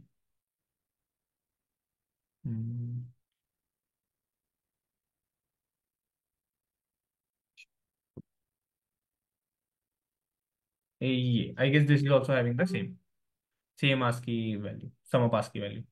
हाँ, you can think of a different range. एक range तो बनाना पड़ेगा ना. Whenever you create a array, you always create it with a range, right? So I took a random range. So for example, let's take these two words A, B, D. Okay. Let's check it. You can take it 100, 1000, but you will always need a range, right? So it is telling 5. Let's take AEA. Run it. So it's telling 5. See, these are two different words, AE and ABD. For both these words, it is giving me the same index because their sum of ASCII values is same. So our hashing logic determines the index based on the sum of ASCII value, and it is going to tell me this. Okay. Our array we generally created depending on how many values we are trying to insert into our map, right? Depends on the number of values that we are trying to insert into our map. We create an array according to that. So initially we don't have any rough idea. Initially, when you create an array list, you do not have any idea of how many values you are going to insert into the array list. So you create it with some default size, right? Later, when you try to later when you exceed that size, you try to create a new array list of double the size, right? New array of double the size. That's how the array list logic is also working. Same here, right? Initially we create with some default size. Okay. So now we are seeing that there is a lot of scenarios where you would get collisions, right? In any scenario, if the sum of ASCII value is there. So now can you think of anything else that we can do into this logic so that our hashing function becomes better, our collision gets reduced? One is you increase the size of array, but that is actually not going to solve the situation here, right? If the sum of ASCII value is same, then we are going to get the same thing. Can we do something better?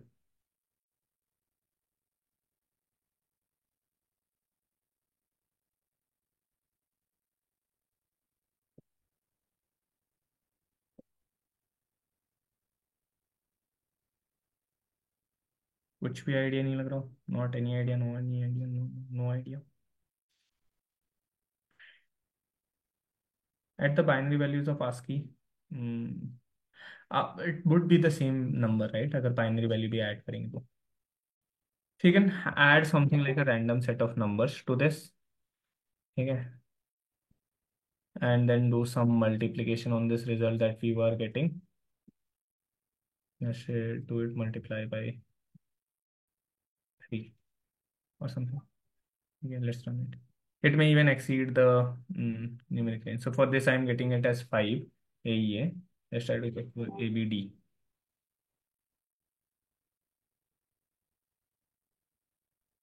Now we are getting 7. Earlier we were getting the same for both of them, even though their sum of ASCII values is same. Check for ABD and AEA. Both these strings are giving us the same sum of ASCII value.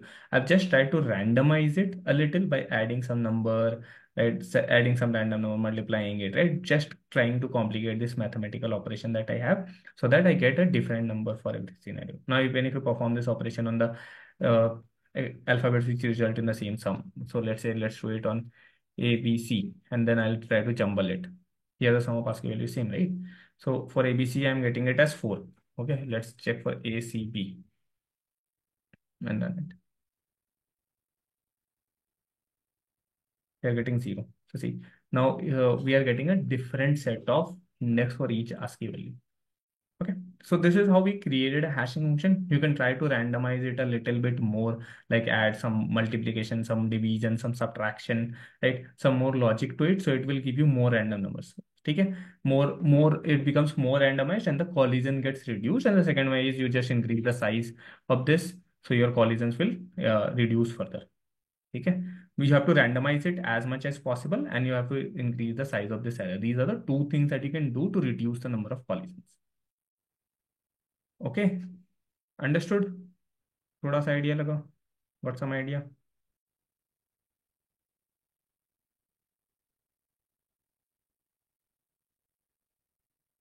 See, when you get collisions, then that's a different logic, right? I'm not talking about what you can do. So when you get collisions, then you have a lot of ways to handle it. If you get a collision, so if you get a collision, there is already a word present at that index that you have stored at that index. Then you can store it into the next adjacent location, whichever is empty. Okay, so you can or you can create a linked list in that particular position. You can do a number of things. Okay, my point is, how will you create the hashing function in the first place? पहले तो ठीक है, collision तो बाद में आएगा, hashing function पहले बनाना पड़ेगा ना, जो हमें एक इंडेक्स रिटर्न करे. If the index is same for two set of values, then we will come to the next problem, which is create a collision solving logic, which I think most interviews will not ask, but yes, you can try once to implement that collision resolution. ठीक है, maybe create a linked list.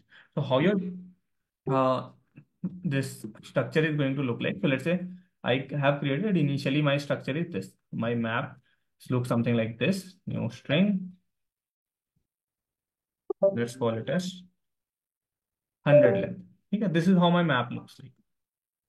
Okay, I want to store the index of ABC. So this hash function tells me what index ACB should be stored, and I store that ACB into that particular index. Okay, simple. So tomorrow, let's say, acha, so let me do it simply with this hash function. I'm thinking, I'm assuming that there is 0 collisions. Okay, using that I'm storing. So whatever this hash function returns, this is the index at which the particular string ACB should be stored. So map of this particular index should be equal to the string ACB. Okay, same way I can find out the index of hash, let's say AEA, and it is again with the range 100, and map of index is equals to AEA. Okay. Now let's say I just have to check whether a given string, I've stored both the strings into the map that we have created. I've not used any inbuilt hash map or something. I want to check whether a string is present or not. Okay. So I can simply check if a map of A, B, C, what is the value of map of hash of A, B, C, comma 100. Okay. I can simply check it using this way. So ABC is null. So it's telling null, that means this is not present. But if I check it for some other value, let's say the one that we have stored, ACB, okay, this is the value that we have stored in the map. So it should not be telling null. Okay, it's telling ACB. That means this value is present in the map. Make sense? So there is only one thing that you have to keep in mind while creating a hashing function. It should return the same value every time you pass it a string. So for example, if I pass it ACB 100 times, it is going to tell me the same index. वो हमेशा same index बताना चाहिए if whenever I pass it the value ACB. Okay. Then and accordingly, if you are writing any collision resolution, so if there is collisions, whatever logic you're writing for resolution, the hash function should always return me the same index if I pass it whatever string we have. So this is what a hash map actually looks like internally. Okay, simplest idea. There is a lot more things under this that I missed. The hash function will not be this simple. It will be way more complicated than this, the actual hash function that you may have. Okay, there will be a logic for collision resolutions, right? No matter how better you can create a hash function, there will be collisions. So उसको resolve करने का क्या logic है? How do we do that? Do we have a linked list? Do we find out the next empty cell and we put that value in that particular cell? जो भी हमारा logic है, ठीक है, we do it in that way. Make sense? Understood map. Now can you increase? So this is what, if you explain this much itself, interviewer will get the idea that you know how hash function or hash map works. Okay. So that is the entire point of asking this question, not to get you implement. Okay, that would be a very rare scenario. Interview will ask a collision resolution, because then that is a complete interview in itself, right? There won't be any other questions in that interview. Okay. So my question was exactly similar to this, with one thing that so as asked, you can create this hash function assuming that the number that we are trying to store is number, and try to find out what is the percentage where you are getting what is the percentage where there is collisions? What is the percentage of numbers where you are collision when you insert 1 million numbers into this hash map? जब 1 million numbers के लिए hash map में run करते हैं तो collisions कितने, what is the percent of collisions that you are getting? You have to simply calculate for how many values in a random set of 1 million values. Can you generate random 1 million values? ये कर सकते हो work? Can you try to find out random 1 million values? Create an array with random 1 values. Can you do this?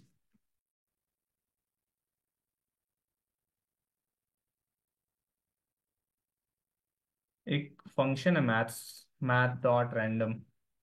Have you used this? You have to check this one.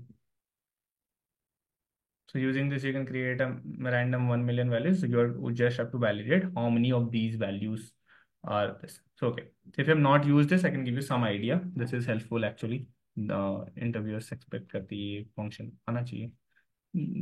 Let me tell you this.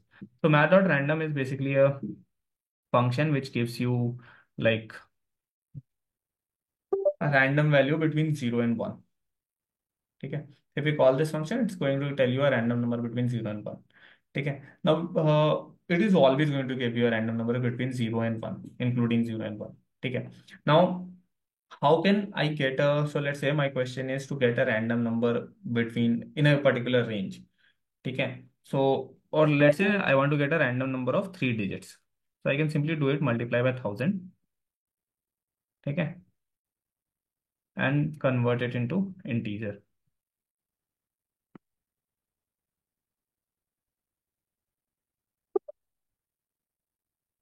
Okay, you have random new random. That's see this also works. Man.random. You can use this one. Okay.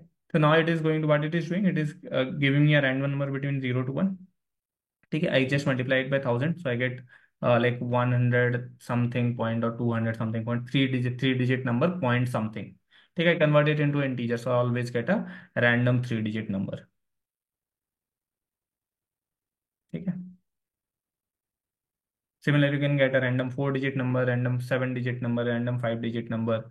Okay, you can create random numbers out of this. You can just play around with this rand function and you can create numbers, random numbers out of this in any range as well. Understood? What is the use of this random function? How can you generate an array of some random set of million values? Doable? Clear? Okay. Okay. So try to go through this, try to generate this, try to see how many numbers you're getting, the same hash, the hash function is returning the same set of values. Try to come up with your own logic of hash function. एक खुद से hash function बनाओ. ठीक है. Try to take this as a small project. Implement the entire hash map. Okay. You have very few you have to know DSA question on this, so you can try these questions out. This will be helpful. Okay. Real interview kind of questions that you make it. Okay, so that's it. I'll keep till here for today. Okay, I want to see like what hash functions you all come up with.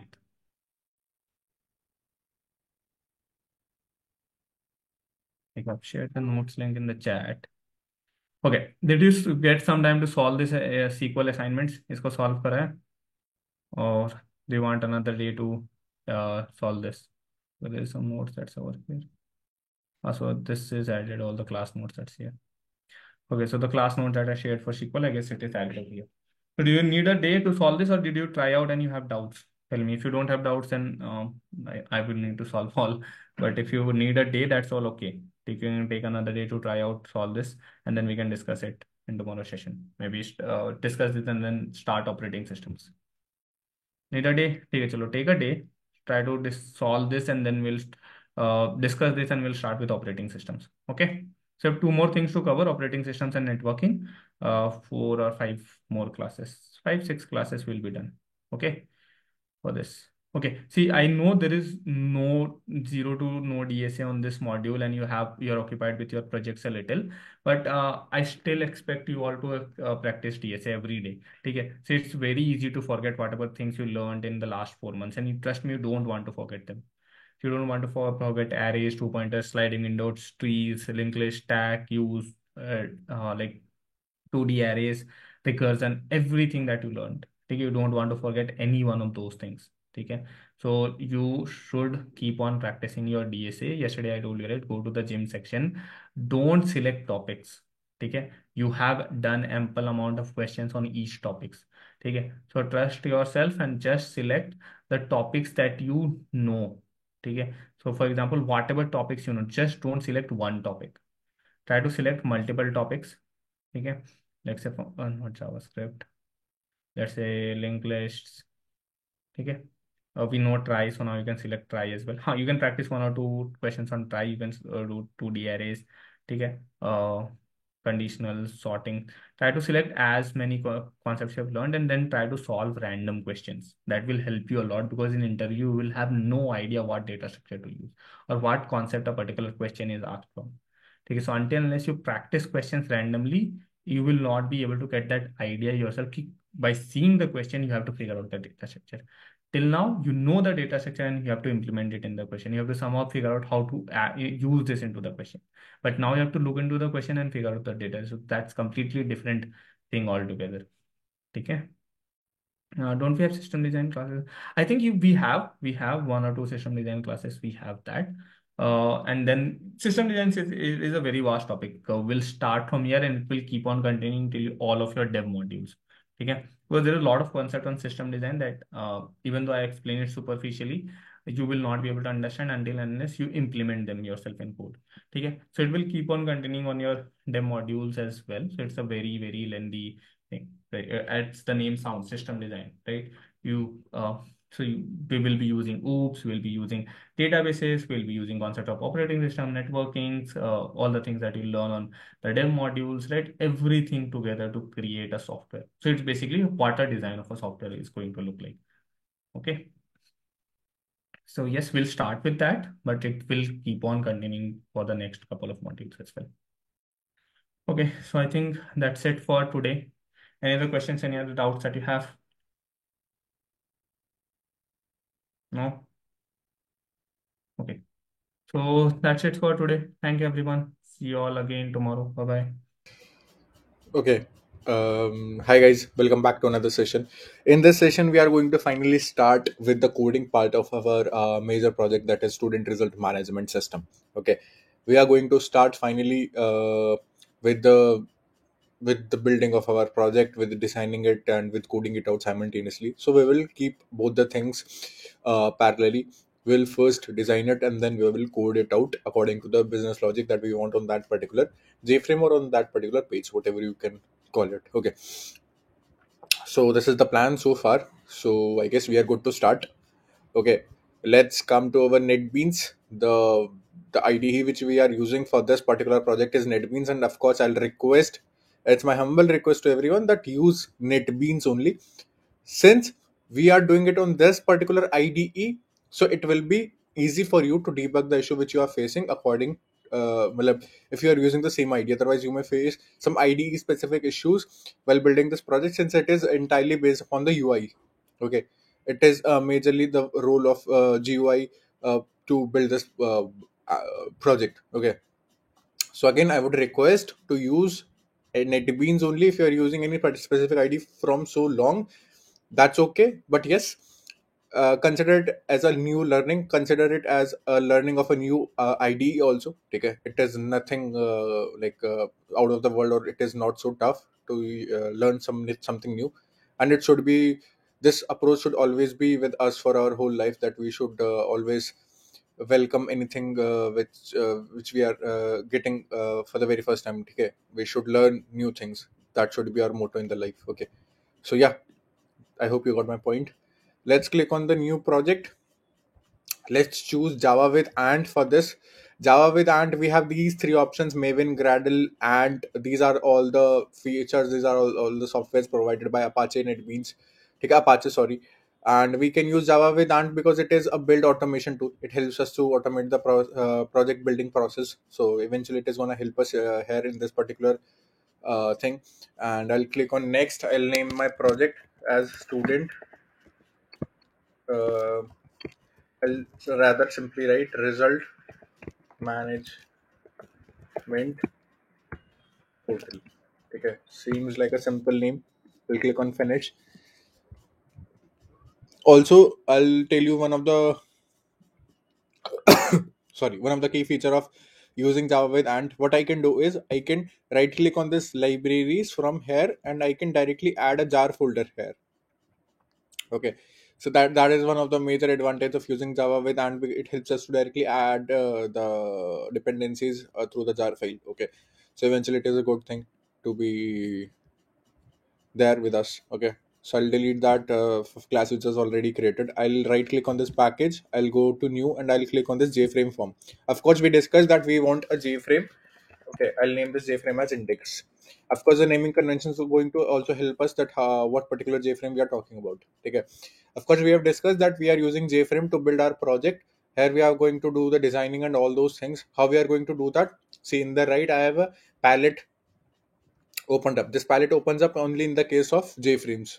Okay, whenever we add a new JFrame, this palette opens up in that case only. And here you can see I have a lot of components which I can add and use it according to my needs. Label, button, text fields, toggle, checkbox, radio. These components you must have seen while filling up any form, any login form, any new account creation form, any Google form. Okay, so those components are present here also to help us out in designing our JFrames, and these are basically the same. So eventually, we are going to use them, and yeah, according to the needs, we'll use it. Okay. So let me increase the size of the JFrame to 700, 500. In the right bottom, corner, I double clicked on it and I set the size as 700, 500, and I'm gonna keep this same size for every JFrame so that it's seems to be better uniform. Okay, so this is going to be our approach so far. And yeah, as you must have seen in the live demo, I in the first of all, I'll do one thing.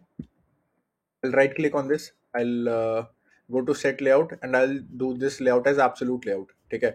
I hope you must have seen this in very in previous videos also, that we can set the layout as absolute layout so that it doesn't gives any suggestion. Okay. The JFrame controller doesn't controls the placement of buttons, and we can place the buttons according to our needs. Okay. So this is why we have set the layout as absolute layout, so that I can set up the buttons uh, according to my wish. Okay, let's say if I have a lot of text labels, lot of text fields to be added, lot of buttons to be added in the JFrame, then I'll not set the layout as absolute layout. Here I have just have two buttons, so I can uh, place it and I can adjust it according to my needs. Okay. Let's say I want to bold this text student and admin both, and I want to increase the size. So what I did, I selected both of the buttons. I clicked on it and then I pressed shift button, and then I clicked on the second button also. So the both buttons are selected in a one go, and I can go to properties and I can change their properties. I can change the properties of both the buttons in single go. Okay. So foreground is the text color. Okay, let's set text color. Let the text color be black only. I'll choose the bold. I'll choose the text size as 14, and let's select Gujarat. Okay, let's select any bolder text also. So yeah, these are now pretty bold and looks pretty good. I can go to properties, and in icon section I can triple click on this, and from here I can choose any icon from my system. If I have any uh, icons downloaded, so I can use those in here also. Okay, since this is a student button, so I can add a student icon here. Okay, see, something like this. Now what is happening, the size of the icon is pretty big, so I have to either adjust the size of the button according to the icon size, or I can choose a smaller icon also. Okay, that is the thing. Okay, I think the icon is too big to handle, so I'll rather replace it with some smaller icon. Okay, that seems to be a small icon. Yeah, see, this is a smaller icon. Here I can adjust the size. That was a pretty big icon that we didn't need. Okay, so I can similarly add an icon to this button also. The button is admin, so I can check if I can get a specific button for the admins. Hmm, I guess that will work. Okay, so yeah, these are the two buttons I've added the icon for both the buttons, and yeah, looks good. Okay, I had to only do this much thing for this for the designing of this particular JFrame. So what I'm going to do now is I'm going to add a background image to this particular JFrame. Since I've set the layout as absolute, so I can add the background image in this particular JFrame. Okay, so what is the procedure to add the background image? Just drag and drop a label. Okay, on the JFrame, right click on this label, go to properties, click on icon. Okay, and you can select any image which you want to set as a background image. Okay, let's say I had few big images. Let's say I selected the school pic too, clicked on finish, and see, this image has been appeared here, and I can set it. Now one thing which you have to remember, and I'm telling it very clearly, that the size of the image is very big. Okay, as compared to JFrame, my JFrame, observe my pointer carefully, my JFrame is this much size only. Okay, but you can see the size of the image is very big, so I have to adjust the size of this image according to the size of the JFrame. Okay, otherwise what will happen, the size of the JFrame will get distorted and it will get open up according to the size of the image. Okay, see, like this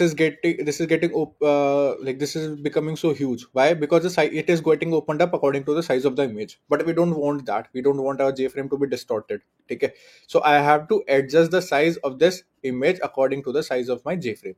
Okay, keep this thing in mind, otherwise your output will become very much distorted, and you'll not be able to realize that what's the fault. Okay, so yeah, keep this thing in mind, adjust it properly, and now if you'll try to run, it will come up as expected. Okay, yeah, see, now it is looking good. Okay, so this is the difference which you have to be careful about. Okay, now on the click of admin button, firstly, keep this thing in mind, firstly we are going to complete the admin section, and then we will come to the student section. Okay, this is how we're going to build the project. So on the click of admin section, I want this particular JFrame to be closed, and I want a new JFrame to be opened up. So I'll set the visibility of this particular JFrame as false, and I'll open up new JFrame, let's say admin index, and I'm going to set the visibility of that particular JFrame as true.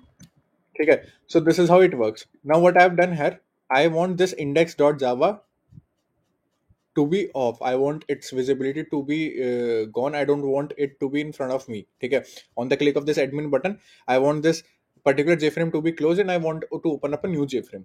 So what I did, I double clicked on this. Okay, I double clicked on this button, and on the double click of this button, it redirected me to this function. If you have observed everything carefully, I have not created any function so far. So how this function got created? This is the magic. Okay, this is the magic of JFrame. This is the magic of NetBeans. Okay, I dragged and dropped a component, and it automatically created a function for me. So in short, I'm saving a lot of time by coding everything out, by declaring a button, by setting its name, by setting its size in the code. Everything which you must have done in, I would say, um, those IntelliJ IDE and a VS Code ID. Okay. So here I'm not doing anything. I'm playing with the design, and everything is getting coded automatically. Okay. I just have to implement. I just have to code simple functionalities, which we do. Okay, which we do, of course. So on the double click of this, it redirected me to this J button 2 action performed. Now how it redirected me to here? Because the name of this button is J button 2. How can you check that? You can right click, and you can check on the change variable name that this is J button 2. Of course, I can change the name of the button also. Okay, so on the double click of this button, of course the function of the name J button 2 must have been changed. See, now it is saying admin action performed. So this gets changed automatically, and don't have to do anything else. Okay, now I want to open up a new JFrame on the click of this admin button. So why it is throwing me an error? It is throwing me an error because that particular JFrame which I want to open up is not created yet. Okay, it is not created. This admin index is not created. So what I'll do is I'll right click on this. I'll go to the JFrame form, and I'll create the new JFrame with that same name, admin index. As soon as it is created, the error will go away. See, the error has gone away. Okay, and this particular JFrame will contain the ID and password, the login page. Okay, the login page of the admin. Okay, now let's try to run this. Everything, the admin section should work fine. Well, it should be redirected to the JFrame, and this particular JFrame should be closed. Okay, I clicked on admin, and see, that particular JFrame was closed. Okay, so this is how it works. Okay, so this was about the designing of our first JFrame, that is the index.java JFrame. And from the next video, we will start with this admin index. And in every video, we will cover every single JFrame, and we will build it from scratch. Okay, so we will first for this admin index also, we will first start with its designing, and then we'll come to the coding part also.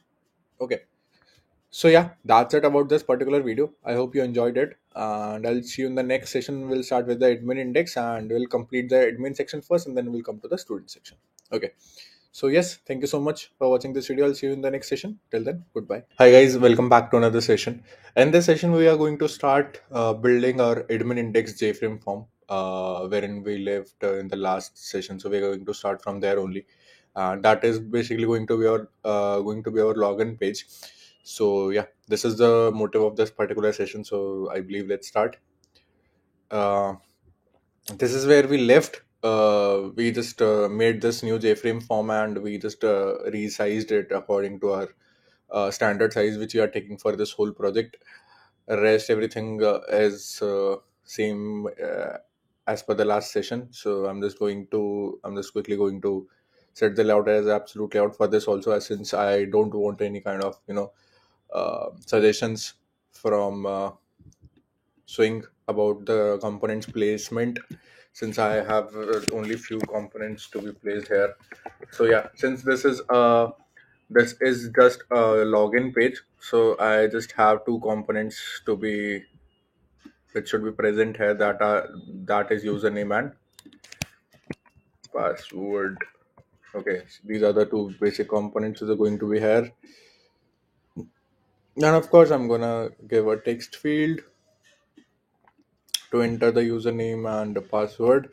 Also, for the password, I can use this field which is known as password field. What is different in this password field? The password will automatically be encrypted in the form of star.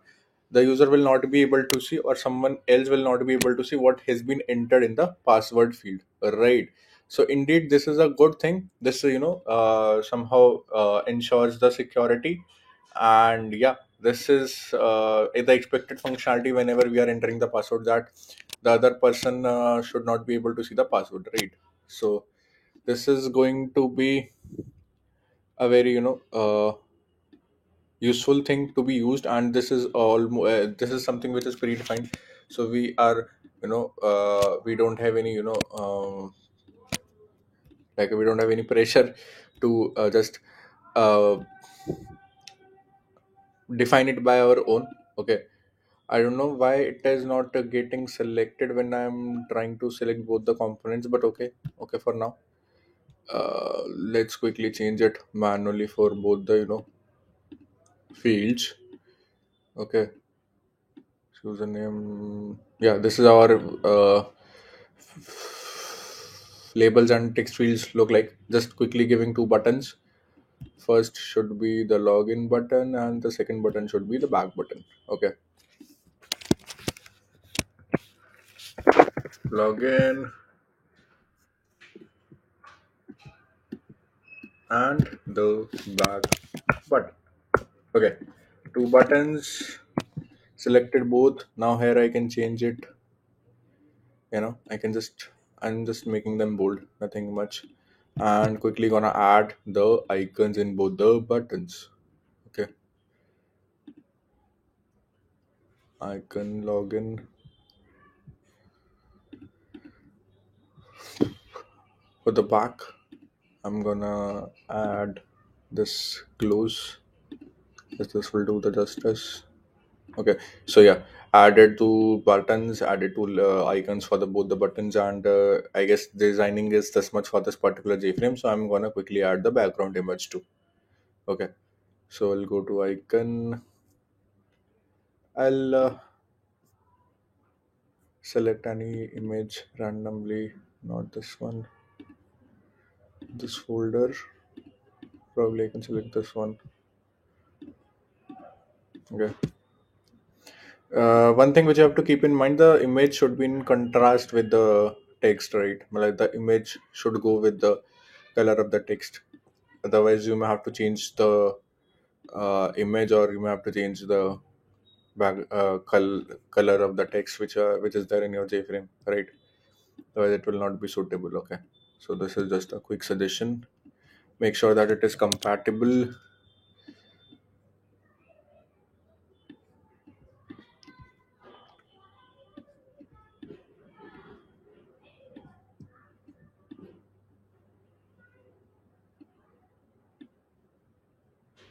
What I want to say, I'll quickly show you.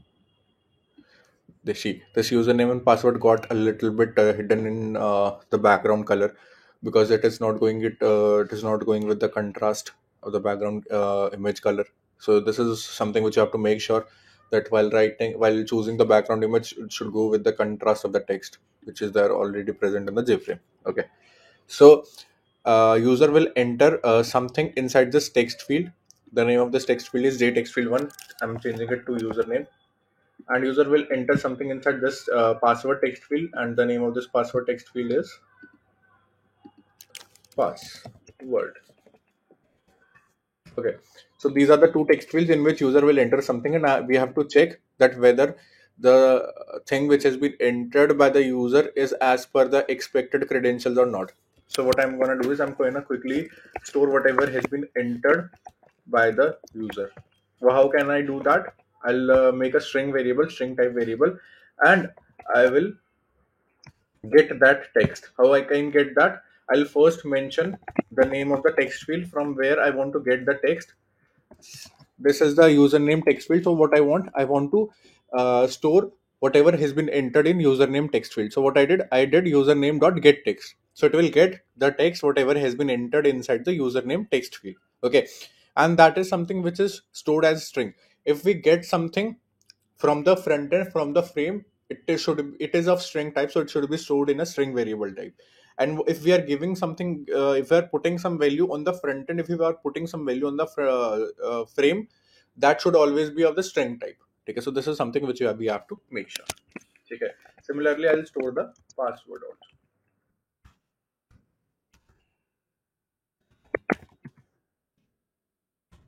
Okay, now this get text got overridden by a line. Why it got overridden? This basically shows the difference that you have used a password text field instead of normal text field. In case of normal text field, it is a simple get text, but in case of password text field, it gets overridden by a line. Okay, so this is how you can differentiate from the coding that what your field you have exactly used. Okay, that's it. That's it. Okay, so I'm gonna quickly apply a simple check that if username dot equals admin, okay, and password dot equals pass.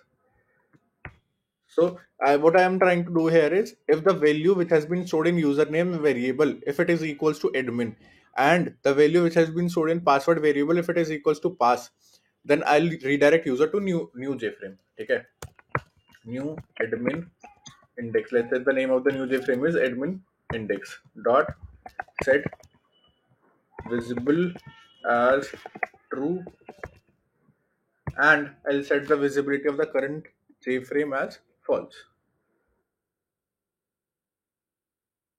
Set visible false. Okay. Else I'll show an error message to the user that username or password is incorrect. So to show the error message, I have a predefined box. Okay. I have a predefined box which does what? Which helps me in storing the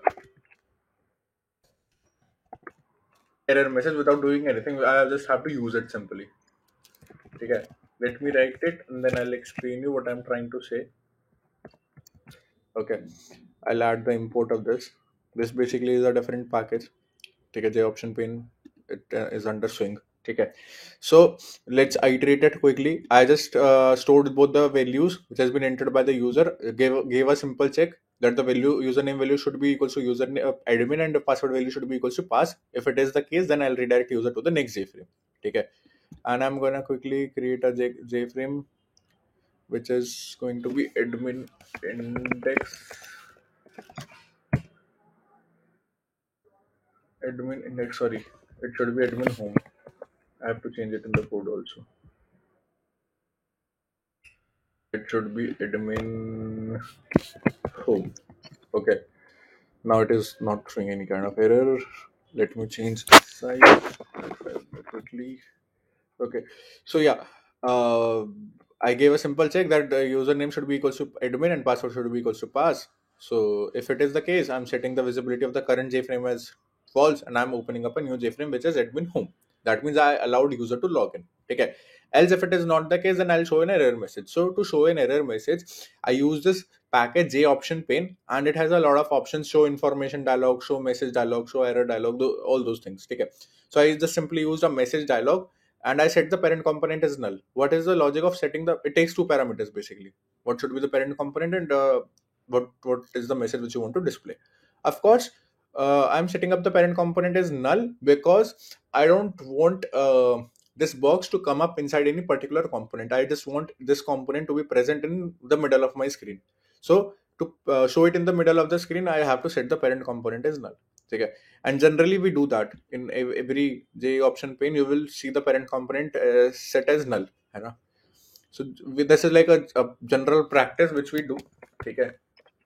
I'll add a wrong password, and so see this comes up in the middle of the screen, and I didn't define this cross button. I didn't define this OK button, so it already comes up under that predefined thing. Okay, so this is the benefit of using the predefined functions, predefined classes, and all those things. Okay, so I'm just quickly gonna change it to the correct one, and see, it is redirecting me to the next JFrame. So this is all about our login page. This is all about our admin index page. Okay, I hope everyone got an idea. Everyone's like perspective of how we are building it must be clear now. One thing which I want to like, it is kind of a task for you guys. What is the task? That you have to implement the database here. Okay, I am just giving a simple check, but let's say I have 6 to 7 set of credentials which are applicable for this login page. Let's say 6 or 7 different admins are there, and those admins have different credentials. Okay, so how I'm gonna do that? Uh, First thing can be that I'll use OR operator and I'll add all those credentials, but it is indeed a hefty task. But of course, we cannot. It is not preferable. So in that case, what we will do is we will put a query in the database. We will do a query in the database, and we will check that the password, username or password which has been entered by the user, is it uh, is it there in the database. ठीक है, वो 10-12 जो set of credentials है उसमें से कोई सा match हो रहा है. अगर होगा तो we will allow user to log in, otherwise we will not. ठीक है.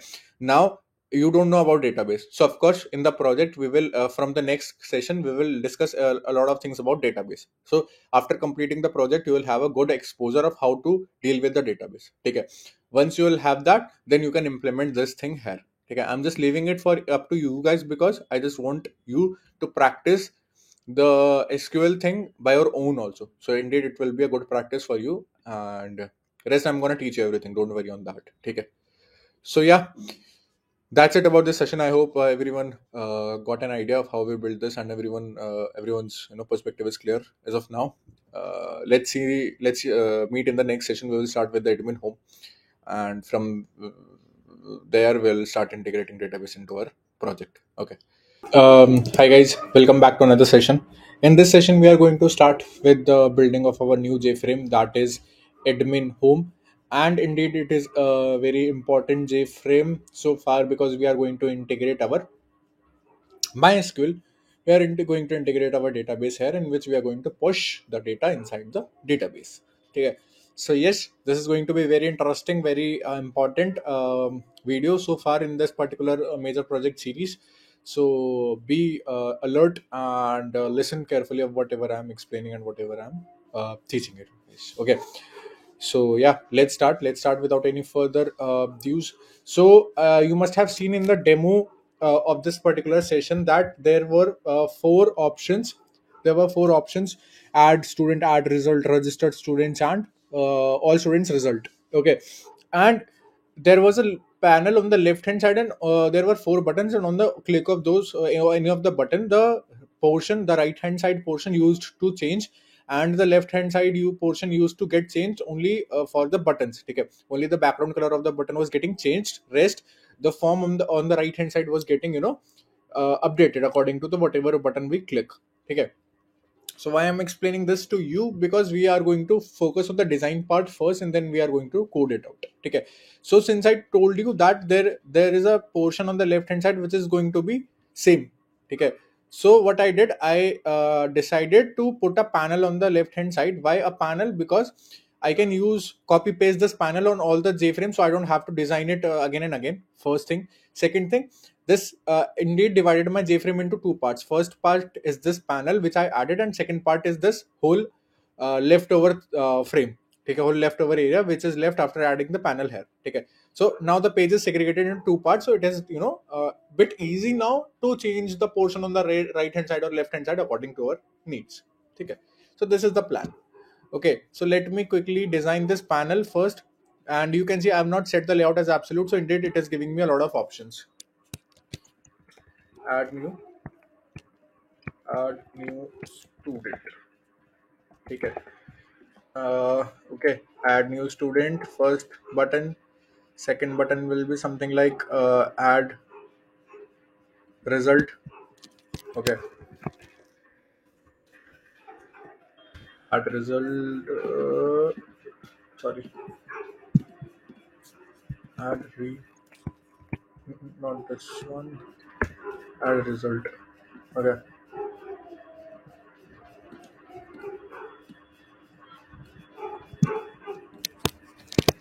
Registered students.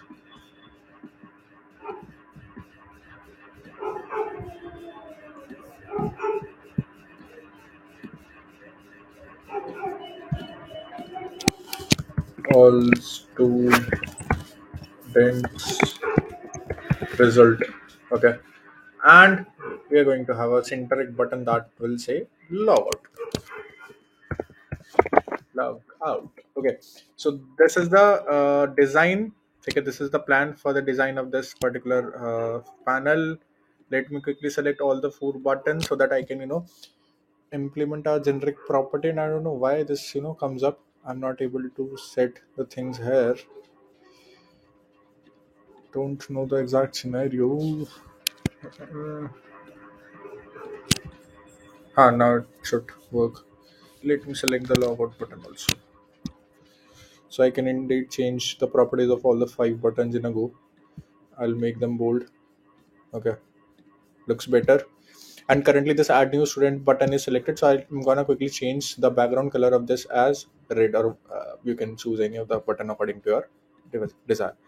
Also, I can change the background color of this particular panel also. Let's say I quickly chose some color, let's say this one. Okay, so yeah, this is how it looks. And I'm gonna implement the functionality on the click of add result, on the click of registered students, and on the click of all students result, and on the click of logout to whatever frame we want to redirect. I'll quickly write that functionality also. Okay, set visible. This is something which I have to write on only a single time, and for the rest of the for the rest of the frames, I'll copy paste this panel, and I don't have to write this particular thing again and again. So this is a positive point. What I'm trying to say, I'll explain you whenever I'll copy paste this panel. Okay. For now, just focus that I want to redirect to different JFrames on the click of different buttons. So this is what I'm defining here. Add result. So I'm just making sure from here that I write the correct redirections. Okay, so add result. Okay, ठीक है, fine. Registered students.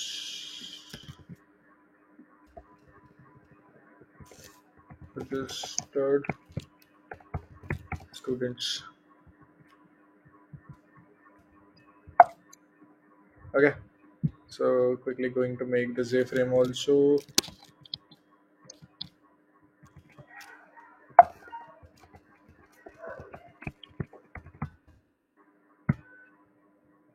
Registered students, where I was, is here. Registered.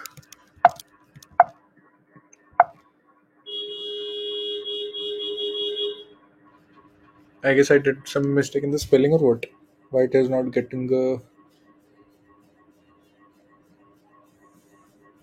resolved by its own. Okay, we'll check it in a minute. Let me move forward.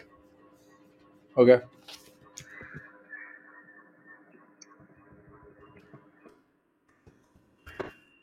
It's going to be a simple name. That okay. I added it in a new package. That's why it is throwing an error. Okay.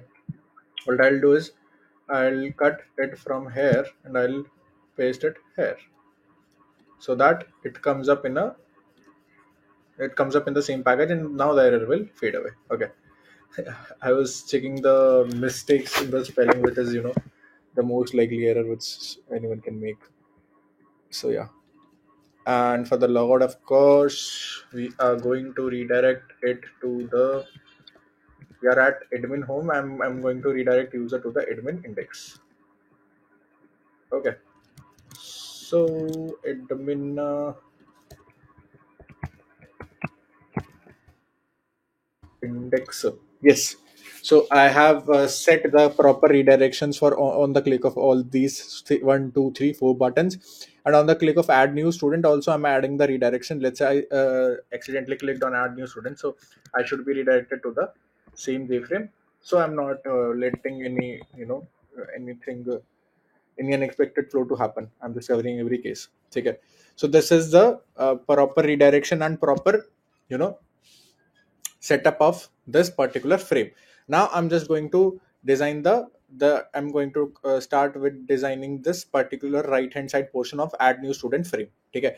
On the click of add new student, I want to push the data inside the database. Now I want to select, well, this is up to me that what all details I want to take from the student. Okay, what all details I want from the students, and accordingly I can add the labels and fields here.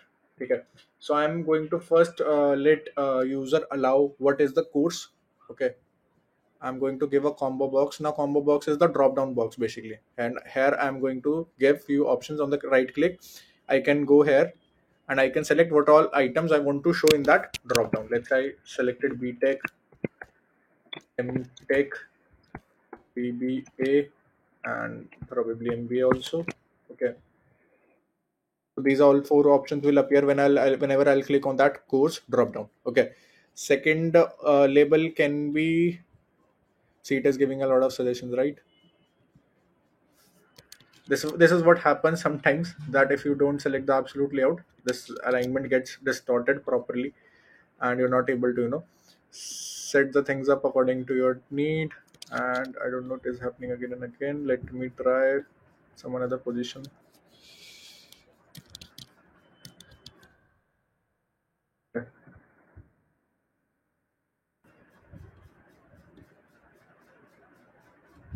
Now it is better. After course, I can allow user to enter the branch name. For branch name also I can give a drop down. Where is the drop down? This is the drop down combo box, and the branch name can contain let's say triple E, CS, IT, PCE, and few more branches of BBMB courses. You can give the options accordingly. Okay, and I can allow user to enter roll number. Okay, let me make the in capital roll number,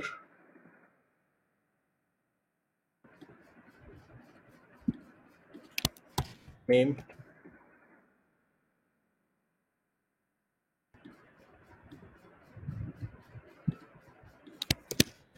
gender, and the last thing which user can enter is father name.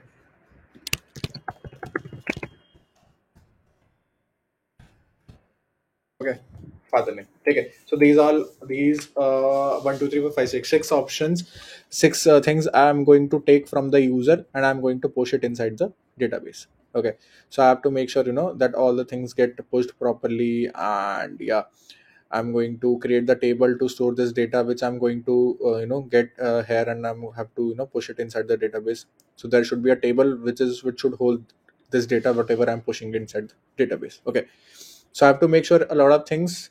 So let me quickly add the text fields in which user will be entering the data, not field, but not this, but text field. Okay, it is better to make it a bit big in size, so that there is no such constraint of improper data. Just making sure that everything is getting aligned properly. Okay, for the gender, I can give a combo box. This is the combo box.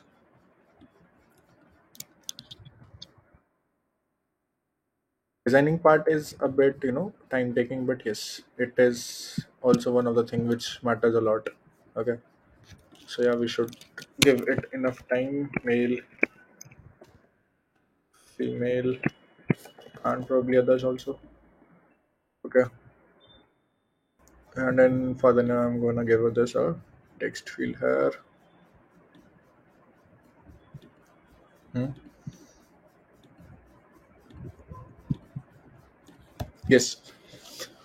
So I've added these all designing part, and I'm going to give a button here, save, or probably create, or that. mm, I guess a simple button, a single button is enough here. Okay, a single save button is enough, and I can give an icon to this. Okay, what can be icon? Icon can be. mm, mm, mm, mm, mm, mm, mm.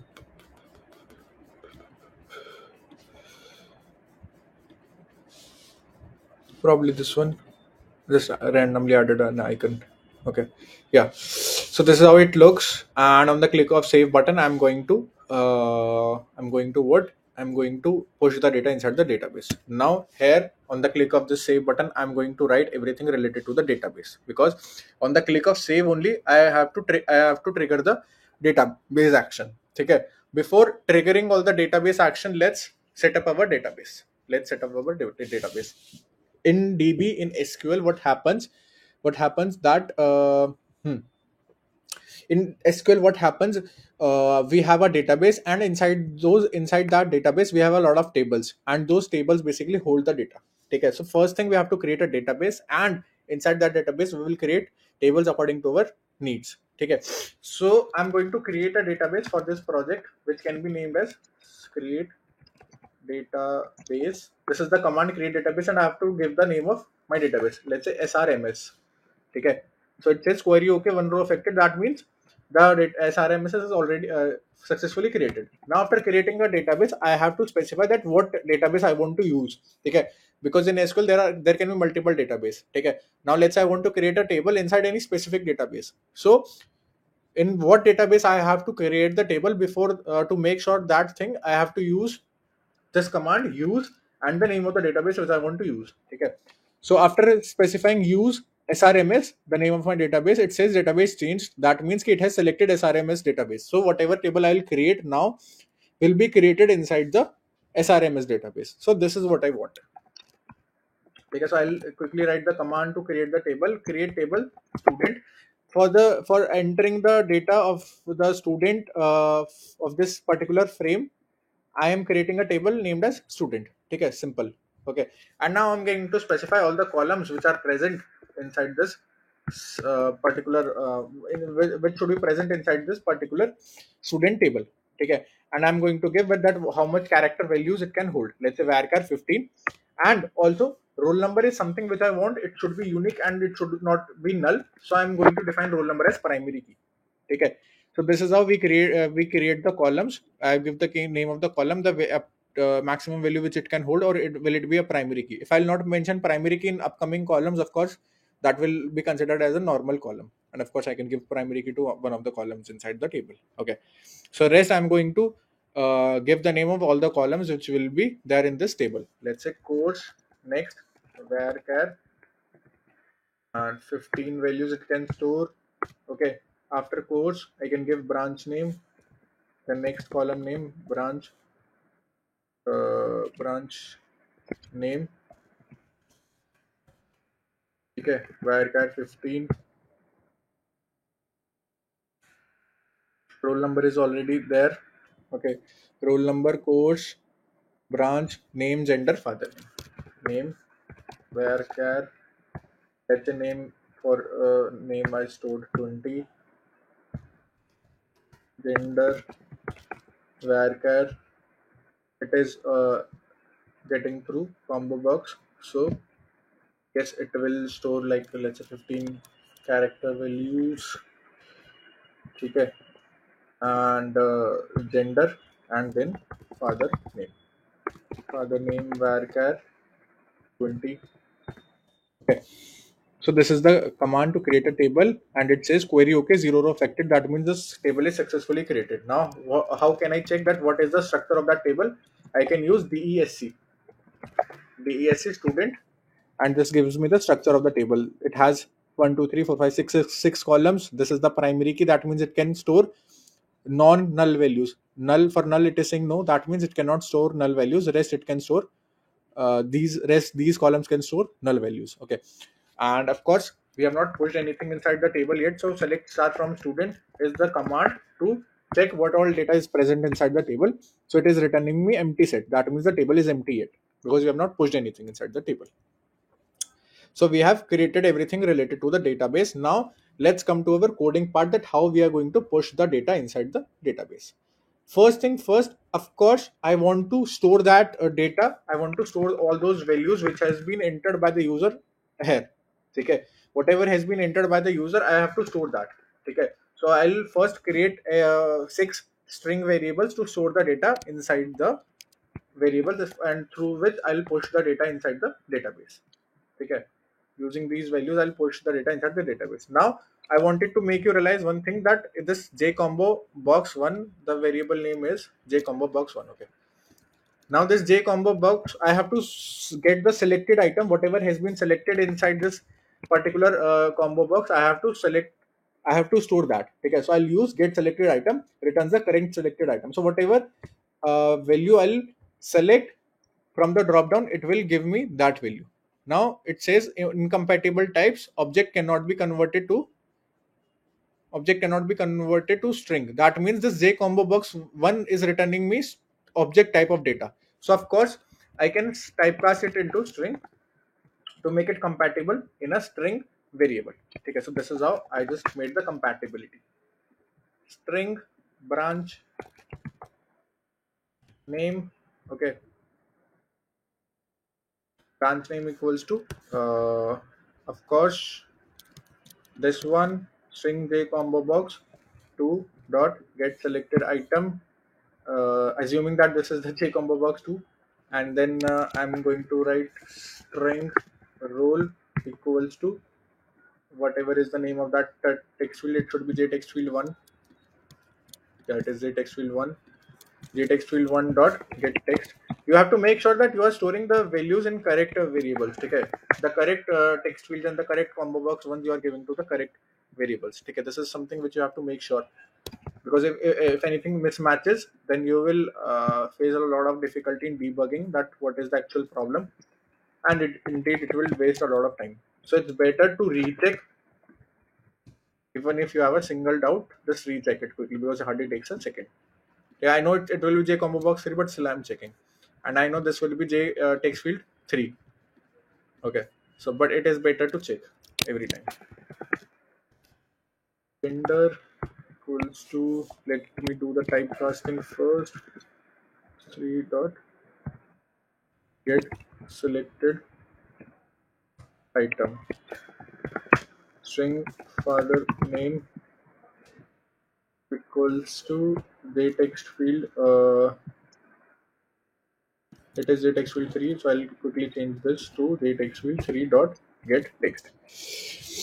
So I've stored all the variables, all the values which will be entered in from the front end will be stored in these all 6 variables, and I'll use these six variables. I'll use the values which are stored inside these variables to push it inside the database. So this is going to be my simple approach. Okay, I guess let's keep this video up till here only. From in the next video I'll jump to the database part for this particular jframe, and probably we will try to build this add result jframe also in that same video. Okay, once the database part is clear, rest all the things are pretty much easy. So I am thinking to start it in a fresh video.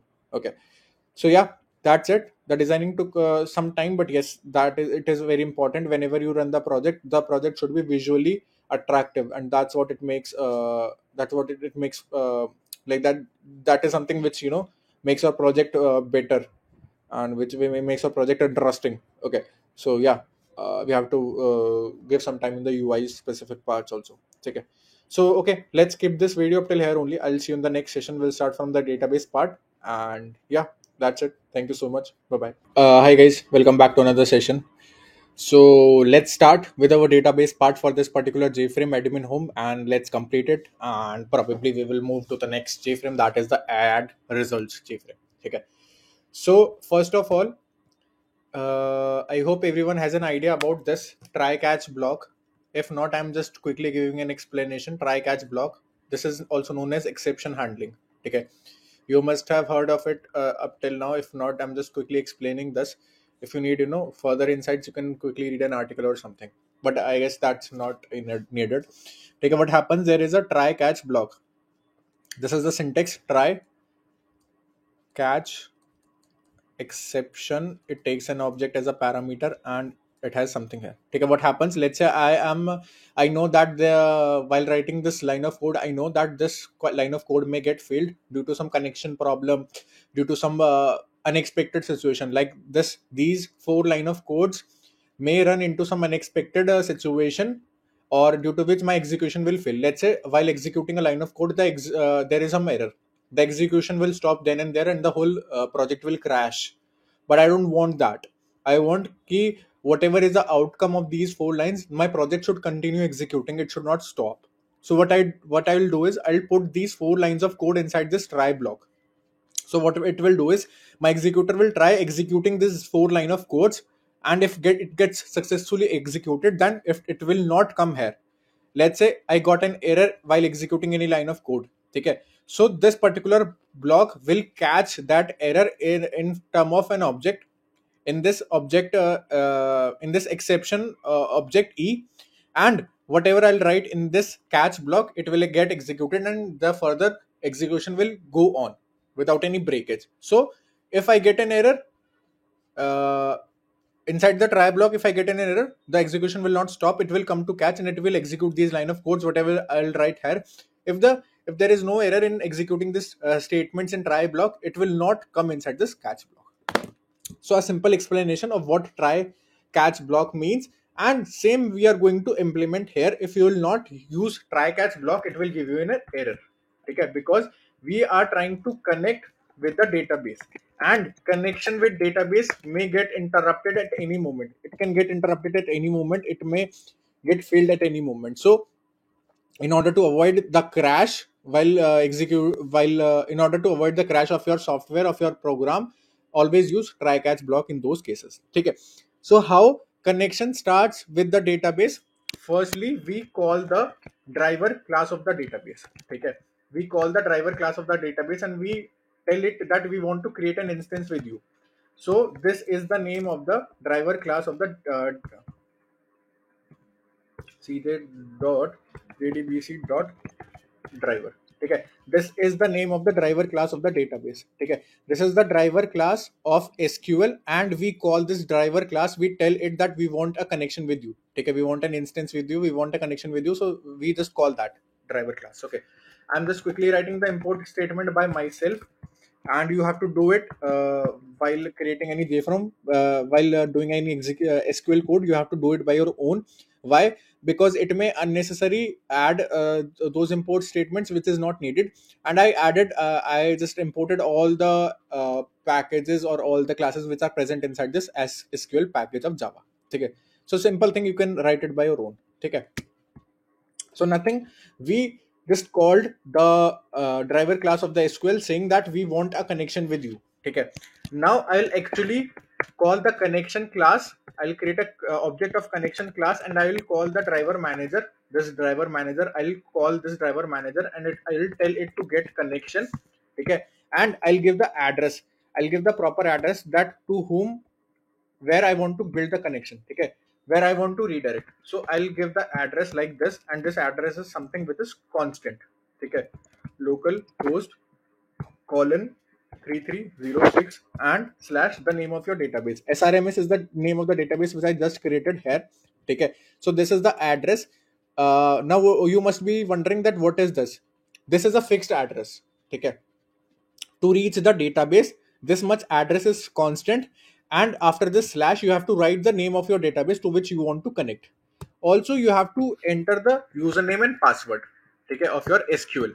This username root comes up, this username roots gets set for every installation by default. Okay, like for every user, the root is the username, and password is something which you set by your own.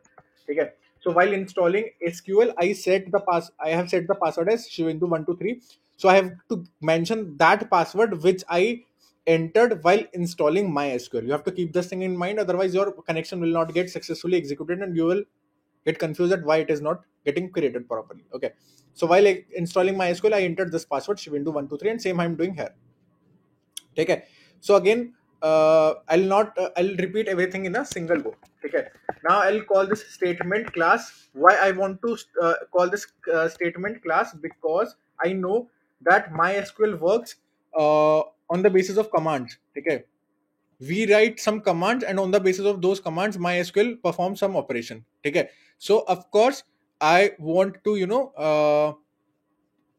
okay, I'm just calling that statement class here to help me out creating the statements. And according to that statement, I'll play with the database, because MySQL works only with the commands. Okay, MySQL knows the command structure. Okay, so accordingly we have to use MySQL. Okay, so I've called this statement class, and this statement class will help me in creating the statement. Now I have few options. This statement using the statement class, I can call these much executes. The executes means the changes you want to make inside the database. Okay, I have a lot of options: execute, update, execute a lot of things. Okay, and one thing is execute update, and second thing is execute query. So we generally use both these things only: execute query, execute update. Let's say I want to change something inside the database. I want to make a new entry. I want to update something which is already existing inside the database. In that case, we use execute update.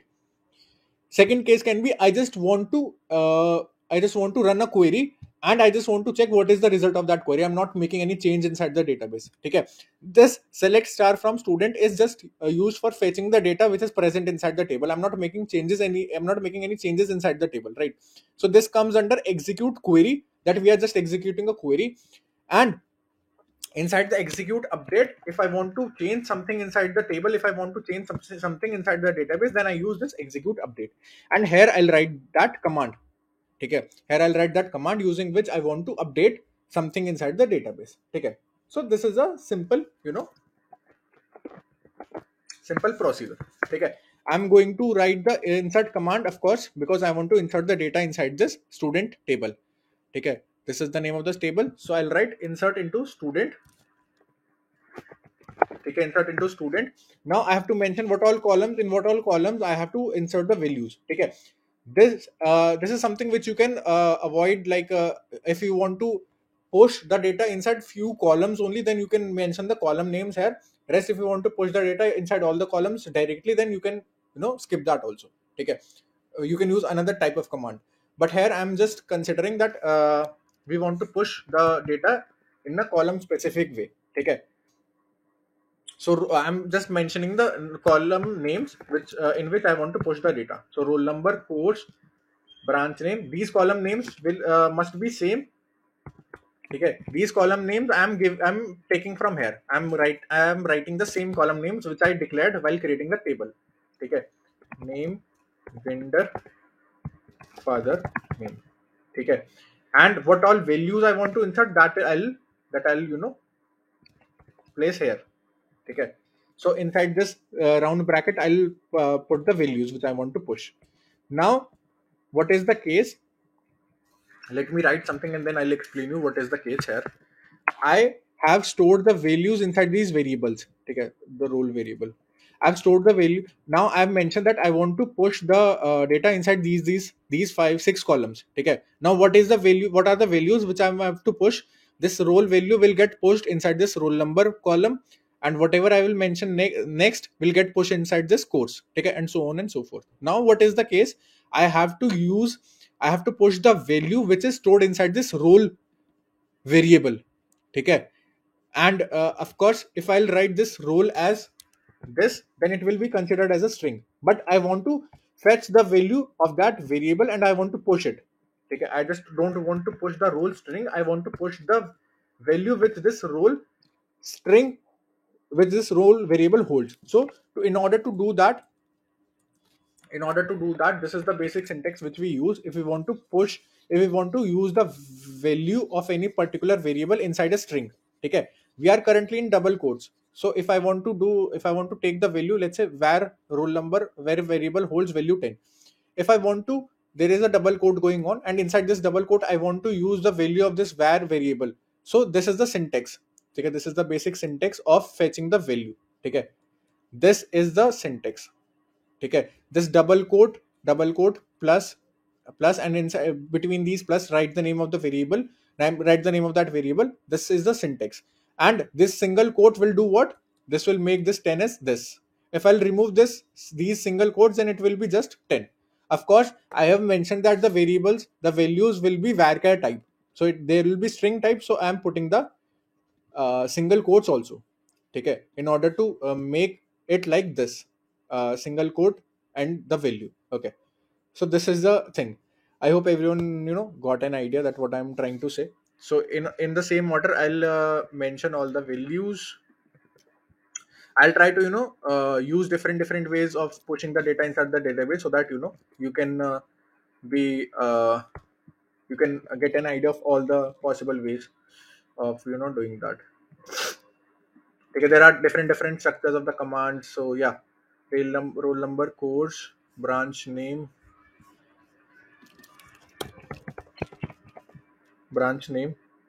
and name, gender, father name. Yes, 3 more variables: name, gender,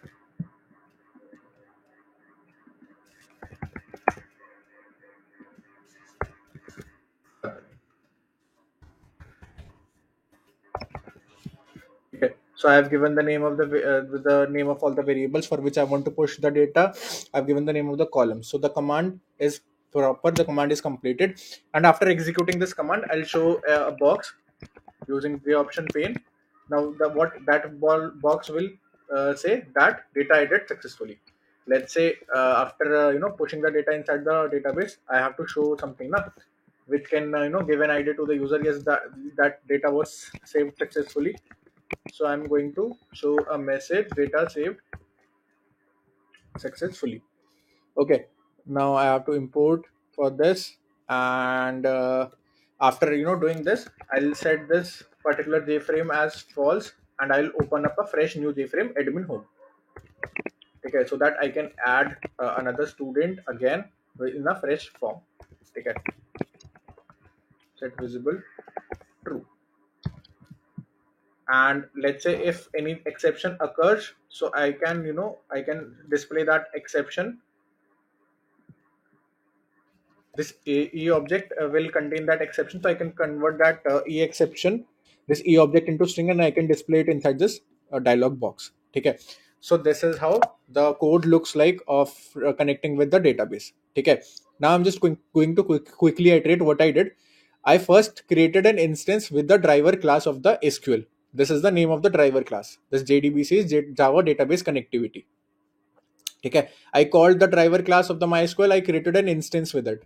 Now, after creating an instance, I wanted to give the URL of the database to which I want to access. Okay, मुझे address देना. I want to give an address that go and hit on this address. So this is the constant thing, and this is the name of my database. So whatever name I will mention here, it will go and hit that database, and accordingly, whatever will happen inside this, it will be inside that database only. And I have to give the username, that is root, which is common for everyone, and this is the password which I used while installing MySQL.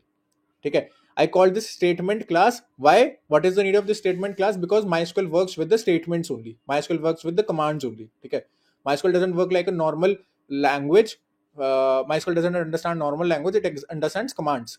Okay, so this is a statement class which is used for this purpose only. Okay, and I want to push the data, so I'm using xt.execute update, and I'm writing the whole command which I want to use. Now one thing, it will show you an error if you will not add the jar file to the to this your project. Okay, currently in my project it is already added in the NetBeans, that's why it's not showing the error, but it will show an error to you. I have added the sql.star also. After adding this java.sql.start in your import, it will show you an error again. It will still show you an error. So in order to resolve that error, what you have to do is you have to add the jar file of this mysql connector.jar. You will get this on internet. Okay, you can right click on this libraries, go and add the jar folder, and you can select that jar SQL connector jar file, and it will be added, and all the errors will fade away if you will get any. Okay, of course you will get, because this JDBC doesn't come inside the by default packages. Okay, see, I was calling this com.mysql.jdbc, right? But it is present inside this Java archive file only. So indeed, I have to import it in my project. Then only it will work for me. Okay. So this is the coding part of MySQL. I hope everyone got an idea. I hope everyone got a proper understanding of this, that how connection happens. Okay. I'm just quickly going to run it for you. I'm going to push first entry for you guys so that you can see that is it really working or not. Okay, I've filled all the details and it says data saved successfully, and it opened up a fresh form for me so that I can add another student and I can continue. Okay, and let's see if the data is really present inside the table. So yeah, the data is updated inside the table here also. Okay, so yeah, this is how it works. I hope everyone got an idea of how SQL really works with the NetBeans or with the different IDEs. Okay, so let me quickly design this add result also. And yeah, I'm just pausing the video for now and designing this add result, and we will complete this inside this particular video only. Okay, so just I'll be right back in a second. Yes, so quickly did the designing. I hope everyone is familiar with the designing now. So I just skipped this. I added, 1, 2, 3, 4, 5, 6 labels and added these text fields and added a save button. And upon the click of the save button, we will trigger an action.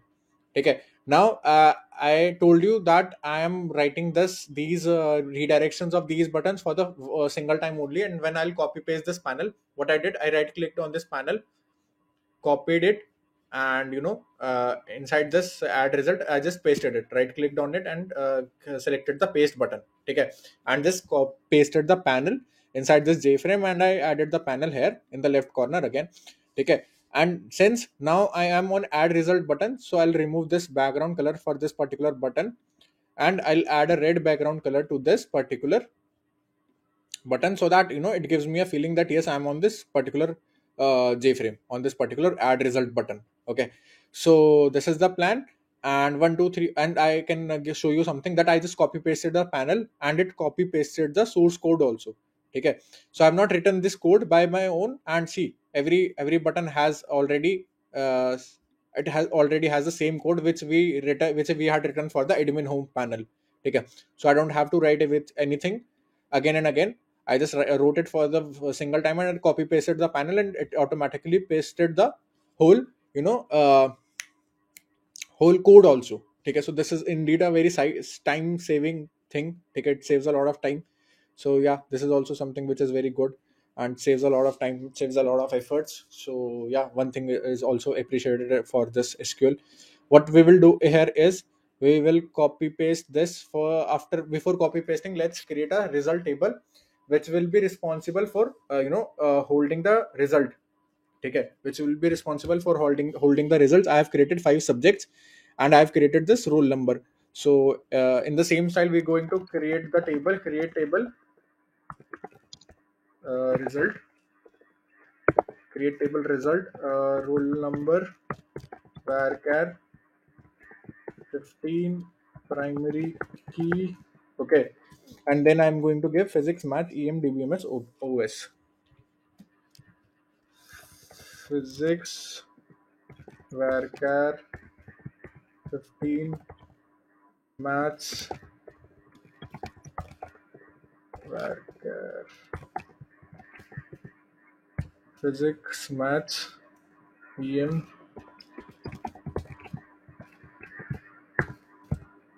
DBMS, varchar 15, OS. Pick a creatable result, roll number, physics, maths, EM, DBMS, OS. Okay, so tick 6 fields which we are giving in this particular table. Let's create this and let's see the description. Is it as per what we created? Yes, it looks good. And yeah, this is how we created the table, and we will go inside this button and we'll write the functionality here. Okay, first thing first, of course, I'm going to save all the data inside these variables. Okay, this must be the text field 1. Okay, I'm going to store the data jtext field 1 dot get text. Okay, so I'm going to quickly copy paste it and I'm going to change the things up. Physics jtext field 2, maths jtext field 3, PM jtext field 4, BBMS jtext field 5, and this OS jtext field 6. So I've cleared everything. Now I have to clear one thing. What that before pushing the result inside the database, I want to check that whether that roll number is added as a student or not. Okay, let's say I have a roll number 1000 which is not added inside this student table, okay, but I'm directly trying to add the student of that 1000 roll number. Okay, that is not possible, that is not acceptable. Firstly, the student should be registered inside the university, right? Then only we can add the result of that student. Okay, why I am implementing this functionality here? So that I can make you understand how execute update works, how execute result uh, execute query works, right? How execute query works, I just want to make you guys familiar with that, and due to which I am trying to implement the functionality here. Okay, so what I'll do is I'll execute a query. I will check if there is an entry present in for that particular roll number or not. What I'll do is I'll execute a query for roll number whatever roll number has been entered here. Okay, whatever roll number has been entered here, I'll execute a query for that roll number. I'll check if that roll number is present inside the student table or not. If it is present, then only we will push the data inside the database. So what I want to do is I want to store the result set. Okay, I want to store the result of a query. Okay, so st.execute query, that means I'll execute a query and I want to store the result of that particular query. So to restore the result of that particular query, we use result set. Okay, now what I'll do is I'll remove these things and I'll simply add java.sql.star and everything is sorted. Okay, this result it was giving me an error and now it is also faded away. Okay, so just that's why I told you that make sure to add by your own in the very starting. Make sure to add java import java.sql.star by your own. Okay, select star from student where student dot where roll number equals to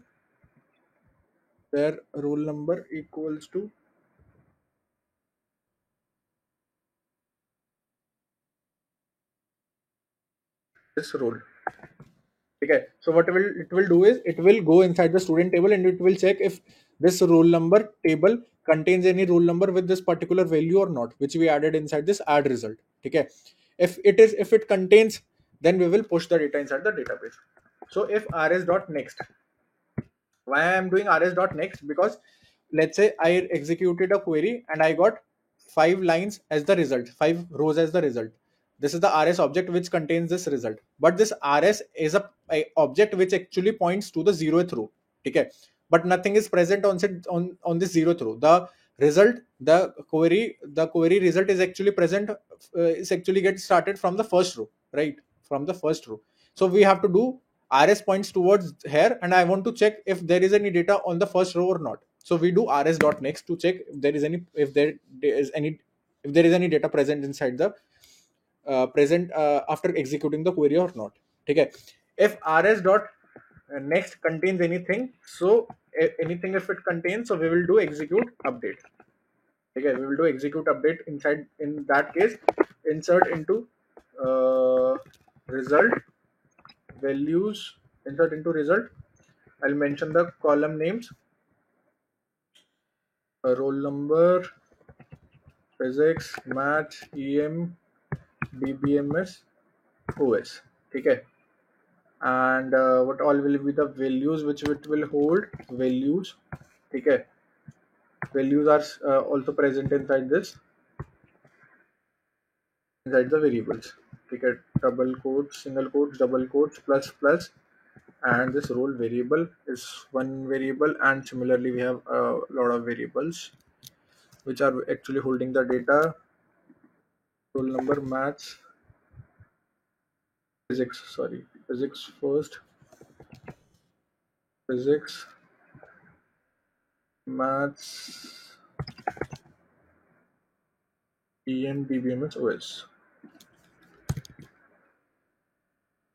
EM,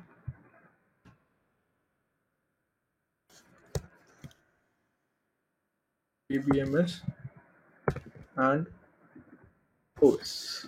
Okay, so if that data, if the roll number, if for that roll number data already exists, so we will push that data inside the database. Otherwise, we will show an error message that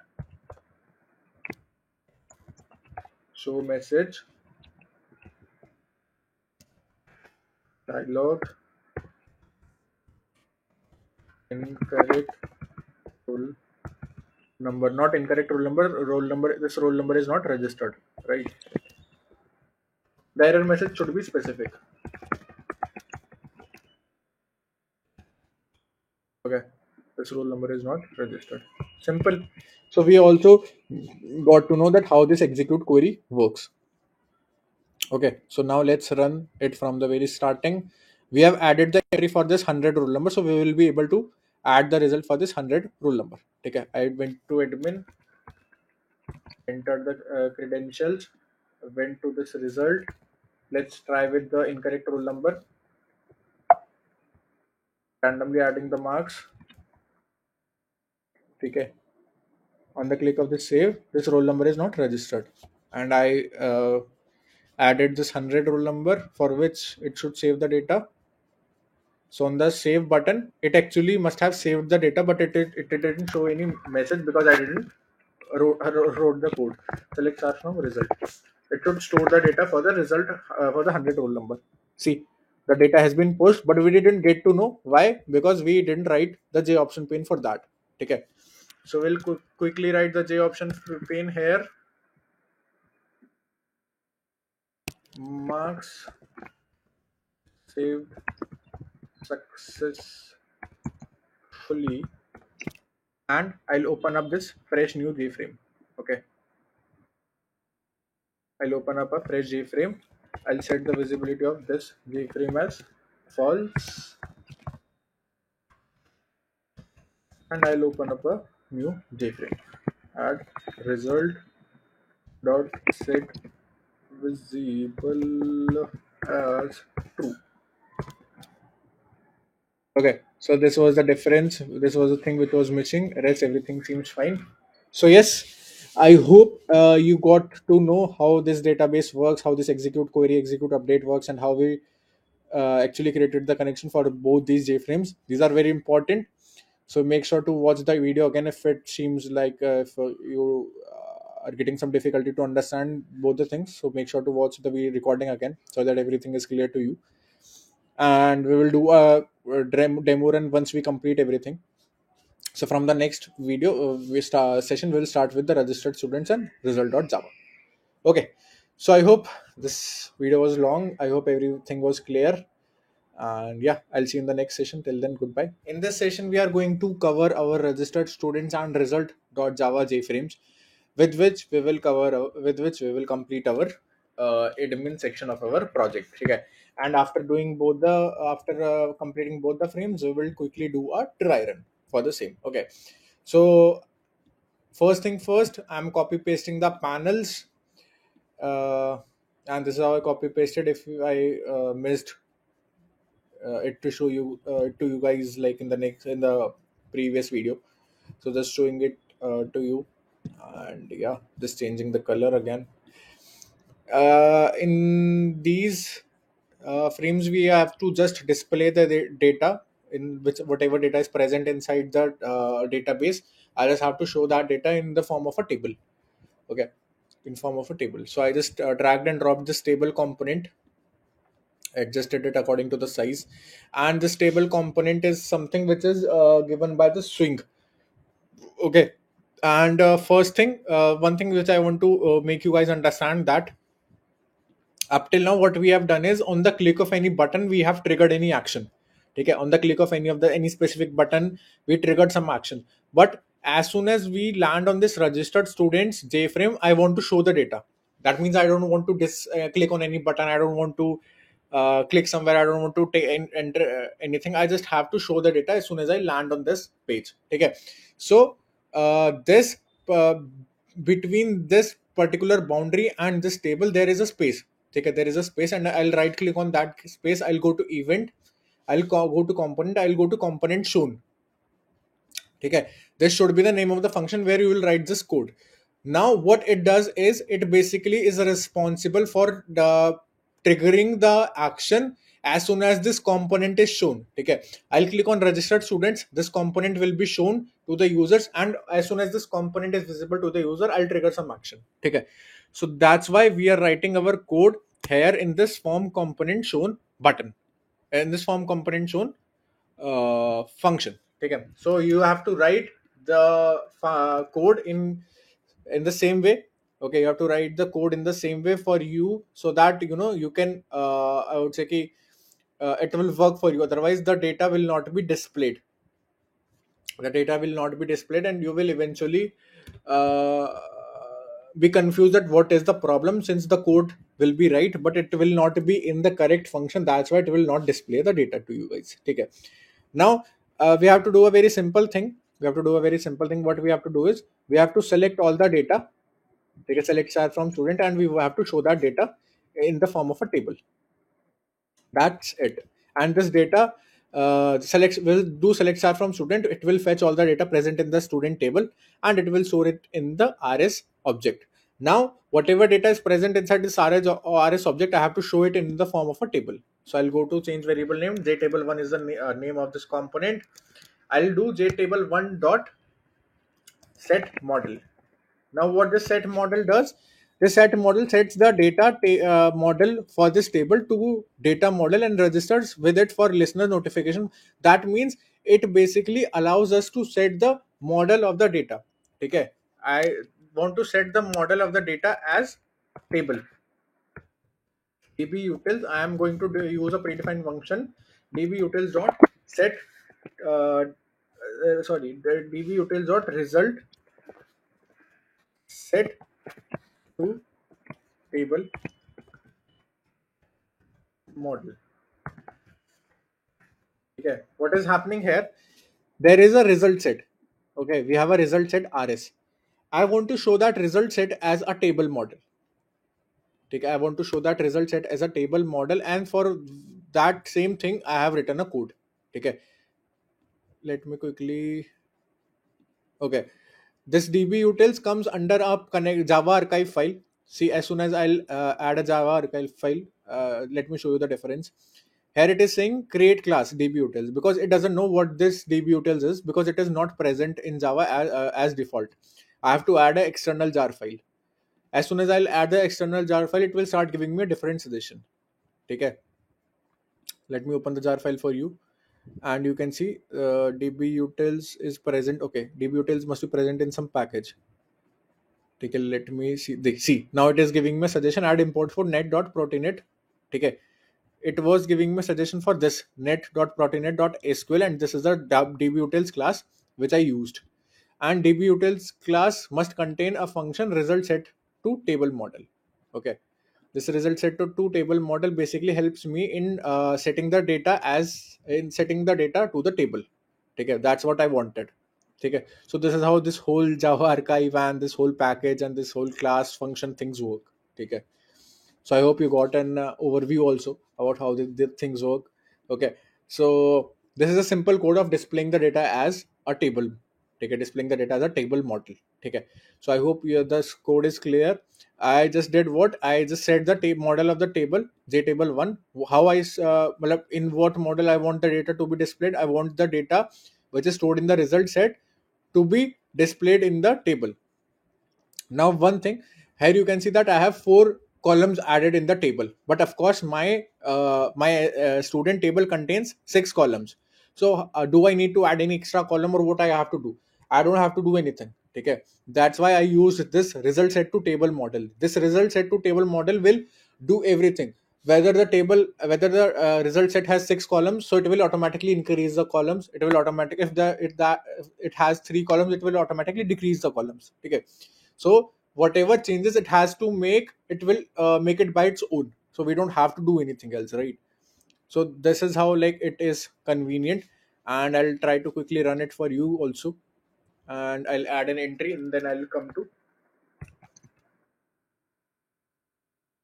Okay, I'll add an entry for the BBA. Let's say selected this roll number 101. Uh, let's add a female entry.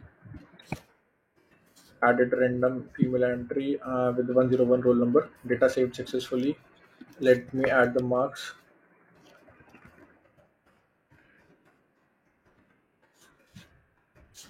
Okay. Marks saved successfully, and I'll go to registered students and see the data is getting displayed in the form of a table. See, this all functionality, the course, branch name, gender, it has 6 columns. It automatically adjusted according to the 6 columns, and it is automatically displaying the data. Okay, so this is how this automatically works. Okay, and what I wanted is that on the click of registered students, the data should be displayed. Okay, without clicking on any further button, as soon as the component is displayed, as soon as the frame is displayed, I have to show the data in the table, and that's what I did. Okay, so this is how it works. And same I'll do for this particular JFrame, that is all students result. Okay,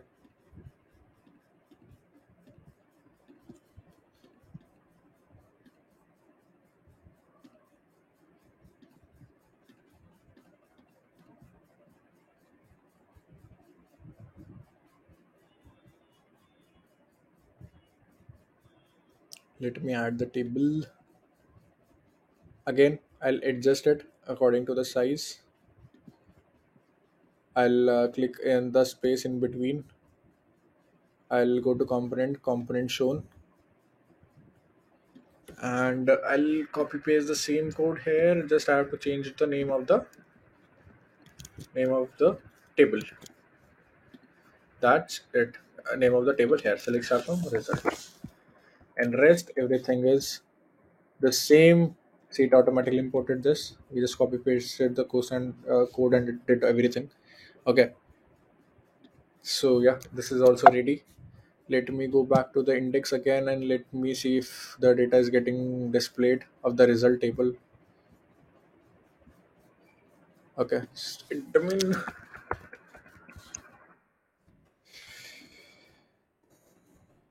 the result is also getting displayed. So here, with the help of these buttons, I can keep the track of both the tables, that what is there in the registered student. Let's say a student comes up to me and says that I am not registered yet, so I can go and verify here that what also how many students are registered, and what are the name of those students who are registered, and do I have to register that student or not, do I have to enter the result of that particular roll number or not. So I can view the details and I can add them, right? So indeed I'm providing a good cumulative functionalities which are working with each other, okay, which are going with each other, है ना? So indeed I'm giving a compilation of all the features together in a single project. Okay, this back button is not working. I have not provided, I guess, the functionality of this back button. Let me quickly write that, because you should not skip those things. So in case of back button, this is the back button now. So I'm gonna redirect user to normal index. Okay, so this back button will also start working from the next one. Okay, so this is all about the admin section. Of course, we can add up a lot of things which we will discuss in the very last session, so that we can build the project, and accordingly we can discuss what all features we can add, and I'll give you the suggestions, and that's how you can personalize it according to your personal wish, and according to your efforts, according to personal efforts, which you can make, and make it more interesting, make it more personalized, so that it will reflect your personal efforts also.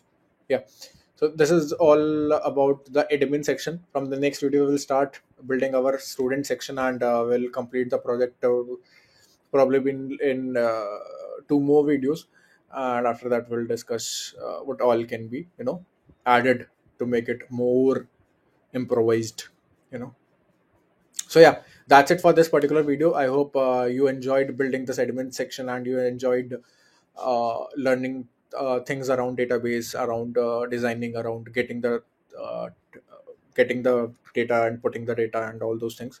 So I'll see you in the next session, where we'll start building our student part. In this particular session, we are going to cover our student part of our project, of our result management portal.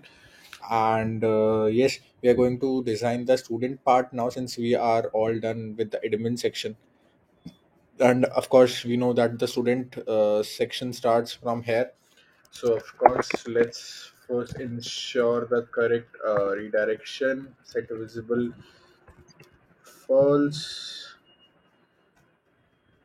Okay, and we're gonna open up a new JFrame, student admin dot set visible as true. Okay, so of course we have to create the student admin JFrame.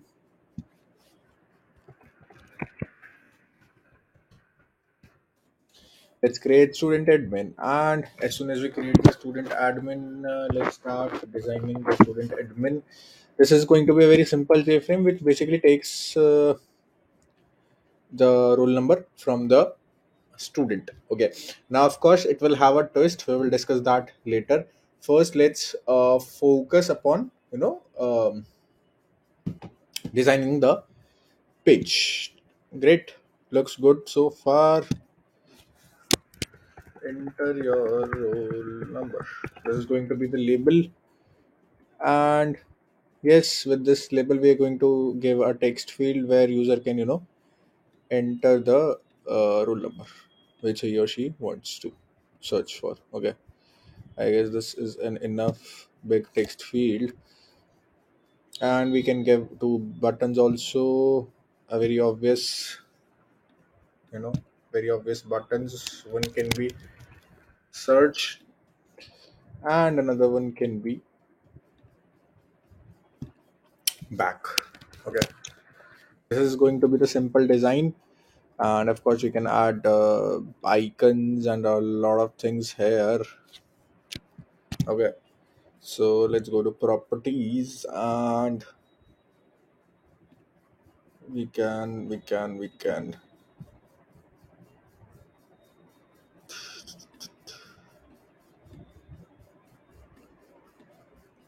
yeah, let's segregate that a bit.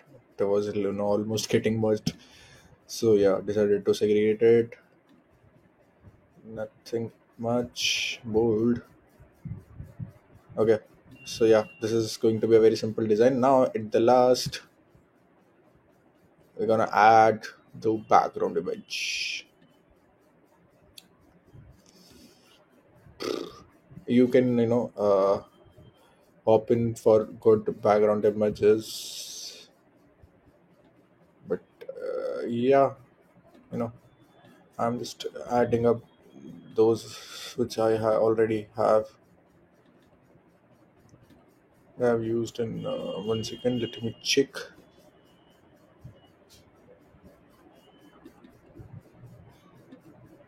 Hmm. Okay.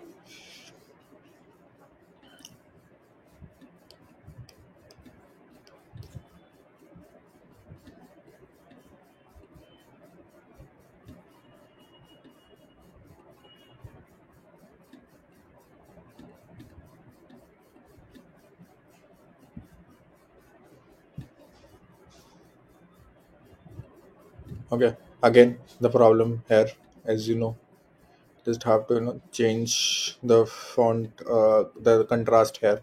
So it's better to change the background image and get it according to the contrast of the text colors which you have chosen. Okay, so yeah, just keeping it above it for now, but of course you know what you need to do, right? So double click on the search, because on the click of search we want to perform some functionality. Now understand one thing properly, that upon the click of the search button, we just want to check whether this entry is legit or not. Okay, whether this entry is legit or not, that's what we want to check. Of course, of course, this jtext field 1 is holding up the roll number. So I'll simply create a variable, and I'll try to store the roll number, and accordingly I'll do some operations. Okay. Now what operation I have to do?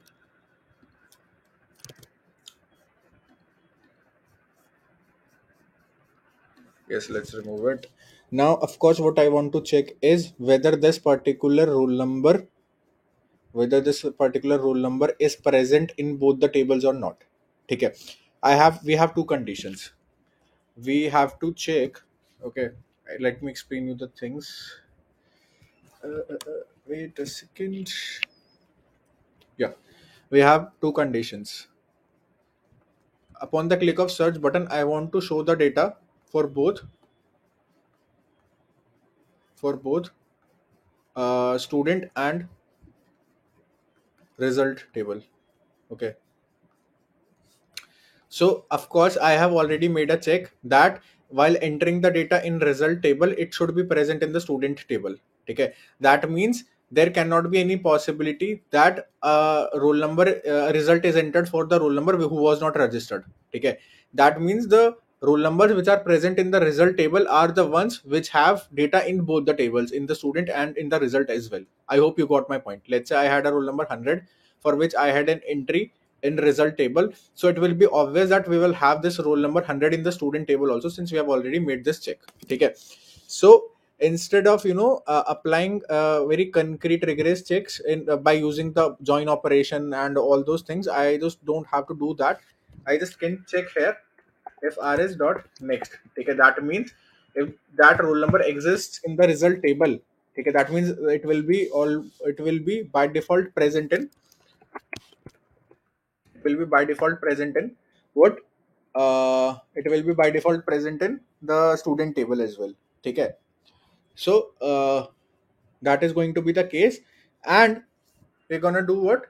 We're gonna set the visibility of this particular frame as false, and we're gonna open up new jframe student index dot set visible as true. Okay. Okay. Else now I can show this error message that incorrect roll number. Okay. Which we discussed in the very first video. Okay.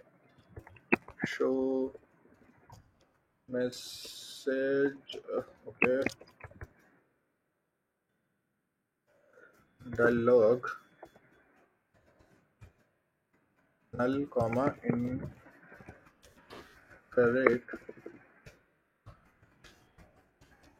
roll number. Oh yes. Okay.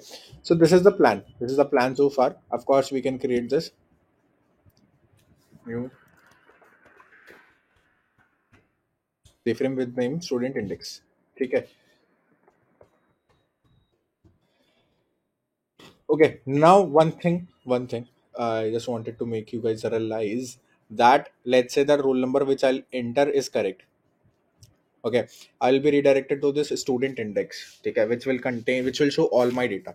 But how I'm going to transfer this roll number from this particular jframe student admin to this particular jframe student index? Why I need to transfer? Because this roll number has been entered in this particular frame only. Okay, this roll number has been entered here, and as soon as I'll redirect on this particular frame, I just have to show the data. That means I'll not, the user will not enter the roll number again. So of course I need to transfer this roll number from here to this particular JFrame, new JFrame student index. A very simple case. Okay. How we will do that? You can pause it here, and you can pause it the video here, and you can think of it. I'm just going to come to the conclusion. Simple. I can send this in the parameter while calling the student index. Okay. While calling the student index, I can send it in as a param. Okay. Of course, it is throwing an error. Why? Because constructor student index cannot be applied to given types. That means the parameterized constructor is not created in this student index. So this is like the default constructor. That's why it is throwing an error. So what we will do, we will take up this roll number here, and as soon as we do that, the error has gone away. I'll click on the save. The error has gone away. Okay. So this is the simple conclusion which we can do. We just have to pass the roll number from here to this particular JFrame student index, and that's why we did that. That's why we created the parameterized constructor. Now, of course, here what we have to do is we just have to show the data of both the tables. Okay. So I have to create a lot of labels. I have to create a lot of text labels and text fields where I'll show the data. Okay, so what I'm gonna do is I'm gonna segregate the page into two parts by creating a panel.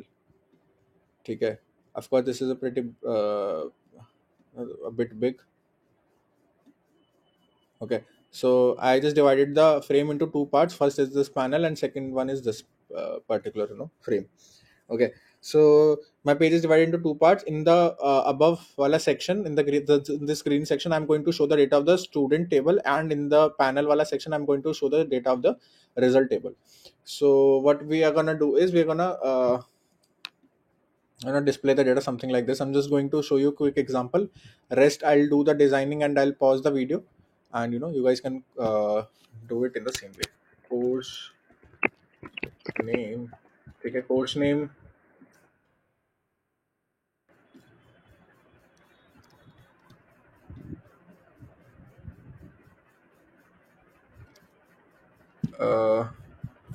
What all we have? We have course name, branch name, normal name, branch name. Okay.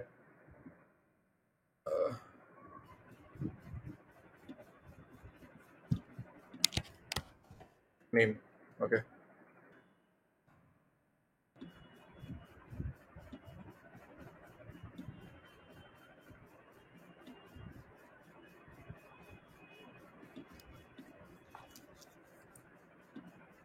So I think the data can come up till here. So I just increase the size again. Okay, and these are the text fields which I'm gonna use. So I'm going to design it in this way only, and rest of the I'm pausing the video for the rest of the designing. You guys can do it by your own. Also, one thing in the text fields, I'll right click and I'll go to properties, and here is a check editable. So I have to uncheck it because I have to display the data. I don't want the data from the user. Like a user will not enter anything inside this, and user should not enter anything inside this. So in order to avoid that, I'm going to uncheck the editable checkbox so that user will not be able to edit the data whatever we are displaying. Okay, so I'm just going to design this above part in this way, and I am pausing the video right now, and then I will come to the below section. Okay, so this is how I've done the designing. Course name, branch name, roll number, father name, gender. Put a text fields. Now, this is the above part. Here is this the panel. In the panel, I'm just going to create the labels here of the subjects, and I'm going to give few columns. Okay, just dragging and dropping them, copy pasting them, and changing the names. EM, DBMS,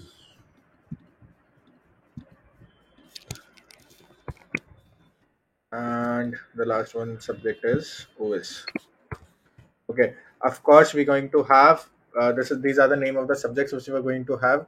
Then we're going to have total marks heading and passing marks heading. Okay, so these are going to be the headings here in this particular.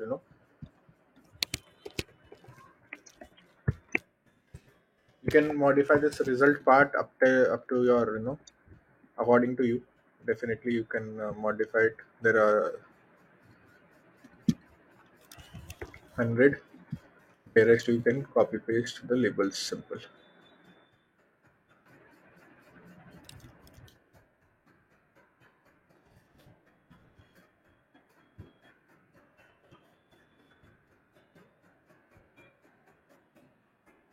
Total marks, and similarly a passing marks heading.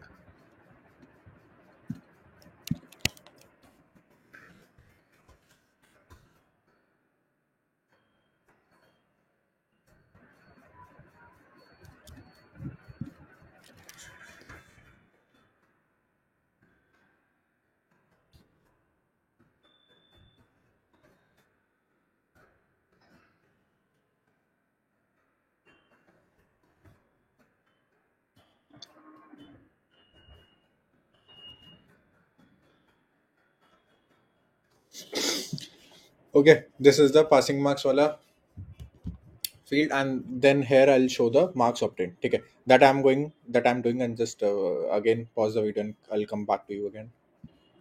Okay, so yeah, this is how the page looks like. This is going to be a back button. Sorry, yeah, this is going to be a back button. We can put it here also. We have enough space. This particular field is going to show the total marks obtained. Okay, these are going to be. This is going to be marks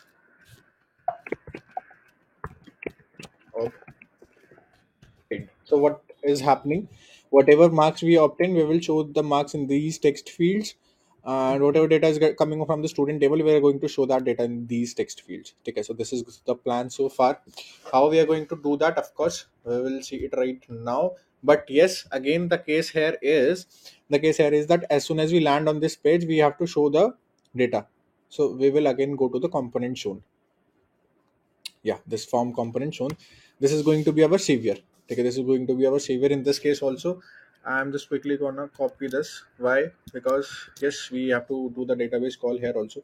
Now one thing, as we are getting this roll number here in this constructor, let's put the roll number right here. Okay, let's put the roll number here only. So I can do jtext field 4 dot set text here only, है ना?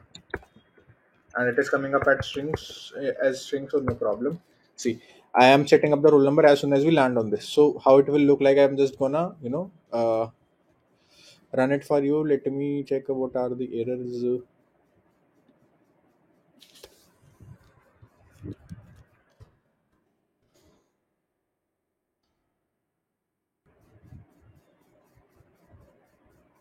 Okay, I forgot to add the catch block.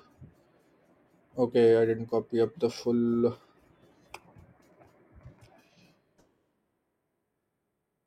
First error should be gone. Now only just need to add the catch block. Didn't copy it fully, so that was the problem. Okay, and of course, rest remove. Let's remove this.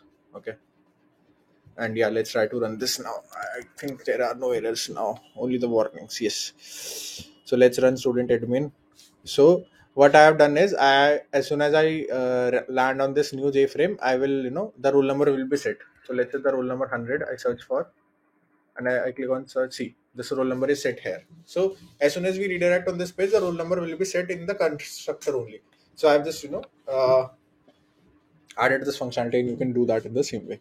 Okay, rest of the things I'll add up in this particular form component shown only. Okay, rest of the data I'll add up in this form component shown. Okay, so yeah, this is the plan so far, and of course I can for doing the query, I need that roll number again.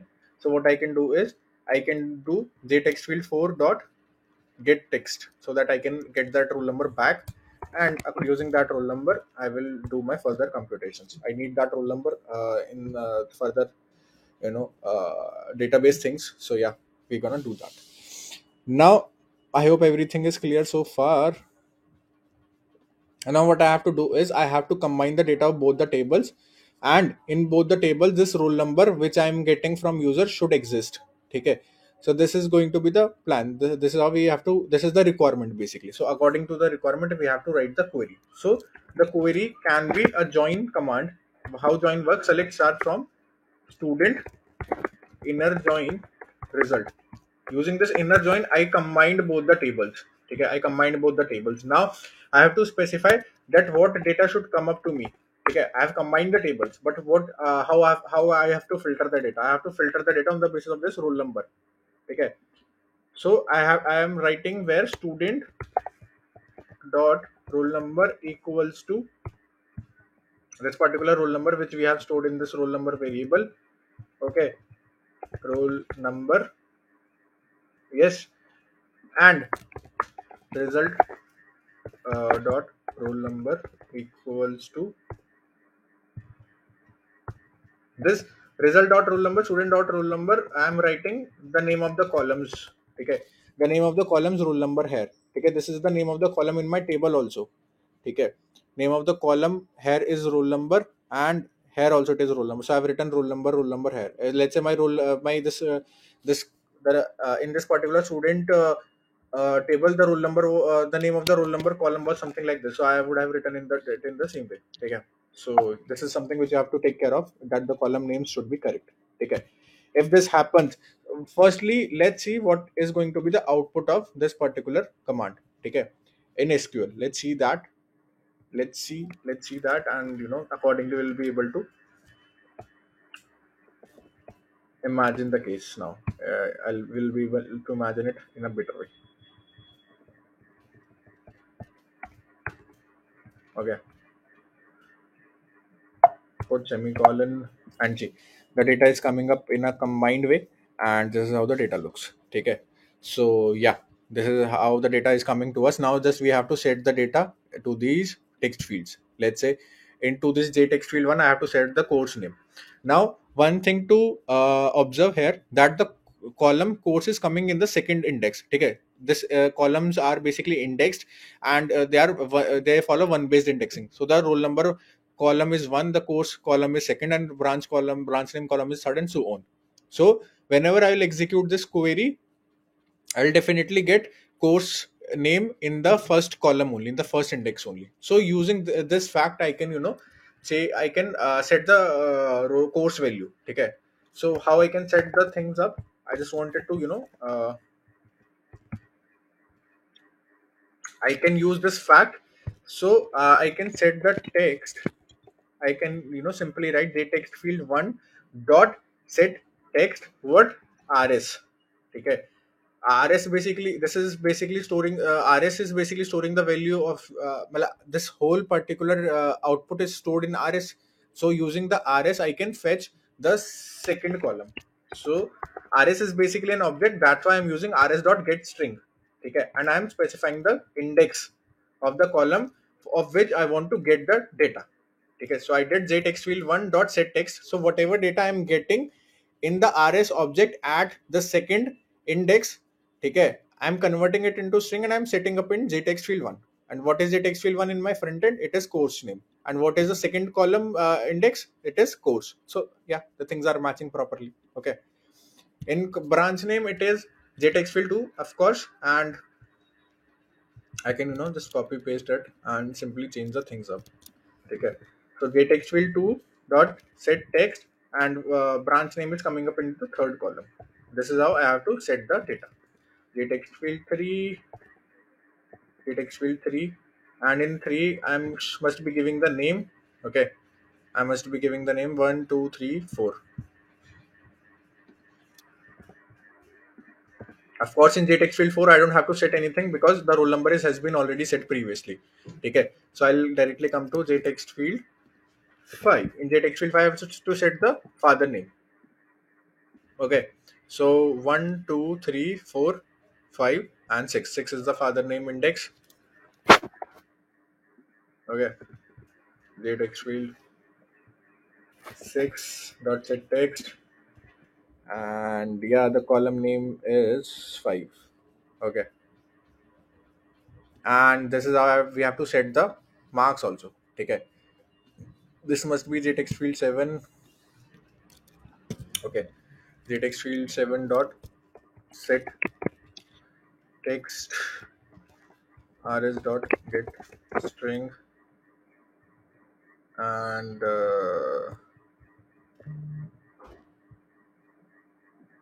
I have to show the physics marks. Okay.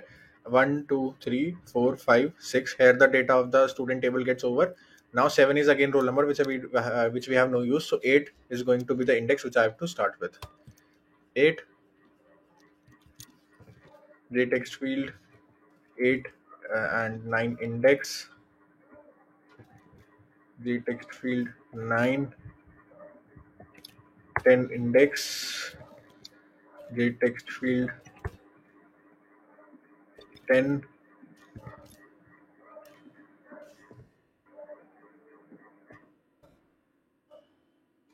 I guess yes, this is enough. jtext field, yeah, jtext field 11 is up till the marks of the OS, and of course the index has been over, right? We had 12 columns and we have used that. Okay. So this is how I have set up the data by combining both the tables using this query. and this is how we can set the data. And up till now we were using get text. Now we have done set text. Of course, while setting up the text, you have to take care of this thing that the data will come up in the form of string, and accordingly we have to do the computations. Okay, now I'm just going to do a quick thing for you here. Let's say I have to show the total marks. Okay, now the marks are stored basically, marks we are getting, marks are basically stored, the set text has used string to give the marks to the front end, and using that, I can get the text. Let's say int s1 equals to, what I can do is I can get the text. Okay, and I can convert it into I can convert it into integers, and I can add those values, and I can convert that integer back to string, and I can use set text to show the data here, to show the total marks here. Okay, this is just going to be a task for you. I'm quickly gonna do it. Integer dot parse int. Okay, so I, by using integer dot parseInt, I'm converting it into integer. Okay, so I'll use jtext field 7 dot get text. Okay, I got it and I stored it in s1. Okay, now I will add int s1, int s2, int s3, the subject, the marks of all the 5 subjects. Okay, I will convert those marks back to string, and then I'll use jtext field 12 dot set text, and I can use this to set the total marks back to the front end. Okay, of course, while using the set text, I have to convert it into string. So you can use, let's say, string total marks equals to string dot value of s1 plus s2, all those things. Okay, s1 plus s1 plus s2 plus s3 plus s4 plus s5 up till the 5 subjects. Okay, so this is how you can convert it back to the string, and you can use gettext field 12 dot set text what set text what total. Simple. Done and dusted. Right, this is how you can do it. Of course, you have to do it in the correct way. I just showed you a demo of how to deal with the various data types. Since data types differ, we have to take care how whatever JFrame expects and what we are giving. So of course those things need to be taken care of. Only then it is, it will be error free and it will be hassle free. Okay, so yeah, we are all done. Now let's have a quick demo of the student part. Also, we had already done the demo of the admin part, and the project is almost over. I hope you enjoyed learning the project, and I hope you had a great learning. Okay, the data is not coming up. Let me check. Did we actually had an entry of the 1000 roll number? If we didn't had an entry, so how it bypassed? We need to debug or what?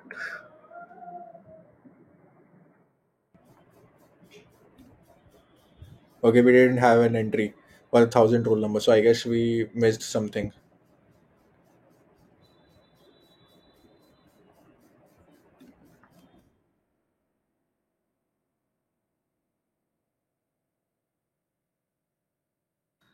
Admin pass. 1 second. Let me check. Both the tables don't have the entry for 1000. Okay.